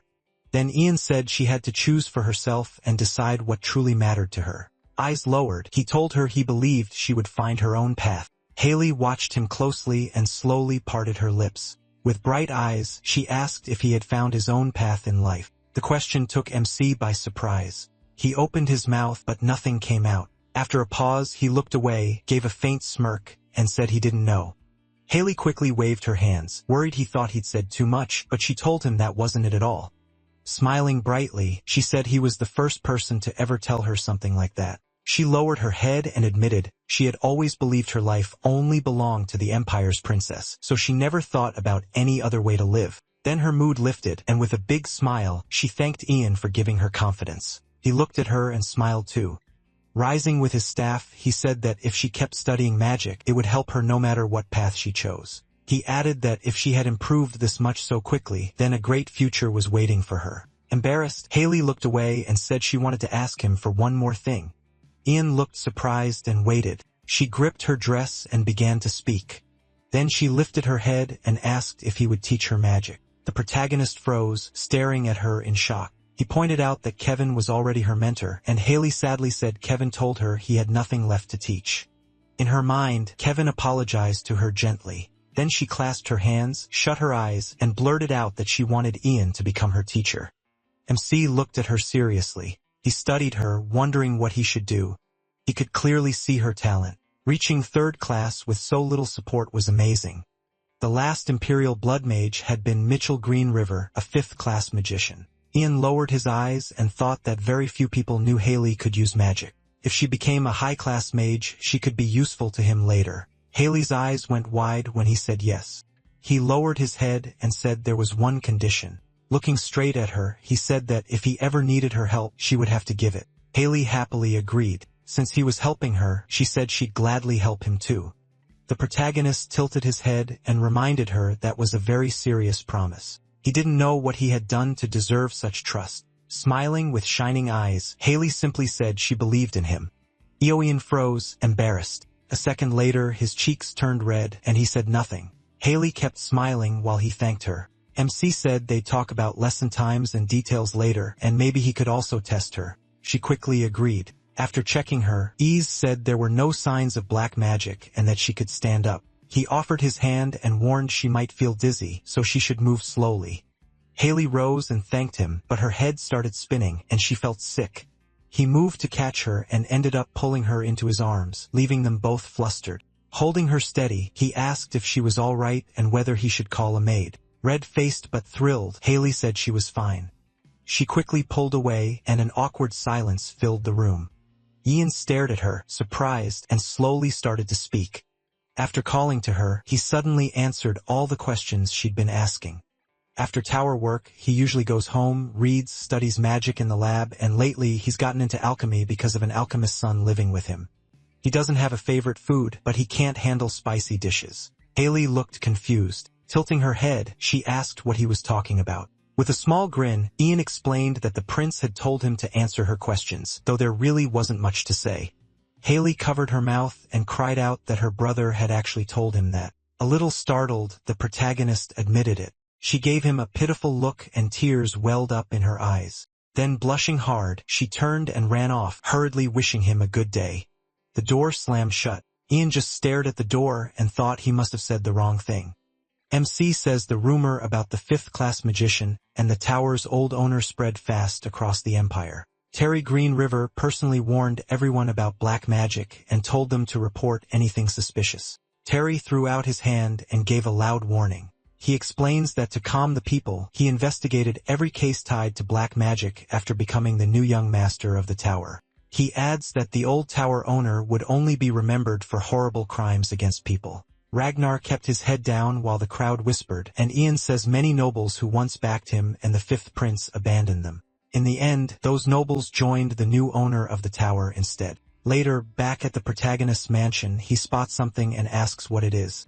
Licio shows him a tray full of letters and says they're invitations to receptions. Ian opens one and wonders why people are acting so freely when the investigations still aren't finished. With a grin, Licio asks if he'll read them anyway, but MC says he has no plan to attend. Licio takes the letters and tells him to at least check them first, then asks what one says.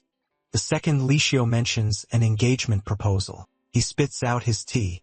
Still stunned, he learns Count Gerard wants him to marry his oldest daughter in 5 years when the girl is only 12 now. In the protagonist's mind, the Count has completely lost it. Licio just smiles and points out that Ian is an adult now. Since he's the youngest tower owner, offers like this were bound to come, and there will only be more. MC grabs his head and realizes the nobles just want to use him to raise their own status and power. He makes a face and says it's hard to believe they'd throw their young daughters into this for political gain. Licio agrees and says he should find a partner who truly deserves him. Then Licio starts sorting through the letters, saying he'll send refusals to all of them, and the protagonist thanks him. Seeing how pleased Licio looks, Ian remembers how much extra work these inspections have given him and thinks he should repay him somehow. He goes quiet for a moment, sets down his tea, and admits he's never really thanked him properly. Licio glances over with a small smile. Lowering his head, MC thanks him for protecting his mother. Licio freezes in shock, and the room goes silent. He slowly parts his lips, then answers softly that if Ian feels that way, it was really the mangacapes that saved them. Even so, he says he would have protected her with his life. That brings a wide smile to his face. He says that's exactly why he wants to help Licio. Turning serious, the protagonist asks who the magician was that pumped mana into Licio's body. He wants a name, a face, anything he can remember. Licio only stares at him, surprised and silent. Ian presses harder and says he promised to find that person and make him pay for what he did. Licio bites his lip, finally understanding what MC means. Then he touches his cheek and says he remembers nothing. He is taken aback and asks how that's possible. Looking away, Licio says it happened late at night. Back when he studied alchemy in the capital, plenty of magicians had reasons to hate him. A memory flashes through his mind, sleeping in bed, then a hand reaching toward him, and he admits he hates the attacker and once wanted to kill him, especially when he thought he'd have to leave his son all alone. His gaze drops as he says mana poisoning pushed him to the edge of death many times. Now though, after meeting the protagonist, his life is no longer in danger. He wants to focus on his son's future, not revenge, and thanks the protagonist. MC says he'll remember those words. He looks away in silence and stares off for a moment. Then he suddenly jumps up and says he has never even seen his own father's face. As he paces the room, he explains that his father vanished before he was born, and no one knows if he's dead or alive. Stopping short, Ian says living with Licio made him realize that if his father had been there, his life might have been like Douglas's. Licio sits there in total shock, unsure how to take that. By the window, the protagonist smiles and says it's obvious now why Douglas is so lively and cheerful. He adds that his mother only recovered because of Licio's elixirs. Then MC says he'll probably be away from home much more from now on. So he turns back with a faint smile and says he hopes Licio will keep protecting them. Flushing red, Licio quickly agrees. Ian crosses his arms, looks toward the door, and says he thinks he'll show up soon.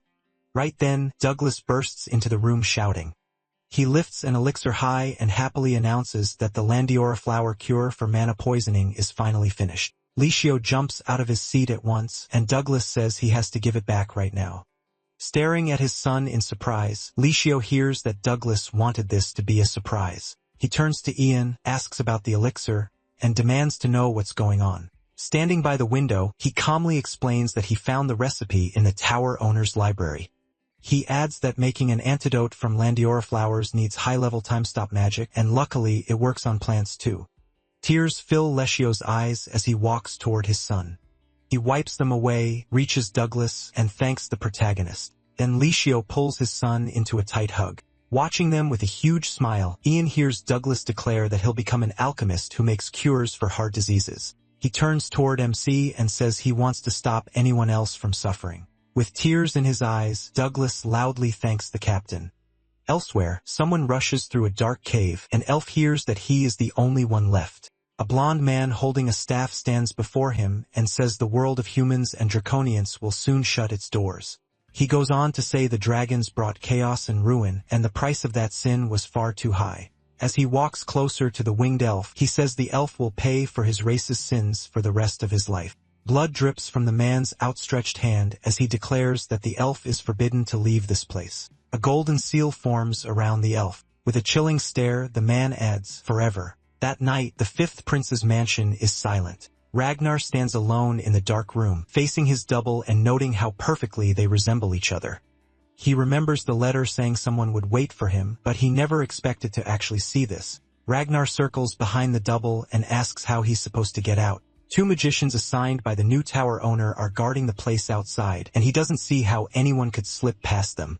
Without opening his eyes, the double tells him not to worry. The clan leader is far stronger than the tower owner. Ragnar turns at once and asks who this clan leader is. The double pulls out a book and says it's better if Ragnar sees for himself. The book starts glowing blue.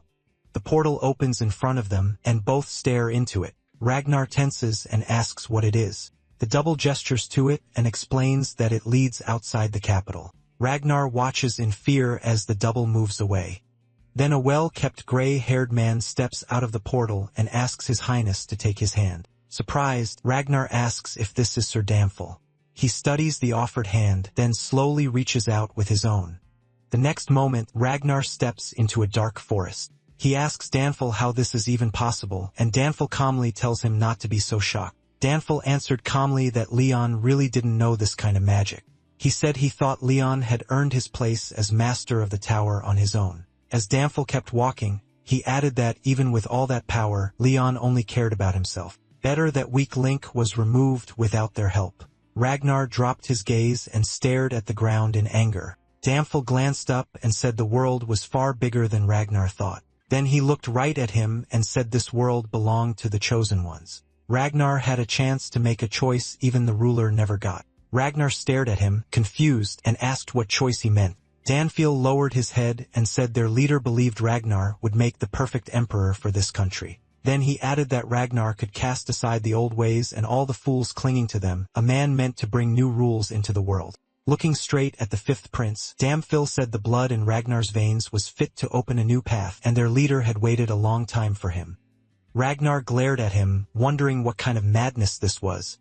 As he watched Damphel walk ahead, Ragnar thought about what he'd heard. How could anyone be stronger than the protagonist and the former Tower Master? The fifth prince kept following him through the forest, realizing this sect that ignored the imperial religion was far deeper than he thought. Even the Tower Master and the captain of the Imperial Guard belonged to it. He then pieced together their goal.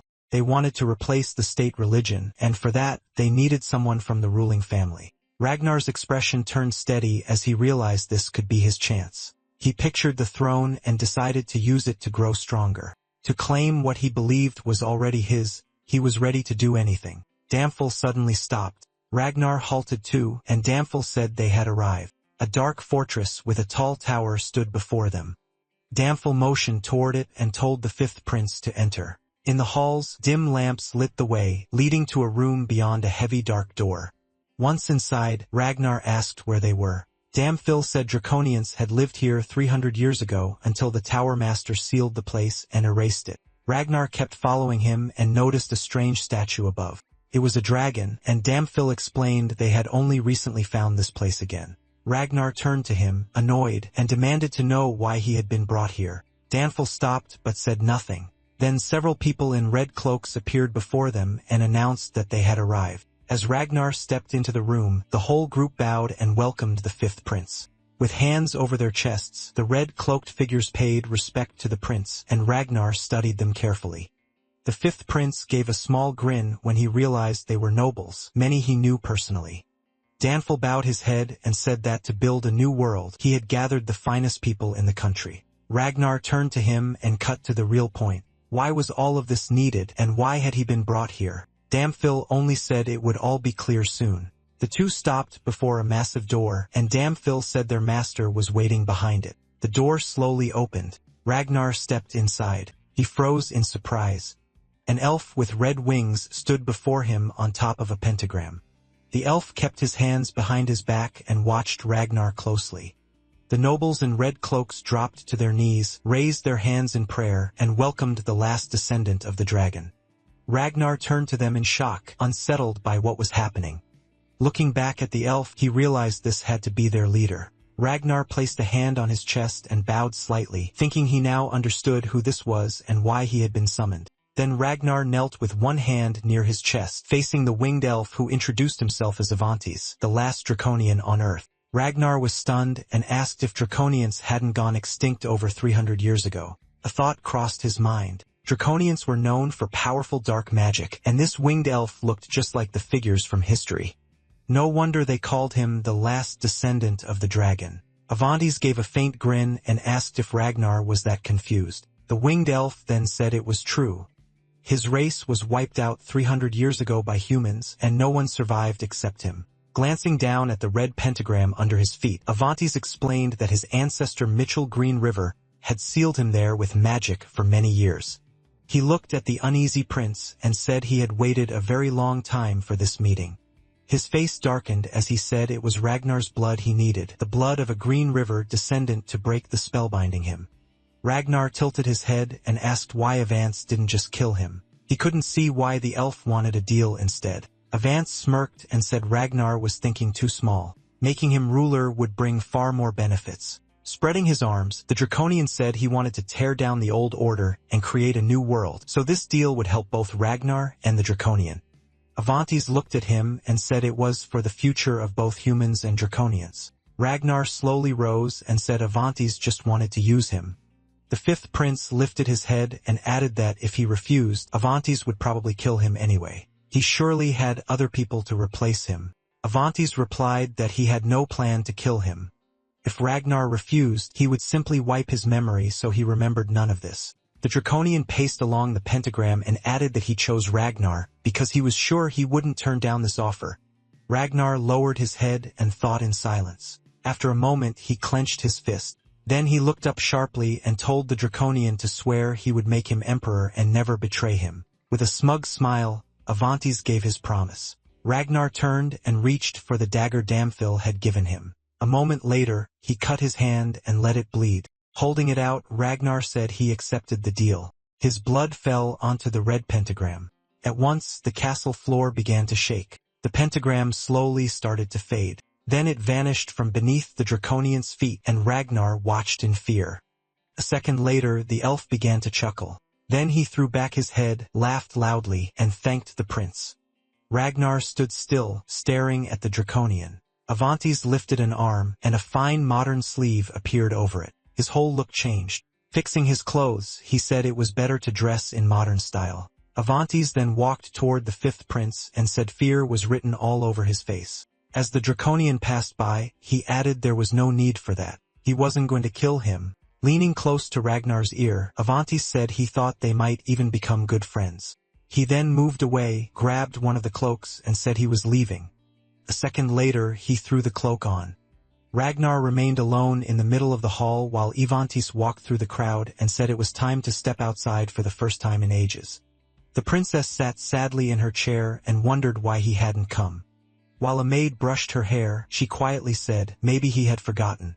The maid tried to reassure her, saying Mr. Ian was probably just busy researching black magic. The princess gave a faint smile and said he really was a busy man. The maid grew uneasy, and the princess looked even more downcast. Then two maids rushed into the room, shouting for the princess. She looked over and asked what was wrong and why they were yelling. Barely able to contain themselves, the maids cried out that the time had come. He was here. They quickly explained that Mr. Ian Page had finally arrived, and this time he was wearing a suit instead of a cloak. The princess stared at them and asked them to repeat it. For a moment, the room went quiet as the girls stared back at her. Then she lowered her head and began to speak. Suddenly, she looked up with tears in her eyes and asked them to help her get ready. The palace shone in the sunlight. The princess walked down the red carpet in her shoes. She reached the great doors and touched the handles. Lowering her head, she shut her eyes for a second and let out a breath. Then she turned around and nervously asked if her hair looked fine, if nothing was sticking out. A maid told her not to worry, saying she looked the most beautiful of all today, and the others agreed. The princess looked at them once more and said she was going in. The hall doors swung open. Ian rose from his chair at once when he saw the princess approaching. He placed a hand on his chest, smiled at her, and said it had been a long time. Your Highness, the princess lit up the moment she saw him. She blushed a little and said nothing. She looked down and quietly admitted she thought he had forgotten her. Ian leaned in a little, apologized, and said he had a lot to handle. The princess stepped closer, faced him, and said she was thankful he came. Then she broke into a big smile and said the suit looked great on him, and he thanked her. The protagonist glanced up and said they should go somewhere better for studying first. Looking at the fountain, he explained there were too many people around, and gossip about them might spread. Her smile faded, and she lowered her head. With a small grin, Ian held out his hand and said he'd take her there himself. She just had to hold on for a moment. She stared at the floor and softly said she would. Then she suddenly looked up, realizing she had answered without thinking. Surprised, she asked what he meant by taking his hand, and MC smiled and said they were going to teleport. The princess widened her eyes as his meaning sank in. Her golden eyes lit up, and she said that was space travel magic. Slowly, she reached her hand toward him. Watching her, Ian warned that she might feel a little dizzy. She carefully placed her hand on his arm, and he told her not to let go. A second later, blue light flared around them. They arrived in a quiet clearing near the mountains. She quickly stepped away, grabbed her head, and stared out in shock. As she fixed her hair, she started to ask where they were. Smiling, Ian cut in and said these were mountains near the capital, and hardly anyone came here. Still looking out, he explained he picked this place because a 6th-grade magician can only teleport so far. It was open, calm, and perfect for practice. The princess turned to him in surprise, noticed and asked what was wrong. Walking slowly through the grass, she said this was her first time outside the castle. She looked up and admitted the outside world had always felt like something she could only see in dreams. Looking at the birds overhead, she said that by taking his hand, that dream became real in an instant. Then she turned back with a bright smile and said magic was amazing. Ian just stared at her, caught off guard. For a moment, he looked completely unsure what to say. In his mind, he remembered the lonely princess by the window. He also remembered those dark, sad eyes fixed on him. After that, Ian looked down at the grass, stayed quiet, and smiled a little. She kept smiling at him, and he finally agreed. Looking back up at her, the protagonist said she was right. Magic really was amazing.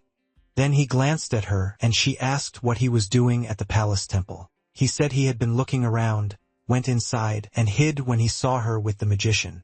The princess blinked in surprise and asked how he managed that when the place should have been heavily guarded. Ian looked away, a little embarrassed, and admitted he was curious. She giggled and said she understood. When she was little, she used to sneak into forbidden places with her brother too. With her hands behind her back, she grinned and said she'd overlook his illegal trip into the temple, since he overlooked her learning magic. That meant they had something in common now. MC lowered his head with a wide smile and said she was right. Leaning closer, she told him there would be a reception in 10 days for her brother's birthday and asked if he would come. Ian said he had gotten an invitation, but he didn't think he should attend. She was shocked and asked why, saying the prince would be upset. As they walked, he explained that only the highest nobles should be at an event like that. Even as the tower's new master, he was still a commoner, and his presence could cause trouble. He added that he knew the old tower master's ties with the nobles built over many years would not be easy to replace. Smiling at her, the protagonist said that until the crown prince secured his place among the nobles and firmly claimed the throne, he should stay out of the way.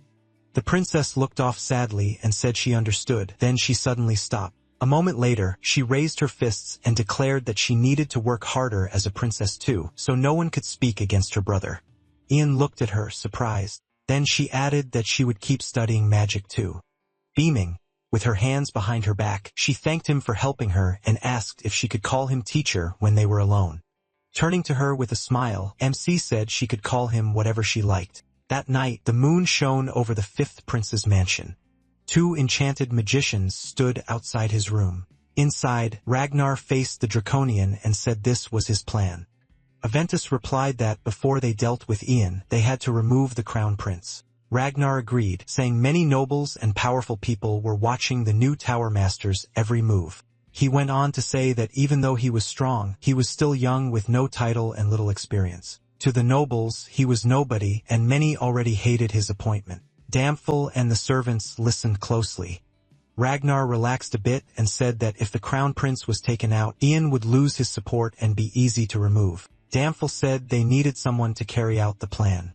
Ragnar frowned and answered that he had not chosen the person yet. Damphel bowed and offered himself, saying he knew someone who could handle it. Ragnar said he was counting on him, and Sir Damphel bowed again. Then the doors suddenly opened. Soon, only Ragnar and Aventus remained in the room. Aventus lowered his head a little and said it was time to move. Ragnar clenched his fists and said he wanted to ask something first. Aventus looked at him, waiting. Ragnar admitted Aventus had enough power to change the empire and surely had many others he could use. So why had he chosen the 5th prince? Aventus exhaled and said he needed to find someone. Ragnar asked to Angli. Aventus opened his eyes sharply, pictured a golden dragon, and said it was the last of its kind, a dragon that controls time and a key ally to the Draconians. Stunned and uneasy, Ragnar asked if the golden dragon wasn't just a fairy tale. Aventus shook that off and said dragons still existed, whether people believed it or not. Humans just couldn't reach the places where they live. He added that when new truth and chaos entered the world, the dragon would appear for sure. Ragnar repeated the word chaos, thinking it over. Aventus darkened and said that word meant war. Ragnar realized that meant the war with the Draconians 300 years ago had been fought to summon the Golden Dragon, and Aventus said he was correct. Aventus added that Mitchell Green River chose to join hands with humans instead of them. It was foolish to believe Mitchell alone could wipe out both dragons and Draconians. Ragnar pointed out that across the continent, no one even spoke of dragons or Draconians anymore. People were taught Mitchell defeated them with the magic he created in the tower. Aventus said Mitchell always erased his tracks and vanished as if nothing had happened. Then he narrowed his eyes and said Draconians with dragon blood could clearly feel that dragons were still alive. Ragnar lowered his head and said Aventus wanted to make him emperor and start a war. Aventus crossed his arms, smiled, and said that was the plan for now, but it might lead to more than trouble, maybe even the uniting of the continent's 3 empires. Ragnar listened in surprise. With a hard look, Aventus said his ancestors would welcome war. Once it began, the dragon would show itself here, and they had to find it. Ragnar stepped closer to the table and asked what would happen after they caught the dragon. Aventus shut his eyes and dipped his head, saying they had talked long enough. He stood up at once and told the 5th prince to stay safe. With a broad smile, Aventus said he was sure their goals would line up. The knights' headquarters sat beside the barracks. The vice-captain stared ahead in shock and blurted out, asking if it was true. The soldier by the door answered that they were waiting for him in the office of the 1st Imperial Knights captain. Leaning over the table, Paul grumbled about why that creepy servant Phil wanted him when he had not caused any trouble. A second later, Paul flashed a big smile and said he would go thank him for the message. Then the doors flew open. The knight who brought the message stood still as black magic poured from him, and his eyes glowed red. Paul kept walking quickly down the hall. When he reached the large door, he lowered his head and stopped. After a brief pause, he closed his eyes and let out a breath. Sir Dimphil was writing at his desk, and when the knock came, he told him to enter. Paul stepped inside and faced the captain. Noticing him, Domphil rose sharply and told him to come closer. Turning aside, Domphil brought up Helene, saying he heard she had been controlled by black magic when she attacked the prince. Paul listened nervously. Paul answered that security had been tightened after that, and nothing like it had happened again. Sir Dimphil lowered his head bitterly and said those steps should have been taken from the start since the imperial family carried the nation's future. He added that he had already spoken with Oliver, but this was the first time he was discussing it with the vice-captain. Then Domphil studied Paul's uneasy face and said he had been vice-captain for a long time, so he worried Paul might resent him. Paul lowered his head, embarrassed, but firmly said no. He was fully satisfied with his post. Exhaling with his eyes closed, Sir Dimphil said he was glad to hear that. With his hands behind his back, the captain moved closer and said people claimed Paul was the most skilled knight after Oliver. As he kept approaching, Domphil said that kind of talent was amazing and should be recognized by the ruler, the crown prince, and the captain. Paul looked down, cheeks reddening, and said he still had a lot to learn. Domphil told him not to be modest. He had earned that rank through his own hard work. Pacing the room, the captain said that when Oliver suggested making a common orphan the vice-captain of the Second Knights, he thought Oliver had lost his mind. At that, Paul stiffened and grew visibly tense. Charing Phil stepped to his side and coldly said he could not understand trusting the imperial family's safety to someone pulled in from the street. Grinding his teeth, he went further, calling it absurd to give such a high post to an ordinary peasant. Paul jolted and became even more nervous. Then a Draconian appeared behind the captain, and Deeringfeld declared that it would end today. Paul instantly grabbed his sword and shouted, demanding to know who it was and what was going on. Black magic coiled around his arm and blade, and Paul realized he could not move. Streams of black magic shot from the Draconian toward him. Paul groaned and struggled to fight it off. He glared at the captain in fury. Sir Domphil looked back coldly and said Paul would become a sacrifice for the new empire. Outside, sword strikes rang through the training grounds. Hayden blocked the blow with his sword and let out a grunt. He and Oliver were sparring when the crown prince swung hard at the captain. Oliver hopped back and told him he was doing fine, but he needed better control over his footing and attack speed. Hayden stumbled back, gritted his teeth, and yelled for Oliver to stop. A moment later, the prince's sword slipped from his hands. Hayden stared in shock as it stuck into the ground. Oliver grinned and said training was over for today, and Hayden thanked him. The crown prince dropped to the ground, leaned back on his hands, caught his breath, and asked why he was so bad with a sword. Oliver tilted his head and told him that was not true. Hayden was very capable, more talented than most people, and learned faster than Ian. Hayden's mouth fell open, and he asked in shock if he was better than the main character. Oliver said yes. The protagonist had trained swordsmanship with him for 5 years. Remembering MC trembling with anger while holding a sword, Oliver said MC was a great magician, but not a strong knight. That only made Hayden more shocked. Laughing, Oliver put a finger to his lips and asked him to keep it secret. Hayden burst out laughing and said this was huge news. Ian was not perfect at everything after all. Grinning to himself, he added that meant there was at least one thing he could beat him at. Looking fired up, Hayden raised his fist and shouted that he would train even harder until he surpassed him. Then his eyes shifted to the side. He spotted Paul standing sadly under a tree. Paul kept staring at the grass, his face empty. Oliver turned toward him. Hayden said he did not know what was wrong, but lately, Paul barely spoke and seemed totally lost. Looking down sadly, Oliver said he had noticed too. When he asked if something was wrong, Paul insisted nothing had happened. Hayden kept watching the vice-captain and said they should ask him again. He then told Oliver not to be shy or too harsh. It was his duty as a leader.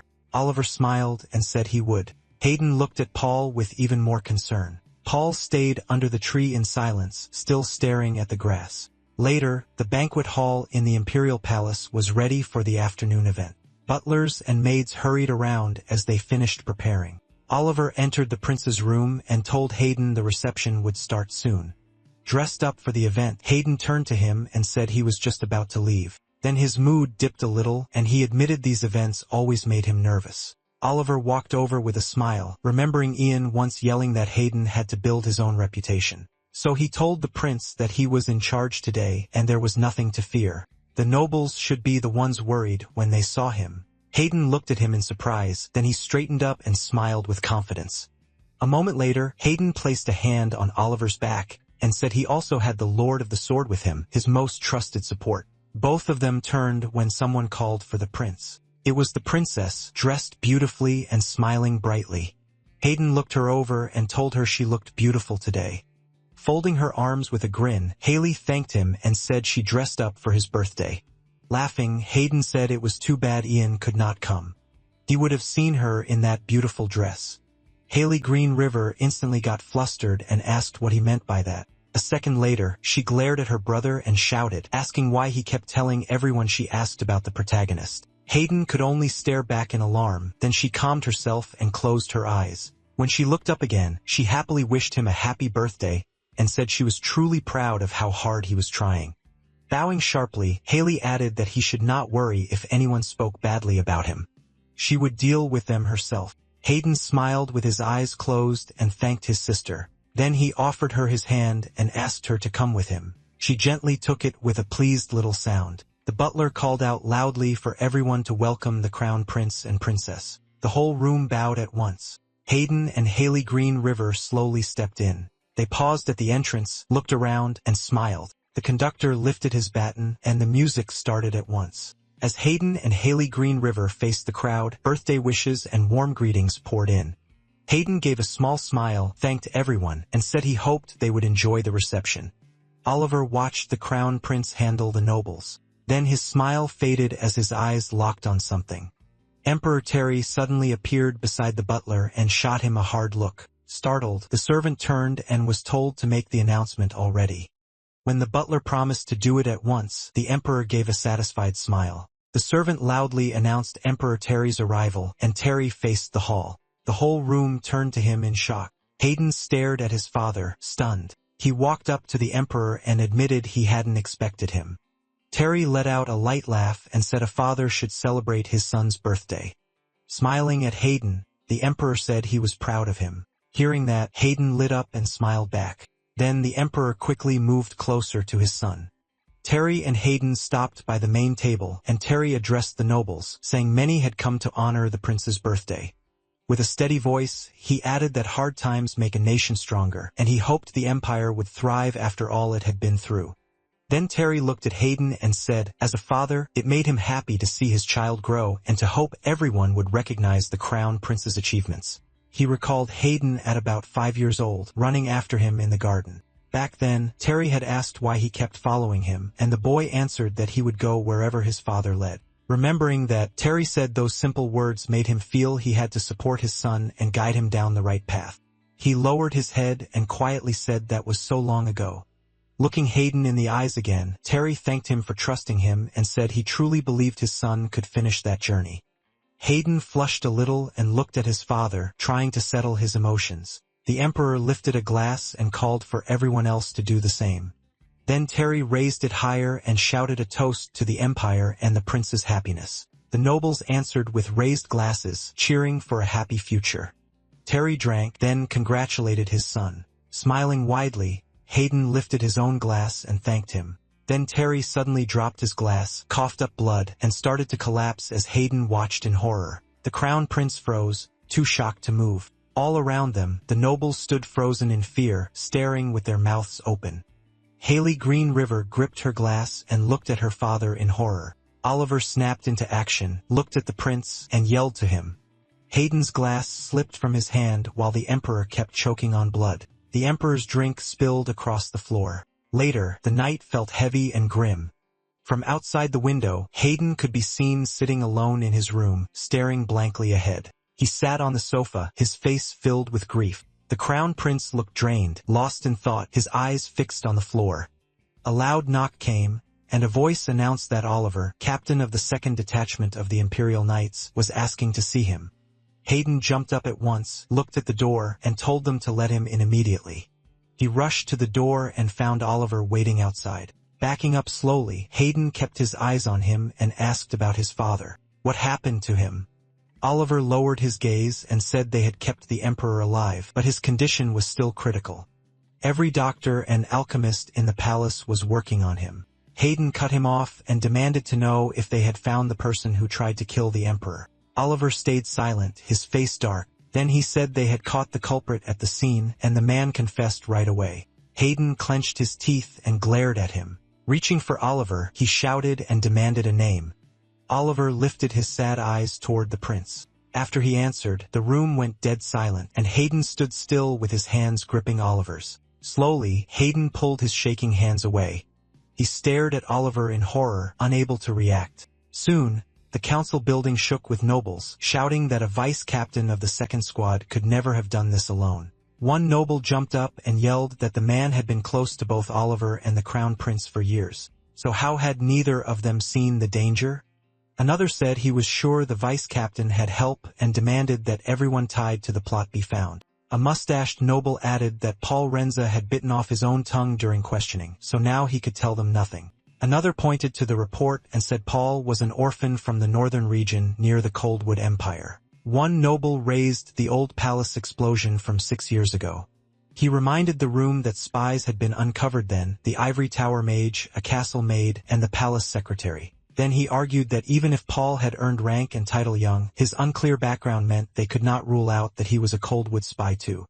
One aristocrat pointed out they had found no seal on him, but another shouted that a seal didn't matter now. Someone else said Paul tried to send the Emperor away and still said nothing about his motive or any partners. Another noble insisted they should have checked his past more carefully and demanded he be stripped of his post and executed for trying to kill the Emperor. Yen sat at the head of the table watching as many nobles agreed. He listened in silence, eyes dropping to the table as he thought. Outside, the sky was dark with clouds.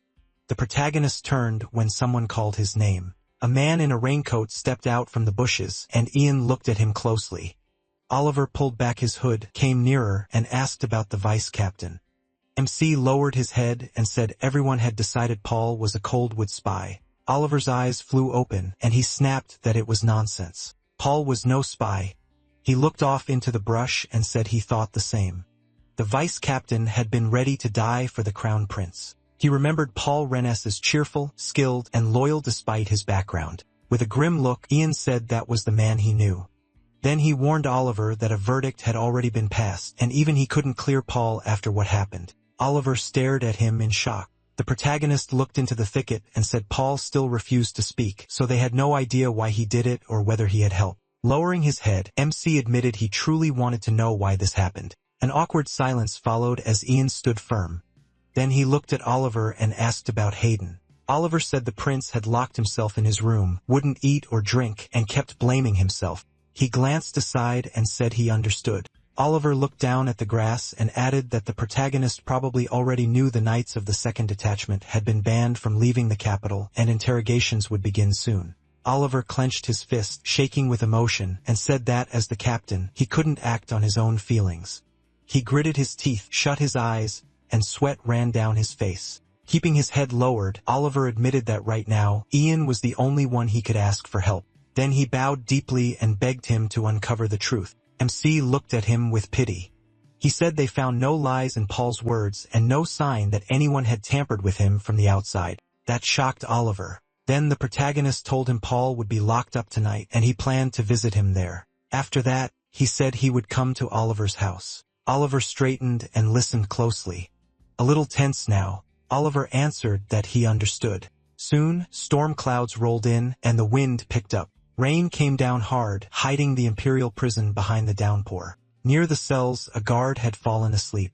Ian slipped past him without waking him. He stopped in front of one cell and stared ahead. For a moment, MC stood there in silence, then the metal door opened. Inside, he found the vice captain worn out and badly beaten. Paul slowly lifted his head and looked at him. Ian stepped closer and asked if he still recognized him. Paul only looked down and stayed silent. With a heavy look, he said he never thought Paul would choose to attack the emperor. He studied him for a moment, then said he already knew Paul wasn't a spy. Paul had sworn to protect the crown prince until the end, so Ian couldn't understand why he did this. The protagonist raised a blue glowing hand to Paul's head and said he was going into his memories. A blue rune appeared before his face, and MC quietly asked for permission. At once, he saw a soldier giving Paul urgent news. Then Paul went to a captain named Damphil, and a draconian stepped out from behind him. Next came the moment Avantes wrapped Paul in black magic. Damphil just watched, glaring as Paul suffered. Paul reached toward the two of them and curled his fingers. Ian's eyes widened. Paul hadn't been acting on his own. Someone had forced him with dark magic. Then Paul's spirit appeared before him, and the protagonist realized he had been too trusting. Paul looked at him sadly and warned him to be careful. The worst enemies are the ones closest to you. Ian stared at him in shock, his jaw tightening. Paul smiled with his eyes closed and said he had been waiting for MC, holding on just for this meeting. He spun toward him and shouted for him to wait. He would break the spell now, but Paul suddenly grabbed his hand to stop him. Surprised, the protagonist looked back, and Paul quietly asked how the prince was doing. MC pulled his hand away and said that with these memories, he could clear Paul's name. If they caught the one behind it, he could be proven innocent. Paul lowered his head and answered through clenched teeth that it was impossible. Yen snapped toward him. Paul bowed even lower and said that even then, he still poisoned the emperor's wine. Furious, he shouted that he couldn't give up now. Otherwise, everyone would remember him as the emperor's would-be killer. Paul shook his head hard and said he didn't care. He had sworn to protect the imperial family, so he couldn't just ignore what he had done. The protagonist looked at him sadly as Paul added that anyone who harms the emperor also stands against the crown prince. Raising his eyes, Paul said this was only the beginning and probably not the end. He didn't want to remain a threat to the crown. Ian stared at him and shouted, asking what he meant. Paul looked down again and said, MC could pass his words to the prince and the captain. Then Paul lifted his head, smiled faintly, and offered both his thanks and his apology. He told him this was the last thing he could do to protect his highness, and he stared back in panic. Paul moved toward him and asked the protagonist to protect the prince. A second later, Paul shoved him. Ian stumbled and started to fall. Paul looked at him and smiled once more. Then he closed his eyes, and MC's vision turned completely white. In that light, Paul remembered the prince laughing and drinking with him and thought that one day the prince would bring light to the empire. Ian suddenly snapped awake, clutching his chest as he screamed. He forced himself up and looked at Paul. Holding out his hand with the blue seal, he cast the great undoing spell. He shut his eyes as violent streams of wind slammed into him. When he looked again, horror hit him. Had the spell failed? The protagonist shouted at Paul to hang on just a little longer. He promised he would break it right now. Rushing closer, Ian cried that Paul wouldn't have to suffer anymore. A moment later, all he could do was stare in despair at the vice-captain's body. Paul Renz hung limp in his chains, and MC kept looking at him. There was no sign of life left. Ian stood there in silence, trying to steady his breathing. A moment later, he lowered his head and froze, lost in what had just happened. Outside, the storm kept raging. Rain hammered against the windows of Oliver's house. Oliver sat by the fireplace, staring at a candle beside him, hands folded. He stayed there in deep thought. Then a sharp sound made him grab his sword and look over. Cold sweat covered him until Ian said it was him. Oliver rushed to the door and stared at him. The man stood there soaked through, wearing a sad expression.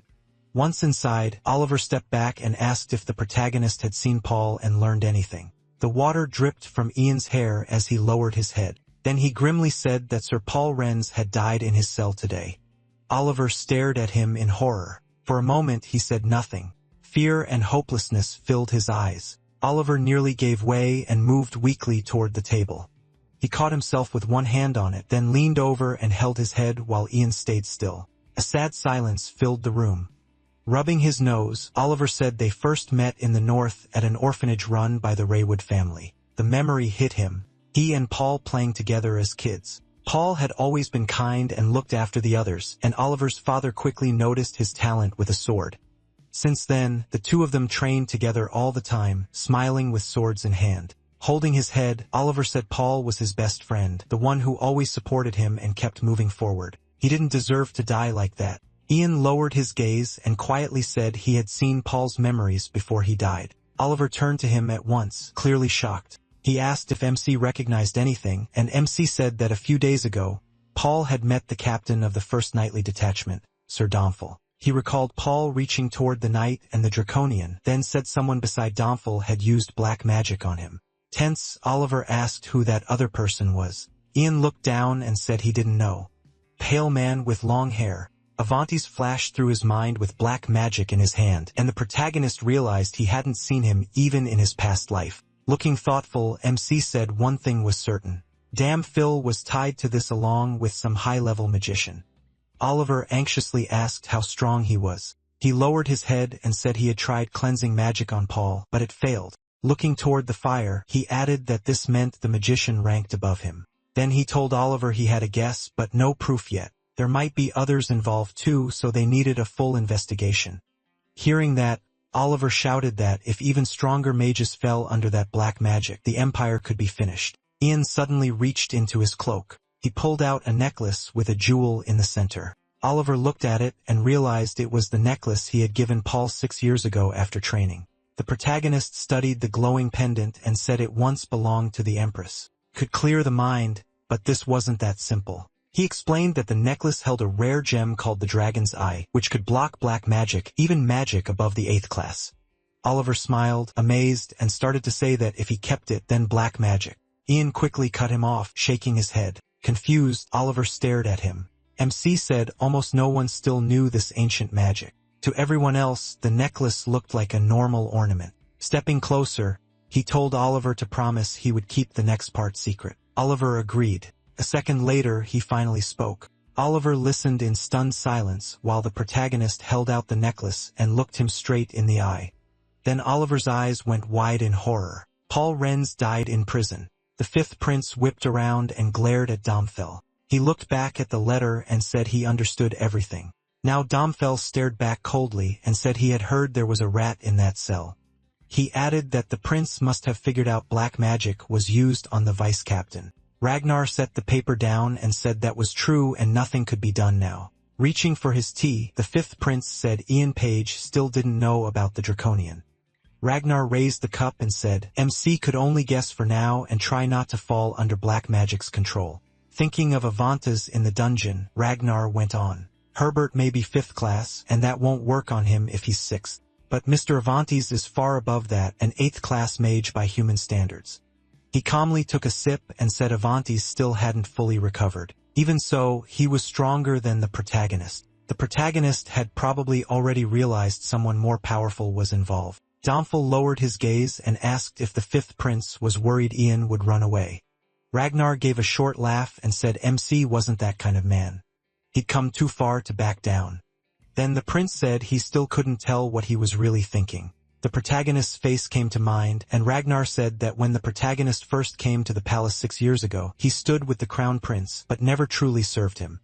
Looking at his reflection, Ragnar said MC was hiding a lot and likely knew far more about him than anyone guessed. As he pictured him in front of him, Ragnar said it felt like they had known each other for a very long time. Ragnar set the teacup down.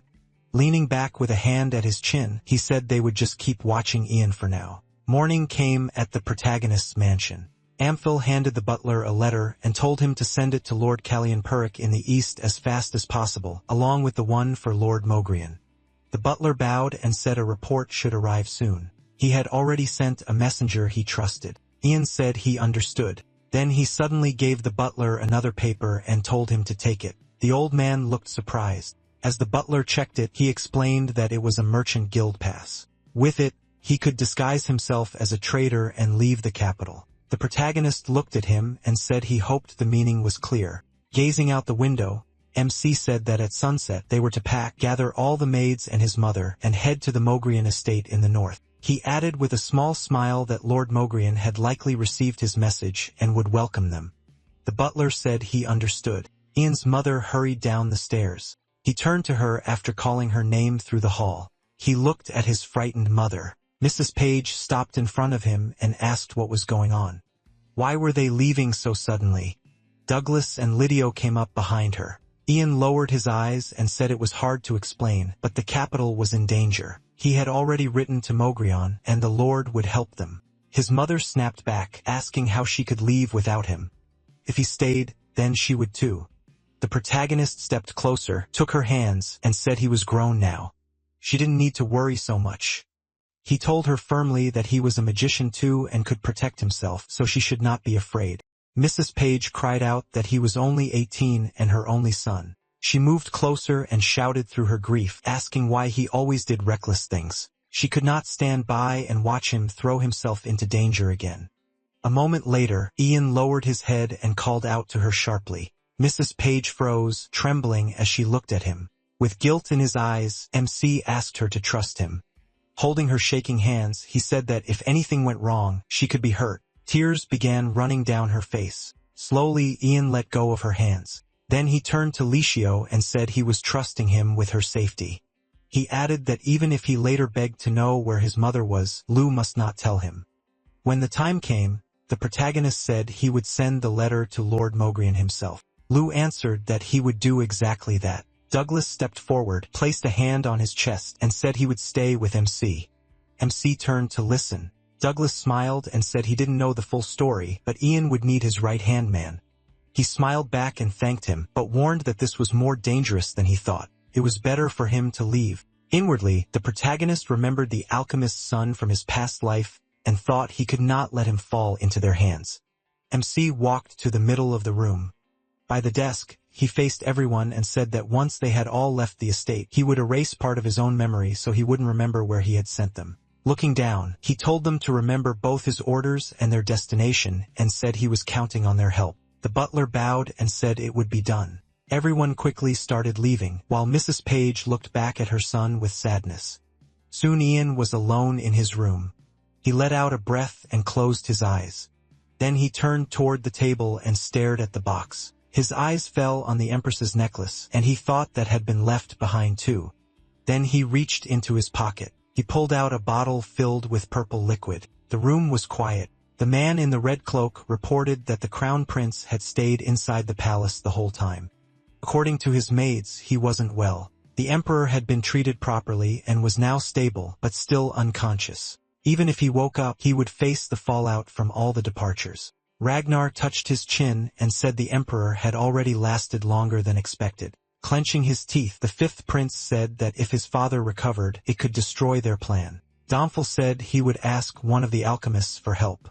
Ragnar turned to him sharply, and the knight added that they needed to act now. Domfil went on to say that many nobles doubted the crown prince. They believed that, in a crisis like this, he could not rule properly. He added that the second knightly detachment was being questioned with Oliver personally overseeing it. Ivantis gave a faint smile and said things were moving smoothly overall. They only had to wait for the throne to pass to Ragnar. But Ragnar, still thinking, said it was strange that Ian Page wasn't doing anything. He would never just sit and wait. They had likely already made a move. Then everyone turned toward the door as a servant rushed in and called for the prince. Domfil snapped at him for interrupting, then quickly apologized to the cloaked guests.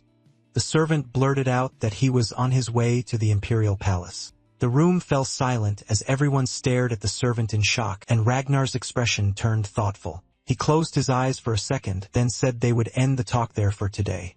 The fifth prince told the Draconian to wipe away any sign he had been there and leave. Ivantis glanced at the prince and agreed. Yen strode down the hall with confidence. He headed straight for the fifth prince's chambers. A servant faced the door and announced that the protagonist page had arrived. Ragnar turned to the door and coldly allowed him in.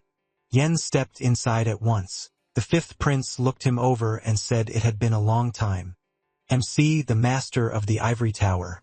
He glared at the fifth prince and kept walking forward. Ragnar slowly turned toward him and said, this was their first meeting since the old tower master was executed.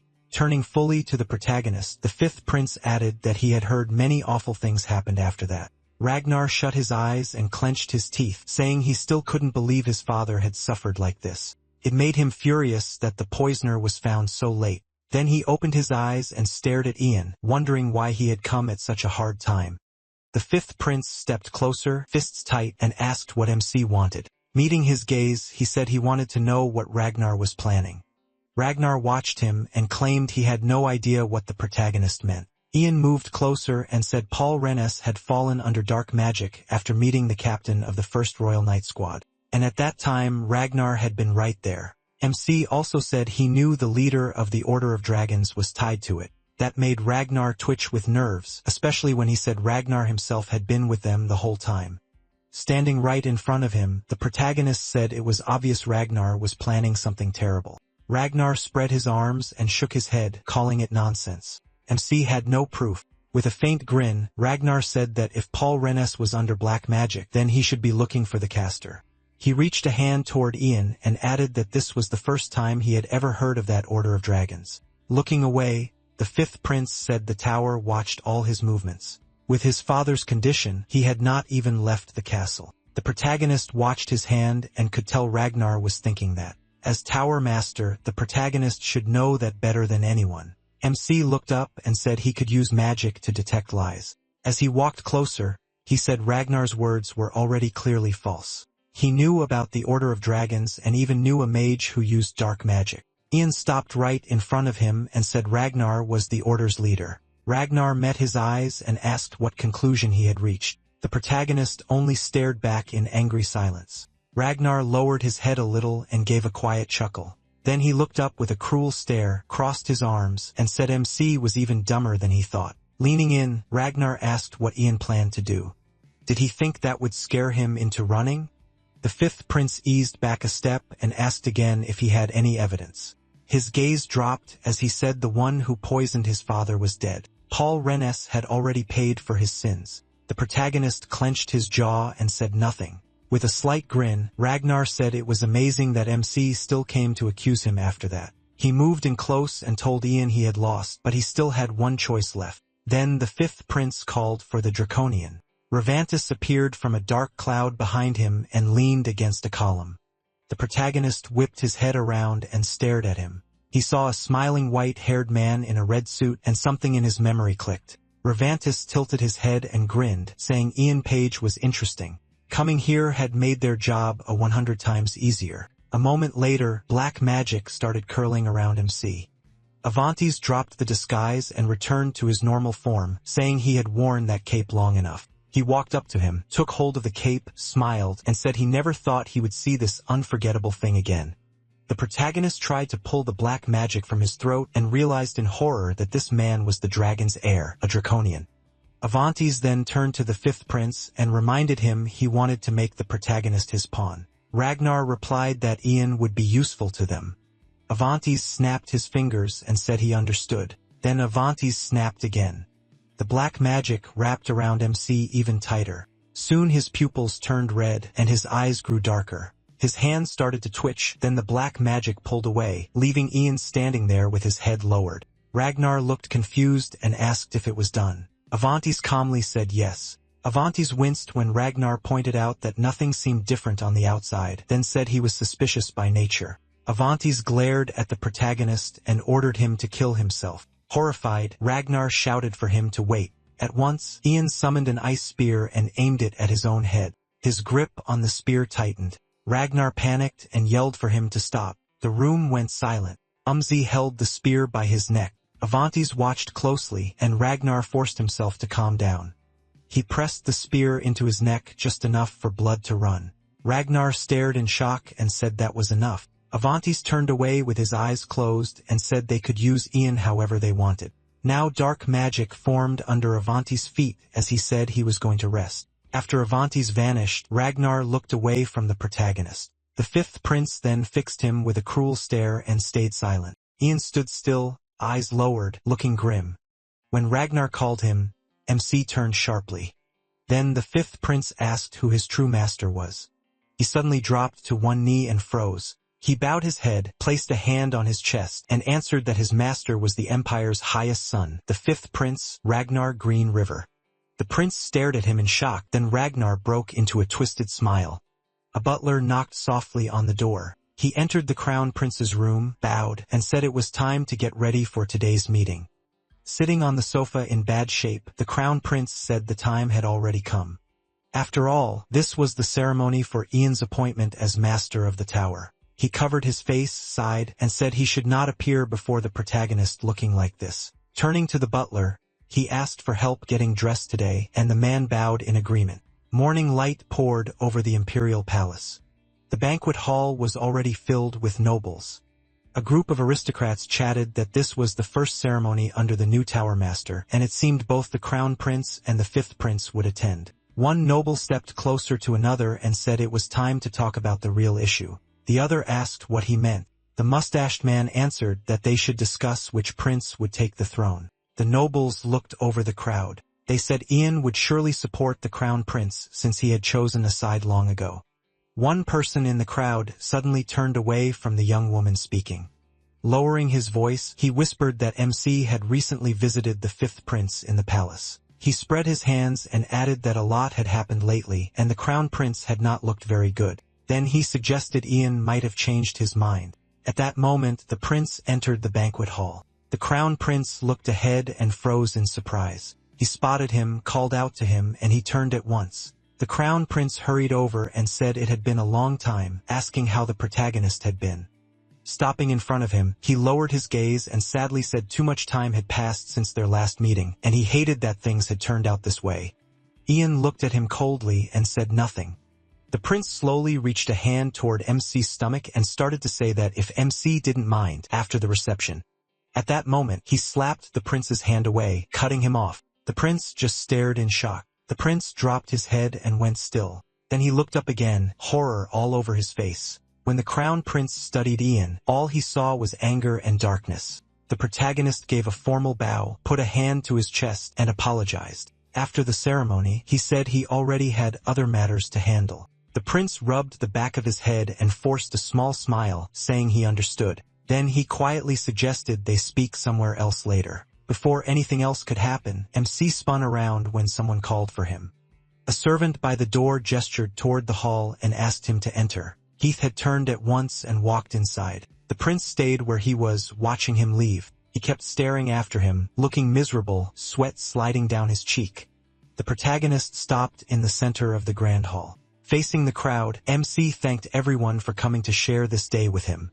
Then he added that the empire was going through one trial after another. As the crown prince listened from his seat, Isan reminded everyone that after the attempt on the emperor's life, his majesty still could not rule.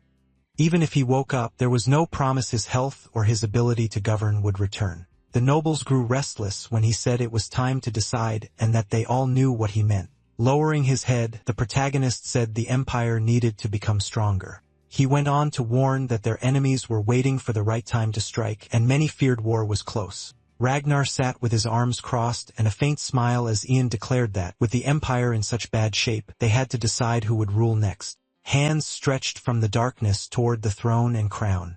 MC swept a hand out toward the nobles and said that person had to be worthy of ruling. He continued that they needed someone strong enough to rebuild the empire and deal with the troubles caused by the 3 neighboring nations. Lifting his head, he said the one who could restore the Green River Empire to greatness was someone worthy of the crown by both birth and character. The protagonist lowered his gaze, shut his eyes, and began. I, the owner of the tower, the protagonist now. His hands tightened on the table as his body shook. Then he looked up and announced that he supported the 5th prince as the next ruler of the empire. The hall instantly erupted. The nobles gaped and burst into loud chatter. The crown prince could only look at Ian in shock and fear. Ragnar leaned back, lowered his head, and smirked, waiting to see what came next. The prince shot to his feet and strode forward. He came up to MC and called out to him, making MC turn. A second later, the prince reached toward him and grabbed his cape, glaring with raw anger. The crown prince's face twisted with fury. Ian stood firm and met his eyes as the prince demanded to know why he was doing this. Then the crown prince punched him in the face with all his strength. 2 soldiers rushed in and restrained the prince as he shouted for them to let go. The protagonist only wiped the blood from his lip. He stared back at the crown prince in silence, eyes full of anger. The prince shook with rage as someone ordered that he be taken away. That night, the crown prince's room stayed completely dark. He lay on the bed without moving. All he did was stare at the ceiling while tears slipped out. A shadow appeared by the window, making him tense. Then he realized it was Oliver. The crown prince sprang up, glad to see the captain. He stepped onto the balcony, looked at Oliver, and asked why he was here. Wasn't he supposed to be staying home under watch? Oliver went straight inside and said there was no time to explain. The prince needed warmer clothes. They were leaving. Startled, the prince asked what he meant and where they were going. Opening the wardrobe, Oliver said there was a secret passage that would let them leave the palace without the guards noticing. He grabbed a blue jacket and added that it was for emergencies. Walking back quickly, Oliver said the knights of the 2nd Imperial Detachment were waiting. The prince just stood there, lost. As Oliver threw a warm cape over him, the prince asked what he meant about the 2nd Detachment. Oliver suddenly dropped to one knee.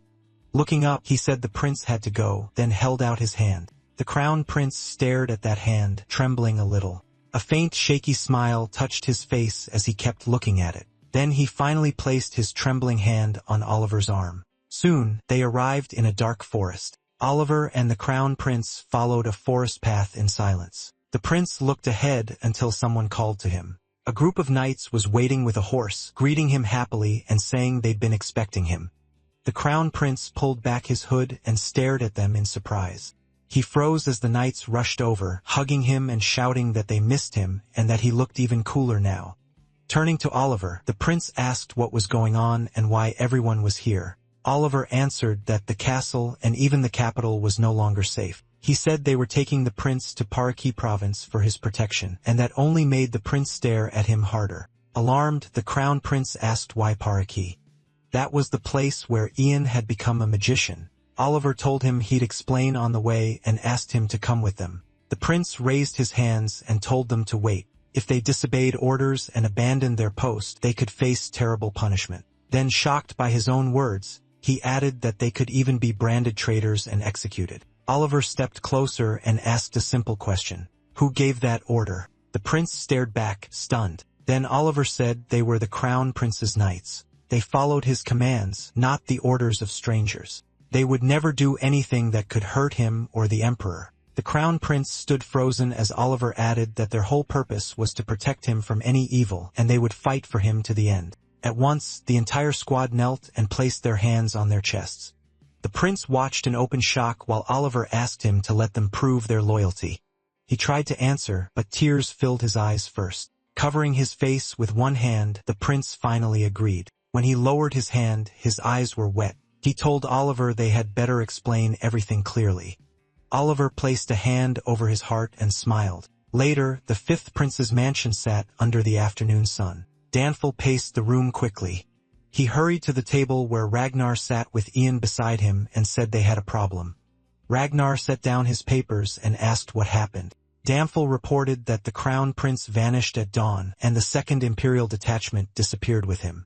Ragnar's gaze dropped as he asked whether they knew where the group had gone. Danfil straightened up and said they were heading east. If Ragnar wanted, they could send men after them. Ragnar turned away and said that wouldn't be necessary. They were going to Kalian-Pirikhet province. A map of the area formed in Ragnar's mind, and he noted that the road there was dangerous and packed with monsters. With Oliver in the second detachment, they could get through it. Replacing fighters like that, though, would not be easy. Danfil looked at Ragnar in shock and started to speak. Ragnar cut him off, arms folded, and said to leave them alone for now. It would be better to find Vanessa Page first. Then he looked sharply at Ian and said that Sly Magician had known they might use black magic on him, so he must have hidden her somewhere. Ragnar just hadn't found out where yet. MC stood there as if frozen, staring at the table. Ragnar remembered him kneeling before him and realized Draconian's magic must have worked. He had likely erased his memories ahead of time. Danfil asked why Ragnar even cared about the tower owner's mother when she was only an ordinary woman. Ragnar narrowed his eyes and said she was the protagonist's weak spot. What bothered him was that the protagonist knew black magic would be used on him and still came anyway. Ragnar looked MC over and said he'd clearly set up another move against them. That was why he needed to find his mother. Danfil placed a hand on his chest, gave a small bow, and said he understood. Then the soldier left and the room went quiet. Ragnar glanced at him and let out a faint chuckle. He studied him, still uneasy. Everything was going too well. What was the protagonist planning? By evening, they had reached the province of Kalian-Pirikhet near the hill. Oliver walked up to the crown prince on the balcony and quietly said they had arrived. Kalian-Pirikhet came over and asked if everything was all right. The crown prince gave a small smile and said he was fine.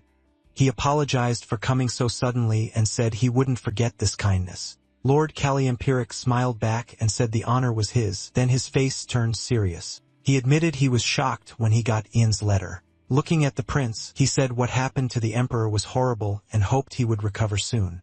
The crown prince lowered his head without a word. Lord Kalian-Pirikhet and his servant bowed and said that at MC's request they would help them now, and the prince's safety would be their top priority.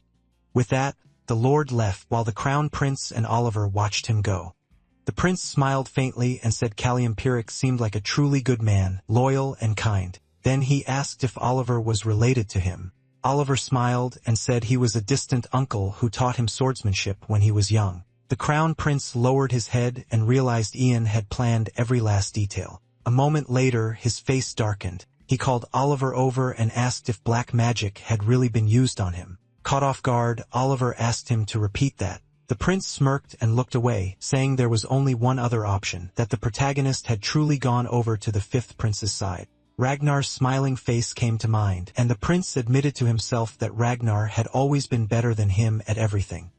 Had Ian seen that and chosen him instead, Oliver lowered his gaze, gave a slight smile and said that was impossible. The crown prince turned sharply toward him, upset. Meeting his eyes, Oliver said that 6 years ago during training, MC had told him something important. He remembered a younger him saying he would never join the fifth prince. Oliver smiled and told the prince to trust him. He was sure this was all part of the protagonist's plan. Rain pounded outside the window. Oliver stared at Ian in shock and asked him to say that again. MC looked at the wall and said that when he met the fifth prince, Ragnar would cast black magic on him. The crown prince would try to stop him, so Oliver must not tell him. Oliver tensed up and shouted that it was too dangerous. He might never get back out. He dropped his gaze and said Ragnar wouldn't kill him right away. Alive, he was far more useful. He placed a hand on his chest and explained that as a sixth circle magician and master of the tower, he had power in politics and diplomacy. Ragnar would definitely want to use that. Ian looked down sadly and said he never wanted to fall under Ragnar's control again, but this was the only way to learn his plan and stop him. Oliver caught that word again. Standing across from the captain, the protagonist added that if he ended up betraying the crown prince, Oliver had to send him to the lord in Kalian-Pirikhet. He would warn the lord ahead of time by letter. Oliver touched his chin and said they'd need a magician strong enough to cast a spell on MC, but there was no one in the capital at that level or no one they could trust. He gave a slight smile and said there was one person Ragnar would never suspect, a magician, both powerful and deeply loyal. The princess sat quietly. Looking off to the side, Emperor Terry lay weak and thin in bed. Sitting beside him, she said Ian had gone over to the fifth prince, so her brother had to leave the palace. Lowering her head, she added that Ragnar was already getting ready to seize the throne and bring down the crown prince. Then she squeezed her eyes shut and began to cry in silence. Tears fell onto her hands as she asked what she was supposed to do. Her sobs grew heavier and she asked who she could trust now. She remembered Ian sitting before her and wondered if his words had all been a lie. Wiping her face, she admitted. It hurt to say, but even now she still wanted to trust him. Sliding down a little in her chair, she told her father he needed to wake up. Then a sharp knock came at the door. She quickly wiped away the last of her tears, heard Kevin's voice, and let him in. Stepping out to meet him, she folded her hands and asked what had happened. Kevin shifted nervously and mumbled for a moment. Then he looked at her and asked if they could speak somewhere private. The two of them headed off alone. In an empty room, Kevin glanced around to make sure no one else was there. After that, he pulled out a small box and told her to take it. The princess stared at it and asked what it was. Holding it out farther, Kevin looked her in the eye and said the owner of the tower had asked him a few days ago to deliver it to her. She took the box and, stunned, asked if he meant Ian. Kevin quickly crouched a little and put a finger to his lips. Looking around, he warned her to keep it secret. Then Kevin bowed slightly, hand to chest, and said he would leave. He hurried down the corridor, and the princess watched him go with the box in her hands. Left alone, she stood still in the hallway, gripping the box. Looking down at it, she noticed gold particles coming from inside. She sat at a table and carefully began to open it. Inside were a vial of purple liquid, a necklace from the imperial family, and a letter. She slowly opened the letter and started to read. At the top, she saw it was written for her. In his office, Ian had written that he knew this would shock her. If she was reading it now, black magic had already been cast on him. He went on to say he was writing because he needed her help. Remembering Emperor Terry coughing blood, the protagonist explained that Paul Renz, captain of the 2nd Knightly Detachment, had also been controlled by black magic when he attacked the Emperor. He wrote that the people behind this called themselves the Dragon Association, led by an extremely powerful magician. Thinking of Ragnar, Ian added that the 5th prince had joined them to steal the throne. They had to prove both Ragnar and the sect were guilty, or he would become their puppet. His pen moved faster across the page. He wrote that the Emperor had given him the pendant in the box. MC explained that the gold pendant with the blue stone held spells above the 8th grade strong enough to remove black magic. She would need to place it on him to break the spell. He also included an elixir made from Landura flowers. After reading that part, the princess picked up the vial and examined it closely. Her hand started to shake when she read that it destroys mana in the body, making it deadly for magicians. Horrified, she finished the letter and read that if the necklace failed, she had to use the elixir to kill him. Heavy footsteps echoed through the corridor. The princess looked up and saw Ragnar approaching with him right behind him. She noted she hadn't seen him in a long time. She faced Ragnar and asked if he was going to see their father. Ragnar gave a small smile and said yes, he was his father too. Since he was no longer under arrest, he should act like a proper son. The girl lowered her eyes and said she understood. Then she shot Ian a cold look, saying she hadn't seen the owner of the tower in a long time either, and asked if he was well. The protagonist only bowed, his face empty. She stared at him, growing uneasy. Then the princess turned to Ragnar and asked if she could speak with MC for a moment. Ragnar didn't seem suspicious and gave permission. He called to him and said that once he was done here, he should return to the palace where he'd be waiting. Then Ragnar walked off, leaving the two of them behind. The princess looked at Ian and told him to follow her. They entered a large room. The protagonist stopped in the center, and the princess shut and locked the doors. She stood across from MC, and an awkward silence filled the room. Then the princess lowered her head and quietly admitted she had missed him. Even if she knew he hadn't missed her, she asked if he remembered his request. Ian stayed silent. She stepped closer and said she had come to give something back. Then she asked him to lean down. He did. The princess gently placed the necklace around his neck. As it settled on him, the protagonist took a deep breath. She stared at him, confused. The necklace suddenly flashed blue. Black magic poured out of Ian, and his eyes turned red. She jumped back in terror as MC collapsed. He grabbed his throat and started coughing hard. Blood covered his hand, and more spilled from his mouth. The princess clamped her hands over her mouth, screamed, and cried out his name. Meanwhile, the necklace kept pulling in the last traces of black magic. Shaking and in tears, she dropped beside him and asked if he was okay. Yoon kept coughing and held his chest. Then he suddenly lifted his head and let out a weak laugh. In front of him, the princess was sobbing with her arms stretched toward him. A second later, she threw herself at him and hugged him tight, yelling his name. Yoon froze, stunned and totally confused, crying even harder. She clung to him and asked how he could write something like that. Did he really expect her to kill him? That was when he remembered the bottle and understood what she meant. He pulled her back, looked straight into her eyes, and said he trusted her with his life. With a wide smile, the protagonist closed his eyes and said it was a good thing the black magic was gone. He hadn't really expected the pendant to work, and that left her staring at him in shock. Then her face twisted with anger, and she shouted at him for doing something so reckless and counting on her like that. Looking away, Ian answered that sometimes the stupid choice is the right one. A memory of a dagger from his past life flashed through his mind, and he added that some choices can even cost a life. Then he reached up, wiped her tears away, and thanked her for trusting him. The princess looked at him and saw that bright smile still on his face. She quickly shook her head, wiped her tears, and told him she was just so happy he was back. Then she stood up fast, reached toward him, and said she had so many questions. Had he learned anything? Ian nodded and said he had. What shocked him most was how huge the Dragon Association really was. He explained that Havert Leon held a high rank in it and many powerful nobles were members too.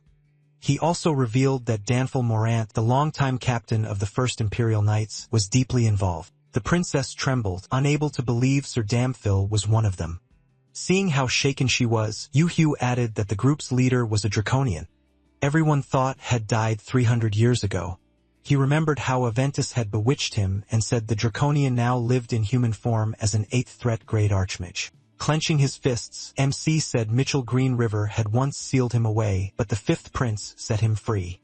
The princess covered her lips with trembling hands and whispered that Ragnar had gotten mixed up in something this dangerous. He said he was sure Ragnar had been planning this for a long time. Their goal wasn't just the throne. They wanted the emperor's place, a war and control of the whole continent. He warned that the 5th prince already had much of the imperial court under his sway, and the crown prince was far from the only one in danger. Ian urged her not to trust anyone and to protect his majesty. Surprised, the princess asked about him. The protagonist answered that he would stay close to the 5th prince and keep pretending he was still under the spell. He still needed to find the spell Mitchell Green River had used to seal the draconian. It wasn't in the Ivory Tower library, so maybe the castle held something useful. The princess lowered her gaze and thought for a moment. Then she softly called to Ian. Straightening up, she said she wanted to show him something and asked him to follow her. Together, they went to the royal library. At a table, she opened a silver box while MZ waited behind her. Then she handed him a book with a gold frame. Ija looked at it in surprise and asked what it was. She said it was a treasure her father had given her. Stunned, he listened as she explained that it was a book from a royal-blooded mage, the first emperor who used magic. It was believed to be his diary. Looking down at the book, she added that it was still sealed and no one had ever managed to break it. She recalled the old records about Mitchell Green River and the diary. History said Mitchell Green River was only a 5th class mage, but this seal was much stronger than that. Maybe the protagonist could open it. Taking the book firmly, Ian said he would try. He gripped it tighter as it began to glow, and he thought that if he let his mana flow into it and tried the spell, MC suddenly looked up in surprise, then he focused on the book again. Words in dragon language were written across the seal. Studying them, Ian spoke a phrase in that language. At once, the seal clicked open. The princess lit up and shouted that he had done it, telling him to open it quickly while he stood there in silent shock. He opened the book, read a few lines, and realized it really was his ancestor's diary. The first page was dated to the end of the war with the Draconians. As they stood by the table, the protagonist read entries about the memorial funeral for the Empire's knights and mages, plans for a new ivory tower, and research into magic spells. He kept reading carefully. Then he saw the name Fran and paused. The ocean wondered why his father's name was in the diary. The entry said that on that night, Fran found Mitchell Green River. He told him they would never meet again and swore to protect their agreement for the rest of his life. There was also a note saying Mitchell Green River had left his final words in dragon language inside the diary. MC's eyes lit up as he read the word. A moment later, the world around him turned black and white. Only Ian still had color. He quickly looked around, not understanding what was happening. He called out to the princess. He scanned the room from one side to the other, then it hit him. Time had stopped. That was when he noticed a glow coming through the crack under the door. Yane slowly walked toward it as bright golden light spilled through the opening. He carefully pushed the door open. On the other side was a wide grassy plain, and beyond the fog, huge gears loomed in the distance. The protagonist looked up and wondered where he was. Then he spotted a cloaked figure ahead and slowly moved closer. Staring at the stranger, Ian asked who he was. He picked up his pace. Once he got closer, MC saw the person sitting on a stone and called out to him. The figure didn't move. Only part of his face could be seen through the light. Then the cloaked man sharply turned his head. Ian looked at him and asked where they were and who he was. The man glanced over the plain and answered that this was a storehouse of time, a place outside space. He tilted his head, confused, and asked what that even meant. The barefoot man said it was hard to explain in human words, but simply put, this was where all time from every world was kept. That answer left the protagonist staring at him in surprise. He asked if the man knew him, who he was, and how he knew his name. The stranger lowered his head a little, gave a faint grin, and said that among humans, he did have a name. Looking toward the giant gears on the horizon, he finally said he was the first magician, a golden dragon. Yan's eyes widened as he stared at the man in shock. MC had pictured the first magician as a huge golden dragon. Now he realized the golden dragon from the old legends, the Lord of Time, the first mage, the first person to use magic was this same man. He studied him and thought that if that was true, he must know Mitchell. Then the man admitted he never expected to make such a huge mistake by saving that draconian. He remembered facing Mitchell and said he still didn't understand why he spared him in that world. Pity, revenge, mercy, human feelings were too messy and always changing. Mitchell met the draconian's gaze with dragon-like eyes, speechless, frowning. Ian asked what he meant and what Mitchell Green River had to do with him. The golden dragon smiled and said the connection was close. He was the one who gave Mitchell the power to beat the draconians. The protagonist steadied himself and said that if this was all true, then he had one question. Why didn't you do it yourself? Why give that power to someone else? The first magician lowered his head and said people had suffered from black magic for a very long time. He recalled the draconians under the dragon banner and explained that dragon power was meant to make others submit and black magic was created to control that power. He thought of countless people suffering under it, then said the draconians' black magic was too unstable and too dangerous. It ruined souls, broke the world's balance, and kept causing the same disaster again and again. Remembering those tormented souls, he said that even after seeing all that pain, he still couldn't step in. Dragons were forbidden from interfering in human affairs. That law was set when the world began. Still, he didn't want to do nothing because the chaos had started with dragon power, so he broke that rule and stepped into human history. Ian stared at him and said he gave humans magic so they could fight black magic. The first magician remembered giving Mitchell a glowing golden sphere, but said magic alone wasn't enough. People also needed a hero who could protect them from future disasters, so he gave his power to a man. That hero was Mitchell Green River. He added that Mitchell was kind, honest, and of imperial blood, but he cared about his people most of all. Mitchell gave his life to ending black magic, but one mistake destroyed everything he had worked for. That was human weakness. After meddling with humanity's fate, the first magician lost his memory and couldn't finish what he started, only hoping one day it would all be set right. That was why he sealed his remaining time inside a human body. Even without his memories, he kept wandering through the human world. He rose from the stone, pulled back his hood, and said that short part of his endless life had still been unforgettable, full of real life. Then he said he once met a girl named Vanessa. Ian froze in shock, staring at him. The man remembered running through the grass with her hand in his. She was honest, kind, and wonderful. The time he spent with her was the happiest of his long life, and she gave him something precious. MC could only stare at him. Then the first magician smiled and said he had always missed his dear son. Ian started shaking with anger and snapped through clenched teeth that his father had died long ago. The first magician said Fran Page was dead, but his essence remained here. After losing his body, he had waited all this time to meet him. The protagonist clenched his fist and shouted that he should have stayed gone. Then he yelled at his father, asking why he left because of him. Their mother Fran answered calmly that some goals are greater than life itself. As his memories slowly returned, he came to understand what he had to do. With a sad look, he said he had to destroy black magic in this world. He wanted to protect the place where Ian and his mother lived, but he was given too little time, so he had to leave his family. Then he turned and walked toward MC. Looking into his son's eyes, he said this life had been hard too, and he hoped he could at least find true happiness now. The protagonist looked down and said that wasn't why he came here, but his father cut him off. Yihan had come seeking power to destroy the Draconian. The first magician said that power was already inside him. Before leaving, he had placed all of it in MC. He asked again in shock, and his father confirmed it. Then the protagonist remembered using magic to go back in time. He had been told only an archmage could understand and use dragon speech, so he fell into thought, then looked up in surprise. If this was true, then when had he started understanding dragon speech so easily? The man slowly stepped closer as golden energy spread beneath his feet and said Ian needed to awaken that power. He held out his hand and said first he wanted to test it. A bright golden light flared behind MC, and he looked at his father in shock. The first magician said he wanted to show him the life he truly wanted even if he didn't know it yet. Ian suddenly woke beside a tree, resting on a pillow under a blanket. He looked around at the tree, confused, then he slowly sat up, wondering where he was.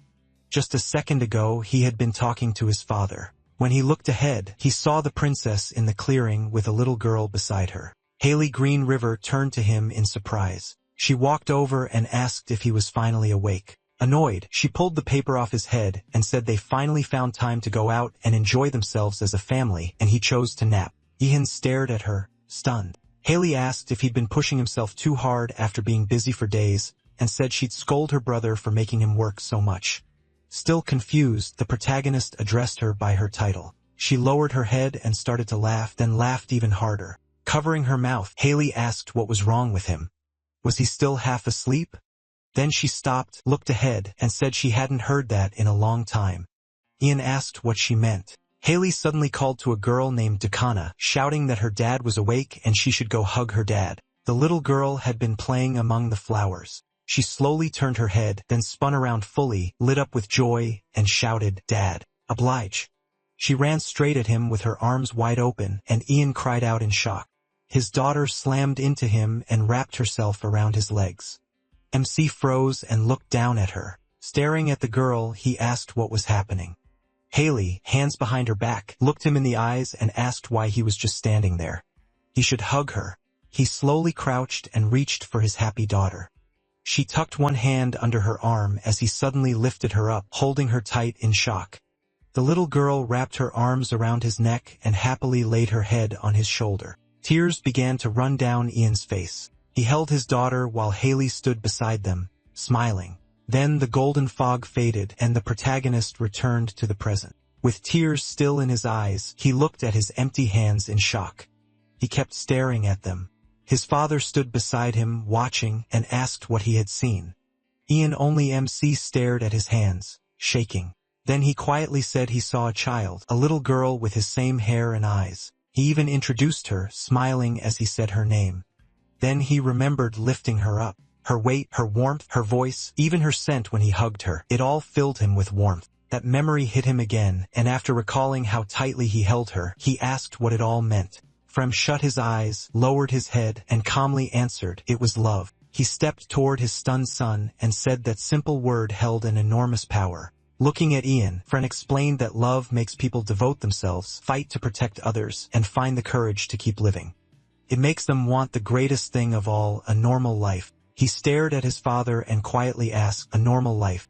He pictured himself with his wife and daughter under that tree and said a life that peaceful and beautiful felt too much for someone like him to even hope for. Then he looked at his father and asked if that was really his future. Fran replied that maybe it was or maybe not. With a wide grin, Fran said it all depended on the path Ian chose. A moment later, he looked up and said it was probably time to send him back. The first magician walked up to the protagonist and said he would now awaken the dragon power sleeping inside him. Placing a hand on MC's head, he smiled and asked him to use that power to finish what he couldn't. A bright golden light flared from his head, and he looked at his father with shock and affection. His eyes turned gold, and memories from his father began rising inside his mind. A huge golden dragon appeared behind Fran, and he told Ian he would always be there. The protagonist leaned back as he heard his father say he would love him forever. Fran looked at his son with a bright, gentle smile. MC slowly began to close his eyes. In his mind, he saw his father embracing his mother. Then Ian jolted and reappeared beside the book. He grabbed his chest and groaned, making the princess panic as she asked if he was all right. He froze with tears in his eyes, wondering why his chest felt like it was burning. He quickly wiped the tears away and muttered that it was nothing. Something just got in his eye. Haley looked at him nervously. A moment later, the protagonist fixed his eyes on the book. The page was blank. Every word written in dragon language was gone. Yen turned to Haley and asked if she remembered what had been written there. She said no, then looked at the page in surprise when she saw it was empty. MC lowered his gaze to the book and said he understood. Now Haley quickly asked if he had found a way to defeat the Draconian, and he said he probably had. At once, she beamed, grabbed his hand, and shouted that it was wonderful. Ian looked away in silence, his cheeks turning red. He turned back to her and looked at her seriously. Then he said he would finish the fight with the fifth prince and asked her to stay by his majesty's side. Haley lowered her eyes and asked if there was anything she could do. The protagonist smiled and told her to focus on protecting his majesty. He would handle the rest and come back. She gripped his hand tightly, shut her eyes, and said he had to return.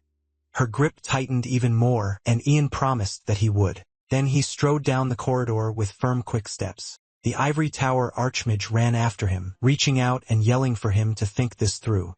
MC stopped, and the man shouted that even after the war and unification, small conflicts would keep breaking out. The Empire still needed its 8th grade hero. Coming closer, the archmage added that there was still plenty of work left at the tower, and Ian was thinking of throwing it all away. He halted again and clenched his fists when the man said that his majesty would never let him leave. He turned around in anger and said that permission didn't matter. He was leaving the capital anyway. He had already arranged for Sir Ronan to become the next owner of the ivory tower. The archmage stopped and shouted the protagonist's name. MC faced him fully and said the man before him wasn't an 8th grade hero. He was just a monster. After that, the archmage said nothing more, and Ian kept walking toward the emperor. Soon, the hall doors began to open. He bowed deeply with his hands together and was told to enter. Ragnar sat on the throne, reading the letter the protagonist had sent. Without looking away from it, Ragnar asked why he was suddenly trying to leave. Ian kept his eyes on the floor as Ragnar said that if he needed rest, he could take a month or even a year, whatever he wanted. Ragnar added that no one knew better than him how much MC had done for the Empire, and he would make sure the MC got the break he deserved. As he folded the letter away, Ragnar said he could assign someone else's head of the tower for now. Since he had recommended Ronan, he would make him temporary head. Then Ragnar tore up the letter and said he'd gather capable people to share the burden until the protagonist was ready to return with peace of mind. MC didn't move at all. He only stared through his hair at the torn letter. Slowly, he began to raise his head. Ragnar watched him and called his name. Instead, Ian dropped to his knees, bowed his head, covered his eyes, and said he would not return. He went on to say that his existence would not help the future of the United Empire. If he stayed, he would only create doubt and more conflict. So he wanted to resign from every post, return to his hometown, stop using magic, and spend the rest of his life repenting as if he were already dead. Hearing that, Ragnar shouted that he would never allow it. The fifth prince rose from the throne and declared that repentance was for the defeated. Frowning, Ragnar said Ian had contributed more than anyone to the Empire's growth. Shouldn't he be proud of that? He walked toward him and said, no citizen of the Empire should even dare question what he had done for it. Stopping in front of him, Ragnar told him to forget these trivial things. Tears in his eyes, the protagonist said that even if Ragnar told him to forget, his hands were already stained with blood. How could he just erase that? Ragnar looked down sadly and said those deaths had been unavoidable. MC trembled with anger and forced out that Ragnar was right, but they had all died by his hand. His hand shook hard as he said he killed them himself, and he couldn't bear it any longer. Ragnar's expression tightened as he looked down at him. Yijian fell at the emperor's feet and begged him as a friend to let him atone for his sins. Grinding his teeth, Ragnar asked if this was really why he wanted to abandon him after making him emperor. As he walked past the protagonist, Ragnar said they had spent so much time together. So how could the protagonist ask this of him and still call it friendship? He kept walking toward the exit of the hall. On the way out, Ragnar said he never thought their roads would split like this. Left alone in the hall, Ian asked for forgiveness and said he was sorry. Ragnar stood in the hall while someone shouted if he was really going to let the 8th level magician leave. Another voice angrily warned that the remains in Coldwood and rebels from the Alliance nations were still active at the borders. If people learned MC had left during such unstable times, the Empire's power would surely look weaker. Then another noble shouted that they also had to consider the chance that he might join the rebels. If he changed sides, it would only be a matter of time before he moved for the throne. With his back still to the crowd, Ragnar heard someone yell that some commoners already worshipped the protagonist as a war hero. If he was that dangerous, then he should be put on the throne. Ragnar stood frozen as angry voices shouted that if Ian wouldn't stand with them, he should die. He jolted awake and grabbed his chest. Then he leaned back, breathing hard. The 5th prince slowly fixed his hair. He turned and asked if someone was outside. A butler appeared at the door and said yes. Ragnar ordered him to bring the imperial alchemist Douglas Hammond. Douglas glanced at the candles by the bed and asked about the medicine Ragnar was taking. He then asked if the emperor still couldn't sleep. Holding a mug in bed, Ragnar said nothing had changed. If anything, it was worse. He wanted something stronger. Douglas looked at him with concern and warned that the medicine was made from herbs that could become addictive. Taking more would hurt his health. Ragnar turned to him sharply, and Douglas added that medicine was only a short fix. What really mattered was finding the cause. With tired eyes, Ragnar asked what cause he meant. Douglas studied him and said he meant the reason Ragnar couldn't sleep in peace. Ragnar gave a faint smile and said it wasn't something he could handle alone. His hand started shaking, making the drink tremble too. He admitted he feared the old friend who left him, feared that Ian might betray him and take the Empire. MC's image filled his mind, staff in hand. Ragnar said he trusted him when he was close, but after MC left, he started to see him as a monster. Douglas answered firmly that if that was true, then the only answer was to kill the monster. Ragnar looked at him, worn out, and asked if he was really telling him to kill his own friend. Douglas asked if someone who caused him this much fear could still be called a friend. Ragnar looked away and touched his face, pressing his fingers to his forehead. Ragnar said Ian was an 8th Theo-grade mage. Even the whole tower couldn't kill him. So what was he supposed to do? Douglas closed his eyes for a moment and said there was one way. Ragnar suddenly looked up in shock. Douglas met his gaze and said he had a poison that could kill him. The protagonist's house sat quiet in the snowy night. A fire crackled in the hearth. Ian rested in a chair by the fire reading. Then a knock came at the door and he looked up. He took off his glasses and wondered who would come so late. MC stepped outside with his eyes half closed and asked who it was, not noticing at first that Ragnar was there. A second later, he opened his eyes wide and stared. Ragnar was smiling at him. He said it had been a long time and asked if he could come in. Yen looked at him carefully and asked why he was here. Ragnar lowered his head with a small smirk and said that even if he had resigned and left, they could still meet sometimes. Then he pulled out a bottle and reminded the protagonist that they were friends. MC smiled, welcomed him inside, and said he was always welcome here. A candle and a stack of books rested by the fireplace. Once Ragnar sat down, Ian looked at the drink in his hand and pointed out that he didn't even like alcohol, so why bring it? Ragnar poured the wine and said a drink now and then wasn't so bad. He just wanted to see how his retired friend was doing. He held out a glass filled with red liquid and told him to take it. He looked surprised and unsure. Still, the protagonist took the glass and thanked him. Sitting across from him, MC listened as Ragnar asked how he'd been.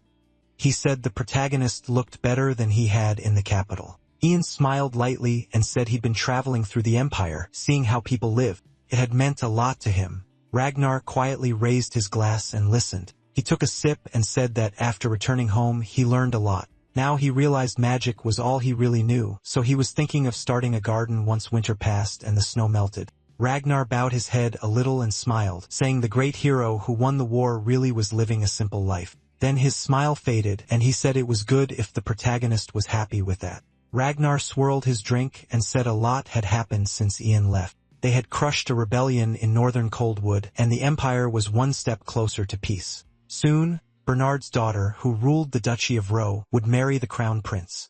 MC suddenly touched his throat and started shaking, wondering what was happening to him. Ragnar kept talking, saying the marriage would let them unite with the duchy peacefully. Lowering his head with a faint smile, Ragnar said it felt strange watching the crown prince marry when he still seemed like a child to him. Then he looked ahead and said he finally understood, a little, how his father must have felt. He trembled as he tried to stand. Ragnar kept speaking, saying things at Ivory Tower weren't as good as when he led it, but now they were trying to steady it with help from the imperial family, and repairs from the war were moving ahead too. Ian collapsed to the floor, clutching his side, and tried to call out to his majesty. Still smiling, Ragnar said that once everything was settled peacefully, the United Empire would reach its full strength. Then he set his glass down. A moment later, Ragnar turned his wild eyes on the protagonist and said it was almost as if he could just vanish. MC coughed up blood and covered his mouth as Ragnar explained that the poison would shut down the mana flowing through his blood vessels. He added that it only took a few minutes at most to work. Ragnar rose and told him he had mixed in several other poisons too just to make sure. He stared at Ian without emotion and heard the question, "Why?" Ragnar stepped toward his glass and asked if he really didn't understand. The protagonist looked up in horror as Ragnar said his power no longer helped the Empire's future. Leaning over him, Ragnar said that if a war were still happening, things would be different. But now MC's strength was only a threat. With a cold grin, he said Ian could have just gone back home and spent the rest of his life regretting everything. This was the result of his own choices. Blood on his mouth, he stared at the Emperor in shock. Ragnar looked into the fire and asked if he knew something. Then he snapped his head toward the protagonist and admitted he had always feared him. His body shook as he said he was terrified of his old friend. MC stared in disbelief while Ragnar called him the kind of man who could steal the Empire at any time, an eighth and great magician. Horrified, Ian asked how Ragnar could call him a monster. Tears filled his eyes when Ragnar answered that he had once been his friend. Ragnar bent down, looked him in the eyes, and begged him never to forgive him. Then he straightened and turned away while the protagonist watched in horror. The door began to open. Ragnar stepped outside and ordered the soldier beside him to burn the house. The knight bowed. Soon flames swallowed the house. Ragnar walked toward the carriage. Ian's home was now fully ablaze. Ragnar didn't look back. Then after a moment he did turn around. He stared at the burning house in fear. Another knight approached, saluted, and told the Emperor to enter the carriage. They would handle the rest. When the knight looked up, he froze in horror. Ragnar had suddenly started sobbing as he stared at the house. He watched the roof catch fire. As he looked over the burning home, he thought that it had to end this way. It was a dull ending. Then Ragnar smiled and kept watching. At last, he turned and headed for the carriage. Knights ringed the house with torches while Ragnar quickly climbed inside. By morning, the fifth prince's house was bright with sunlight. Ian walked down the hall with confidence. Ragnar sat at a table going over documents, and when MC entered, he looked glad to see him. Without looking up from the papers, the fifth prince asked what he had been talking about with the princess. The protagonist kept his eyes on the floor and quietly said the princess asked why he betrayed the crown prince. Ragnar looked up sharply, anger in his eyes, and demanded to know what he told her. Staring at the desk, Ian said he saw no reason to answer. Ragnar burst out laughing, arms crossed. Ragnar lowered his head and said his poor sister had gotten too involved with him. He added that their father kept pushing her to choose a husband, but she had turned down every single match. Looking at MC, Ragnar called that foolish. For people like them, marriage was only a tool to build power, and MC listened without a word. He stared ahead, tense, as Ragnar said the princess was only lying to herself. With a mocking smile, he added that it made no sense. This was her only real chance to strengthen her place. Then Ragnar suddenly stood and declared that when the time came, he would find Ian a wife. Pacing the room, he said that very soon he would become a far better emperor than his father, the first one to unite all three countries. He went on, saying he would turn Green River into the perfect place to live while the protagonist stood still and silent. Ragnar stepped closer, looked him in the eye, and said it would happen for sure. He placed both hands on MC's shoulders and said MC would help him do it. Smiling, Ragnar told him that he belonged to him now and would never regret it. He said nothing. Then the protagonist finally spoke and Ragnar's eyes widened. As he slowly took Ragnar's hands off him, MC said he had already seen the greatness of a united Green River Empire. He remembered Ragnar greeting a huge crowd from a balcony and added that under the rule of the great emperor, Ragnar raised a brow, then stared at him in shock and asked how he knew that. Lowering his head and covering his eyes, Ian said his life's purpose was to make it all come true for Ragnar and the Empire. He smiled at the prince and said he had found his purpose in this life. But before he could finish, Ragnar stepped back in alarm and asked if the spell had really broken. The protagonist turned aside and eyes half closed, said he was sorry, but in the past, present, and future, Ragnar was shaking with excitement as Ian knelt and said the person he hated most and respected most was Ragnar, his dear friend and his master. Golden strands of magic started swirling around MC, and Ragnar backed away. The fifth prince could only stare in disbelief. He looked at him gently and told him to come find him.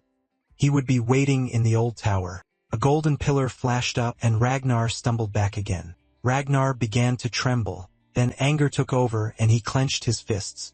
A second later, he gritted his teeth, stared ahead, and grinned just as the doors burst open.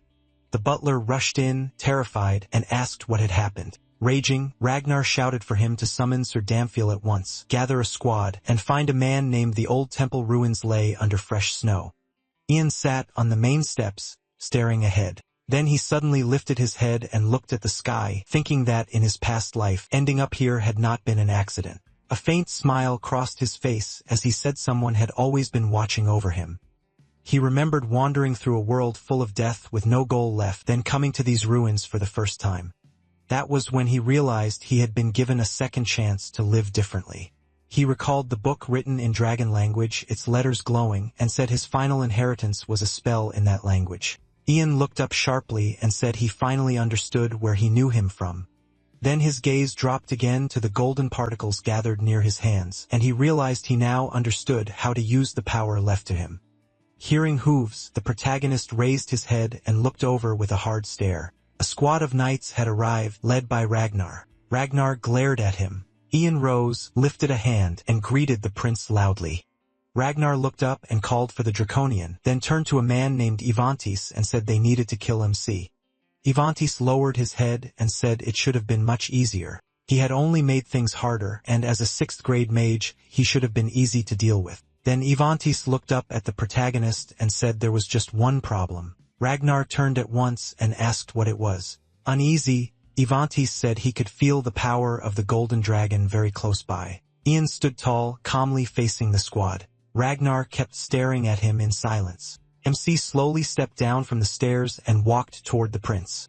Holding out his hand with a broad smile, Ian called Ragnar over. Ragnar narrowed his eyes and sneered, saying he didn't remember giving him permission to use his name. Then, furious, he said he had already lost. Did he really think the crown prince could unite the empire? Watching the protagonist come closer, Ragnar shouted that the empire needed a strong prince who could make hard choices, and the crown prince had no brains at all. His jaw tightened as he said MC should have understood that by now, but the crown prince kept clinging to the throne because of their father's love. He only sighed while Ragnar insisted that, for the good of the empire, they had to remove the crown prince. Burning with rage, Ragnar yelled that he would never accept him.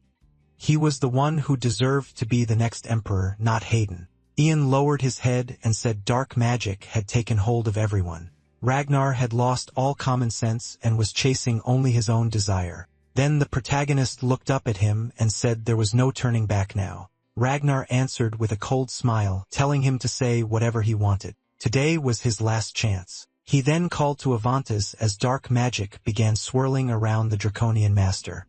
Avantis fired a massive blast of black magic straight at Ian. MC stood his ground and waited for it to reach him. As the attack closed in, his eyes sharpened. The earth cracked and broke apart under the force of Avanti's magic. Avantis thought people called him smart, but this proved otherwise. Starting this fight while knowing who stood behind it was foolish. Then his confidence vanished. He saw the protagonist raise his hand and block the strike. Ian glared at him with glowing golden eyes, and Avantis could only wonder how. Snarling, the Draconian summoned a giant pillar of fire. MC didn't move as the flames twisted before him. He just kept staring at Avantis, perfectly calm.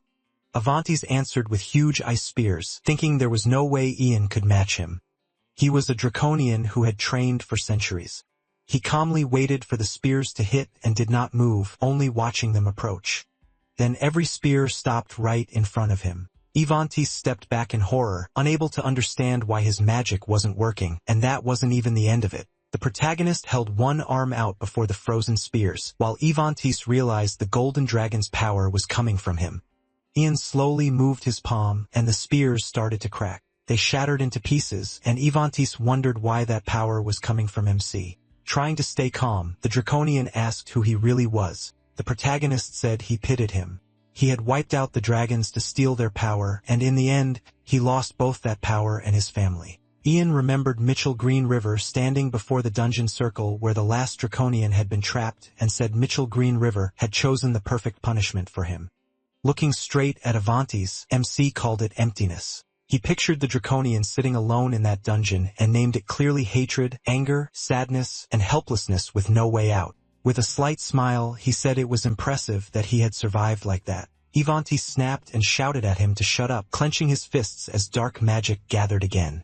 Spreading his wings, the Draconian roared that he would make Ian suffer even more. Golden energy began to shine from the protagonist's body. Golden light burst from MC's body. He told Ivantis that before the end, he'd show him the power he wanted so badly. Ivantis stared at him in pure fear.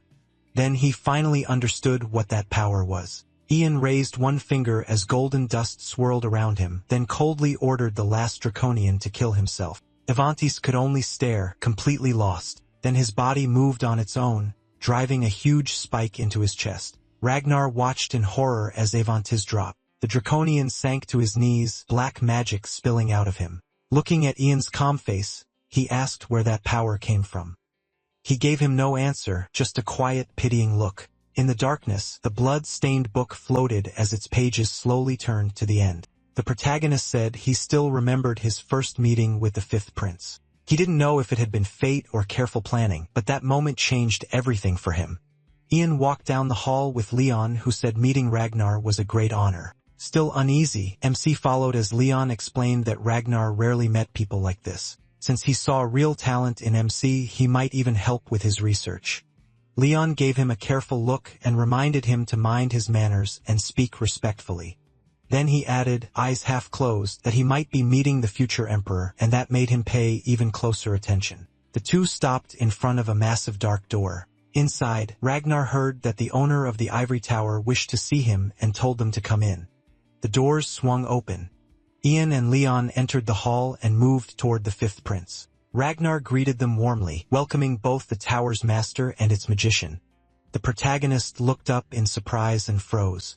With a faint grin, Ragnar said he'd already heard about him, that MC had amazed everyone at the academy. Ian quickly bowed and thanked him for the praise. The fifth prince smiled, clearly pleased. Then Ragnar spoke more softly. He had heard his mother died of illness a few days earlier, and since he had lost his own mother too, he understood that pain. Hearing that, the protagonist lowered his head and stared at the floor. Ragnar admitted his words couldn't ease that loss, but he wanted MC to know he was truly sorry.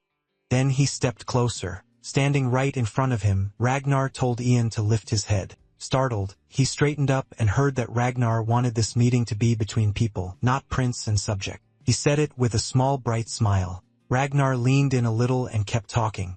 With open trust in his voice, he said he hoped they could become friends. The memory shifted to a ruined temple in a raging snowstorm. Ian walked forward through the snow without hesitation.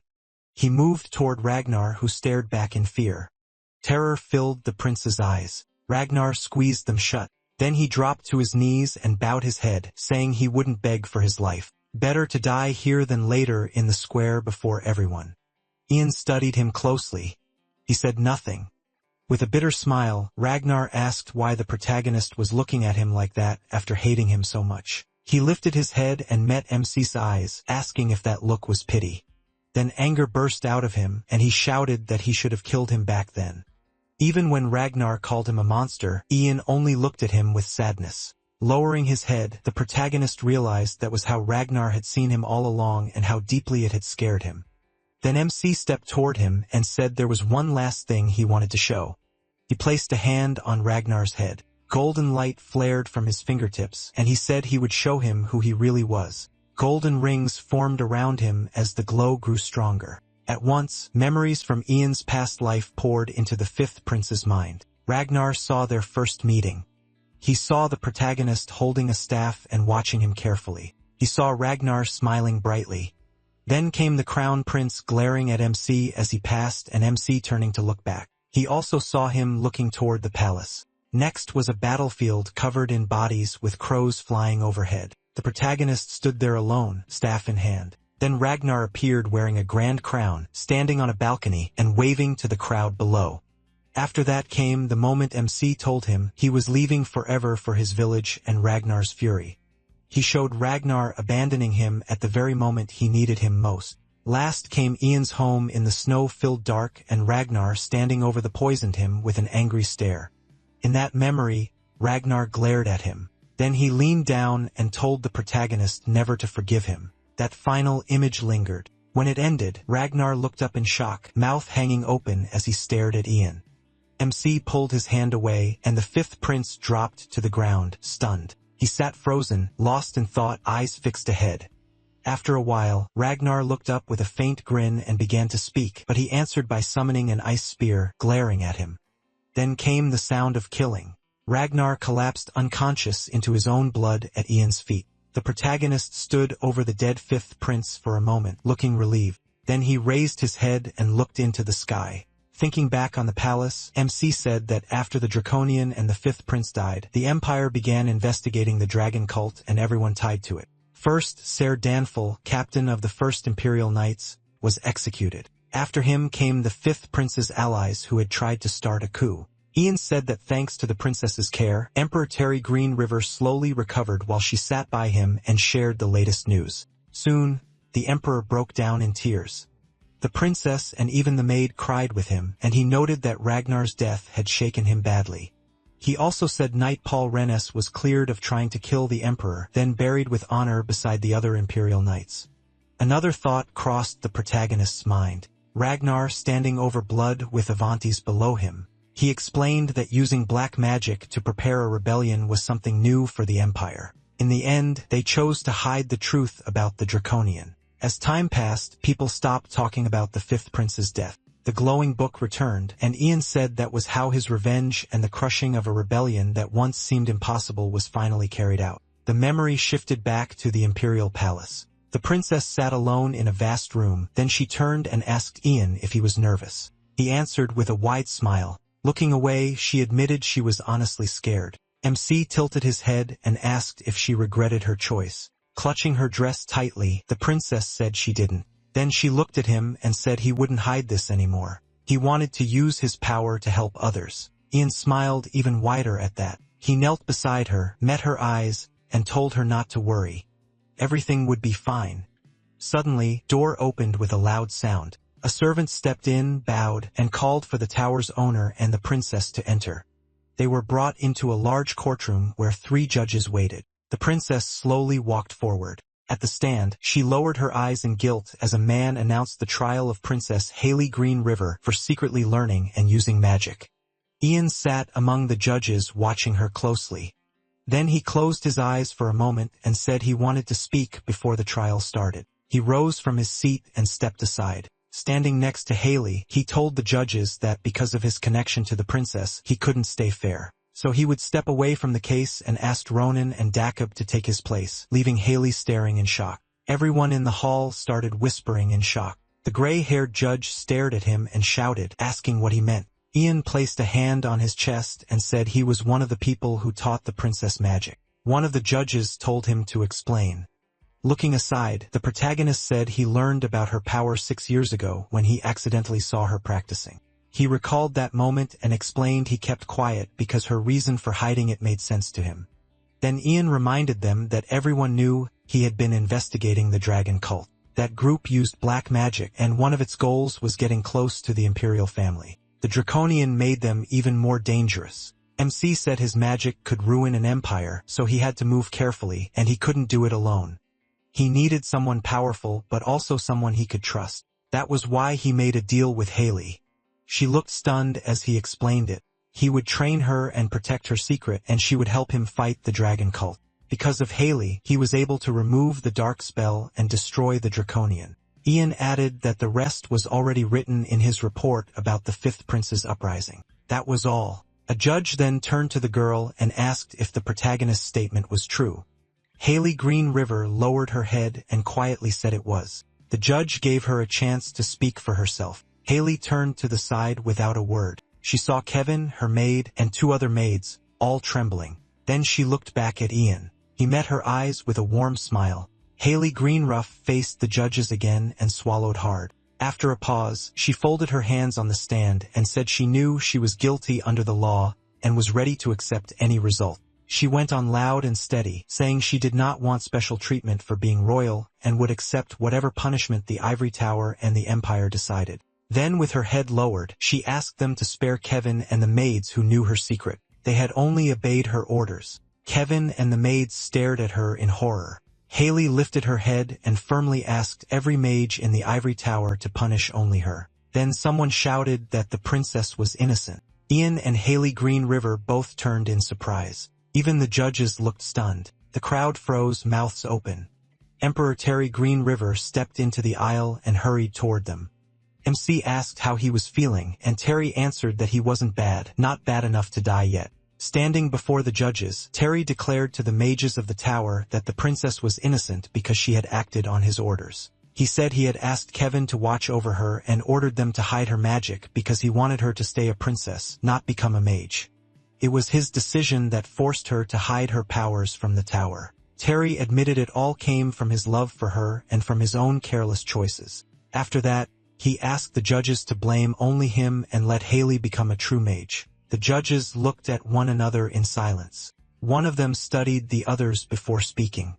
He said the tower owner's role in this matter was too big to ignore, so they would decide for themselves. Even if they had to condemn her for secretly using and learning magic, they understood why she did it. Haley lowered her eyes in surprise. The judges recalled that the former tower owner, Herbert Leon, had ties to the rebel Fifth Prince, so their caution made sense. They also believed Haley had never used magic for her own gain, so they would not punish her for that. The judge added that she was a 4th-class mage, and the Empire badly needed talent like hers. Because of that, the Ivory Tower wanted to give Haley Green River a chance. Flushed with shock, she listened as they changed her sentence to 5 years of training in the Ivory Tower.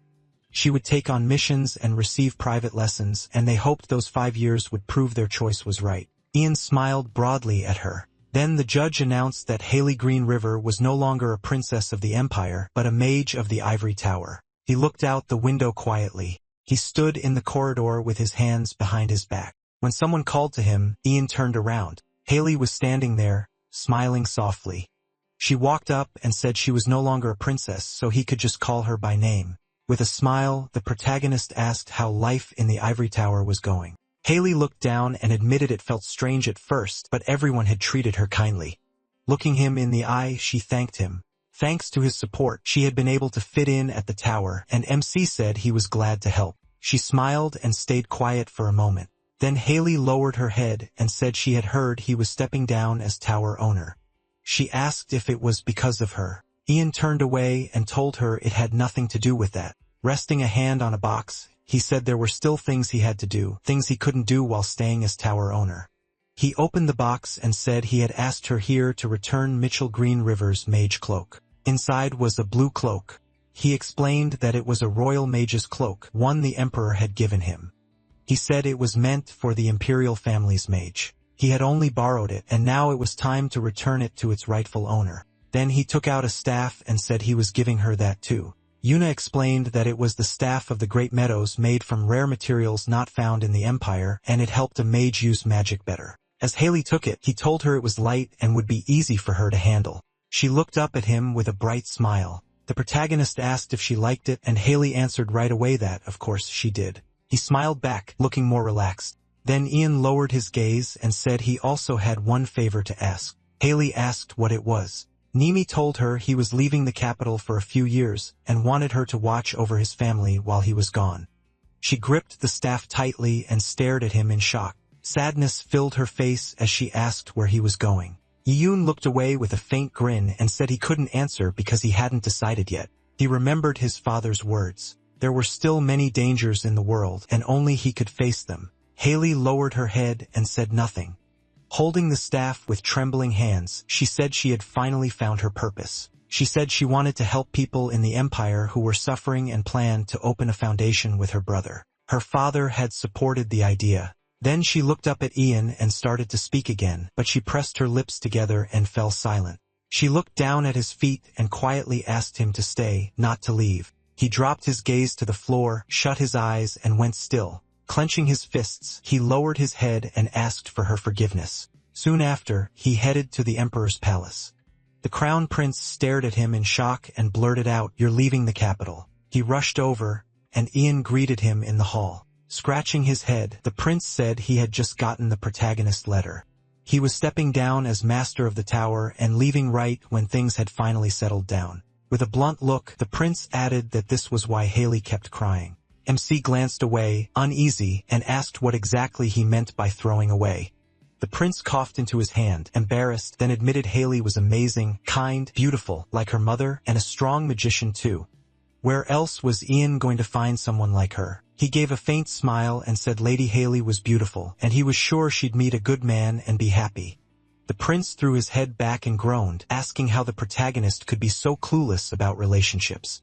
Standing beside Oliver, he then asked if MC had anything else to say. Looking down, he answered that Paul had one last request before he died. Paul asked him to pass along both his apology and his thanks to the prince and the captain. That left the crown prince staring at him in surprise. Ihun bowed deeply and said this was the only thing he could do, then apologized to the prince as well. The prince looked at him sadly and said none of them would even be here without the protagonist's help. Smiling with his eyes closed, he added that without MC's power, nothing in the Empire would have changed. Then, with a hand over his heart, he promised to do everything he could not to fail the people who believed in him. The prince held out his hand with a smile and told Ian to promise he'd return someday. He smiled back, met his eyes, and gave his word. The prince leaned in, thrilled, and shouted that it was settled. The protagonist asked what he meant. Oliver handed the prince a sword, and he drew it from the sheath. Looking at MC, he said MC handled a sword well, and that he'd been training hard lately. MC asked what he was planning. The prince happily raised the sword and said he had a gift for his teacher and close friend, the title of eternal high-ranking guest. Lowering the blade, he declared that the Empire would always welcome Archmage Ian Page.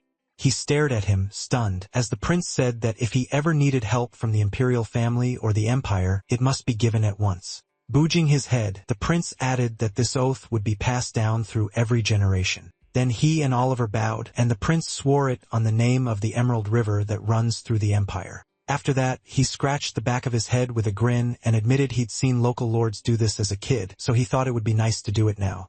Ian lowered his head as tears slipped down. Hearing them tell him to come back, they would wait. The prince stepped forward and hugged him, and the protagonist wiped his tears away and thanked him. Later, back at MC's mansion, he sat in his office sorting papers when he heard a knock. Mrs. Page asked from outside if she could come in. Surprised, Ian turned to the door and told her, of course. He quickly went to her and asked why she was up. She should be resting more. Something about her made him pause. Taking her hand, he asked if she was really all right. She looked pale, and her hands were ice cold. Mrs. Page lowered her eyes and said nothing. Trembling a little, she closed her eyes and insisted she was fine. Then she collapsed into his arms, shaking, and Ian panicked, shouting that he'd call Licio and the doctor right away. But she grabbed him with a trembling hand and said she was all right. Stepping back, still unable to meet his eyes, she said she only came to wish him a safe trip. But the moment she saw him, she couldn't do it. He looked at her sadly, barely holding back his own tears. With tears in her eyes, she looked down and asked if he really had to go. She said that after returning to the capital, she heard everything he had gone through, and she nearly fainted. Covering her mouth, Mrs. Page broke down crying. Licio tried to comfort her as she asked why her son had to suffer so much, how he could survive in such a cruel world, and whether all of it happened because of her. Ian bowed his head and tried to calm her, but she went on, saying that back in Mogrian province, she was terrified they might never see each other again. Looking at him in horror, she said that if anything happened to him, she wouldn't be able to go on living. She couldn't bear to lose any more family.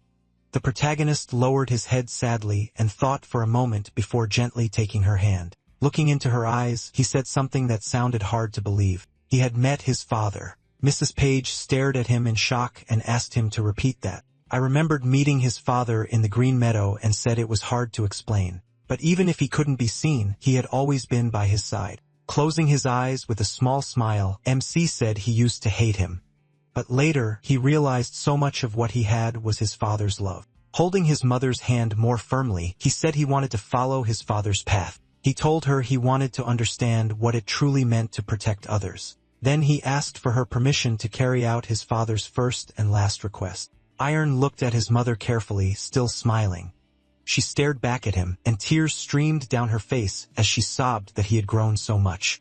But to her, he would always be her little boy. He held his shaking mother close and told her not to worry. She would not be alone. Smiling warmly, he said they had a big family to lean on now.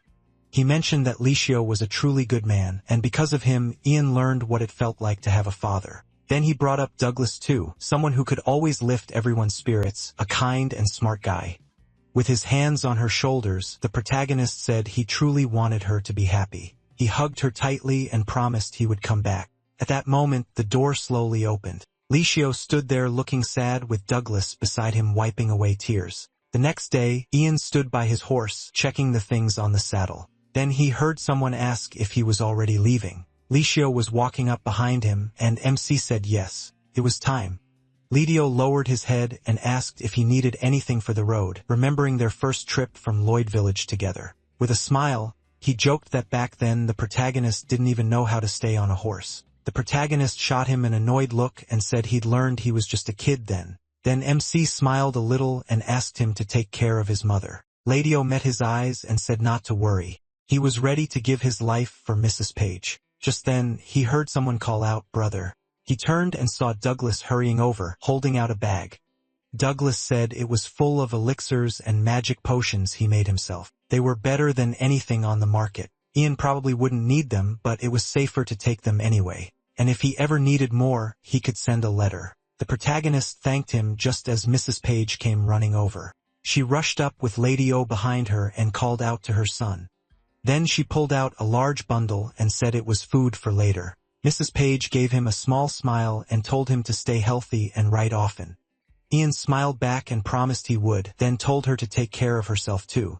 He took the reins, glanced at everyone gathered to see him off, and said it was time to leave. The horse started forward at a slow pace. Missy moved on with steady steps beside it. But after a few steps, he slowed. Then he suddenly looked back. His eyes rested on the mansion, and he thought of it as the home he could always come back to.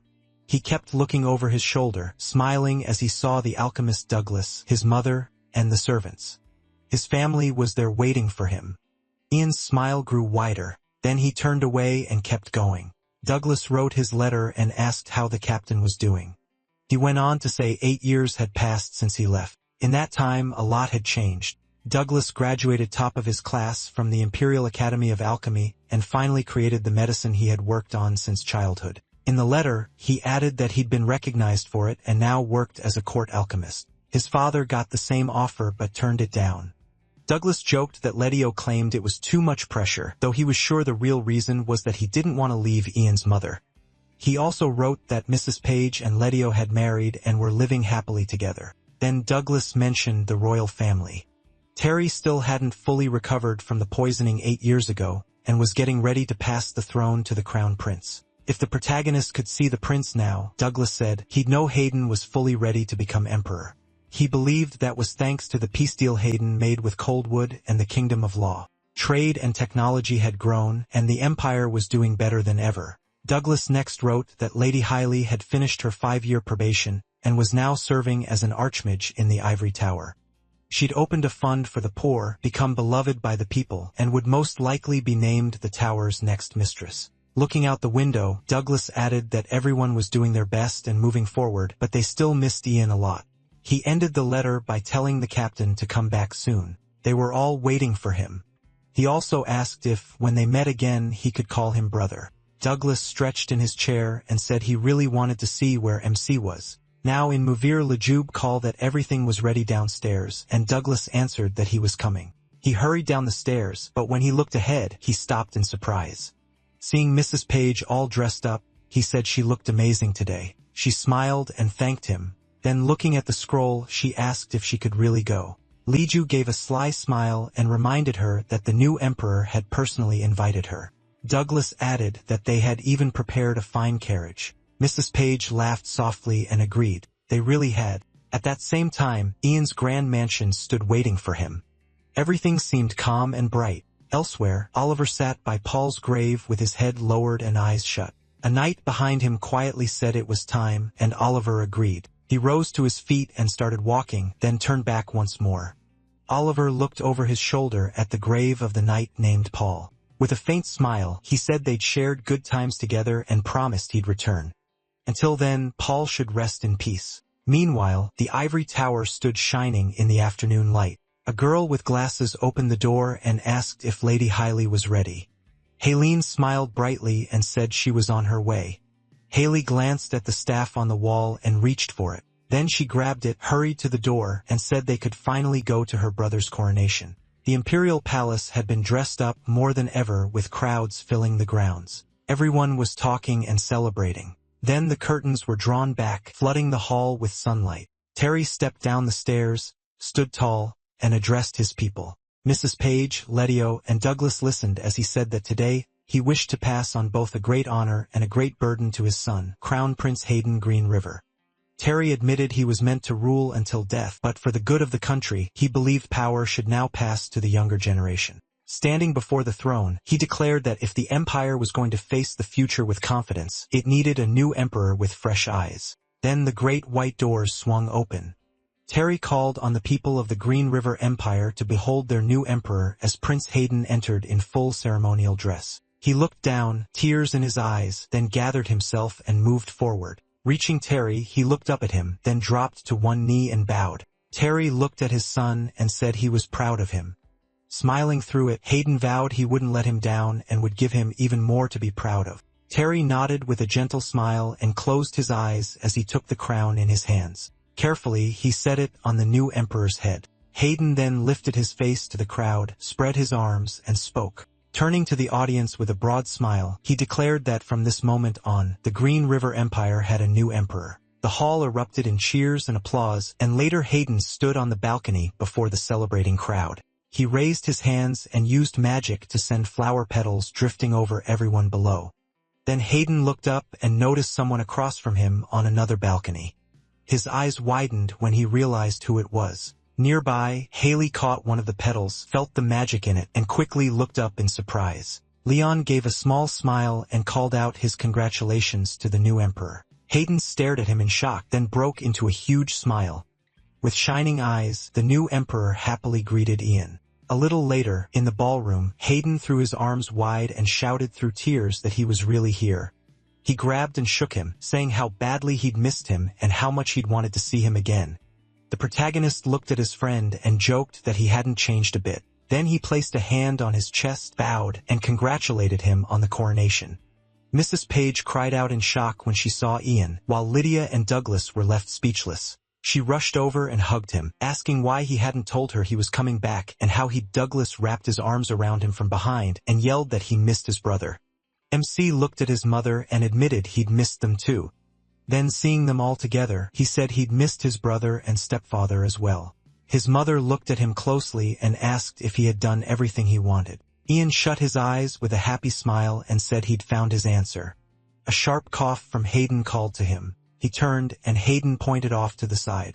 There stood the princess, and the protagonist froze in surprise. Then his face lit up and he happily greeted her. She smiled warmly back, hands folded together. Johan quickly walked over and asked how she had been.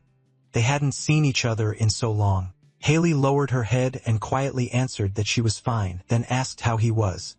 MC smiled and said a wanderer's life was always full of adventure. He'd heard her name even in the farthest parts of the empire. Leaning in a little, he told her people spoke of a beautiful lady, the future mistress of the tower, who cared for the poor and for orphans. Embarrassed, Hailey looked down and insisted she wasn't as great as people said, then silence fell between them. A moment later, blushing hard, she bowed and said she should go, wishing him a good evening. Ian could only stand there, confused. Hailey hurried away, leaving him staring after her. He watched her go in quiet sadness. Hayden then leaned in with a teasing look and asked why he seemed so down. The protagonist forced a smile and said it was nothing like that. Then Hayden pointed out that Haley Green River still wasn't engaged. Hayden rolled his eyes and said plenty of people had tried to win her over, but she always said she was waiting for someone. Ian lowered his head when Hayden asked who she could have been waiting on for 8 years. Hayden stepped closer and told him it wasn't just his sister waiting for him anymore. They also had a lot to do. Then he grinned and asked if MC would stay by his side. He placed a hand on his chest, smiled at Hayden, and said, "Of course." Later, the afternoon sun lit up the ivory tower. Haley Green River quietly picked flowers in the garden, regretting that she hadn't talked to him longer. She remembered the way he left and thought he probably didn't remember anymore. Then she recalled how he had apologized to her. Still holding the flowers, she kept staring down, her cheeks turning pink. A quick shake of her head snapped her out of it. She told herself not to expect anything. He had only just come back and was already buried in work, so why would he spend time with her? Then Ian suddenly spoke from behind, saying there she was. Startled, Haley jerked back, and he gave her a small smile, telling her he hadn't meant to frighten her. Haley slowly stood, blushing, and asked why he was here. The protagonist said he had met the Ivory Tower mages, and they told him she was in the garden. A little embarrassed, she looked at him and asked if that was the only reason. Ian glanced around and said the garden was beautiful, nothing like it had been in his time. Haley looked down and explained that after becoming mistress of the tower, she wanted the mages to have a place where they could relax, so they finally started taking care of it. MC smiled and said that was a great idea. Then he asked if she would mind showing him around, and her face lit up as she happily agreed. The two walked side by side through the garden, talking comfortably. He mentioned that the Randiora flower was rare in the Empire, so he was shocked to see it treated like a weed in Coldwood. He even shared that one family had gotten into serious trouble because of it, while Haley listened closely. A little later, Ian told her about the Luo Kingdom, where he had gone to see a golden lake. At first, it looked ordinary, but at sunset, the whole thing turned to his gold. He remembered standing there, knowing he would never forget that moment. Haley looked down and quietly said his journey sounded really interesting. Then she smiled and said she couldn't even imagine how amazing that lake must be. She hoped she could see it herself one day, and the protagonist watched her closely. His expression slowly turned sad as he looked at her. Yi-Yoon faced forward and parted his lips, ready to speak. Then he turned to her, held out his hand, and said he'd take her anywhere if she would take his hand. Haley stared at his outstretched hand. In MC's mind flashed all the places he had been, the Golden Lake, the Spirit Forest, the Blazing Desert, the Endless Sea, and then he pictured Haley in every one of them. No matter where he went, she was always on his mind. Lowering his gaze, he admitted he kept wondering how she would react if she saw those places too. The feeling in him only kept growing stronger. He shut his eyes and finally understood what that feeling was. Haley stared in shock as he told her that once his work was done, the first thing he wanted was to come back to her. Then he dropped to one knee. Ian reached out his hand, looked up at her, and asked her to become his wife. With love in his eyes, he asked her to let him spend the rest of his life with her. Haley froze, too stunned to speak. Her whole face went red as she looked down at his hand. When she asked if he was going to leave again, Ian answered that he would always be there. After hearing that, her face turned completely red. A second later, tears poured down as she looked at him.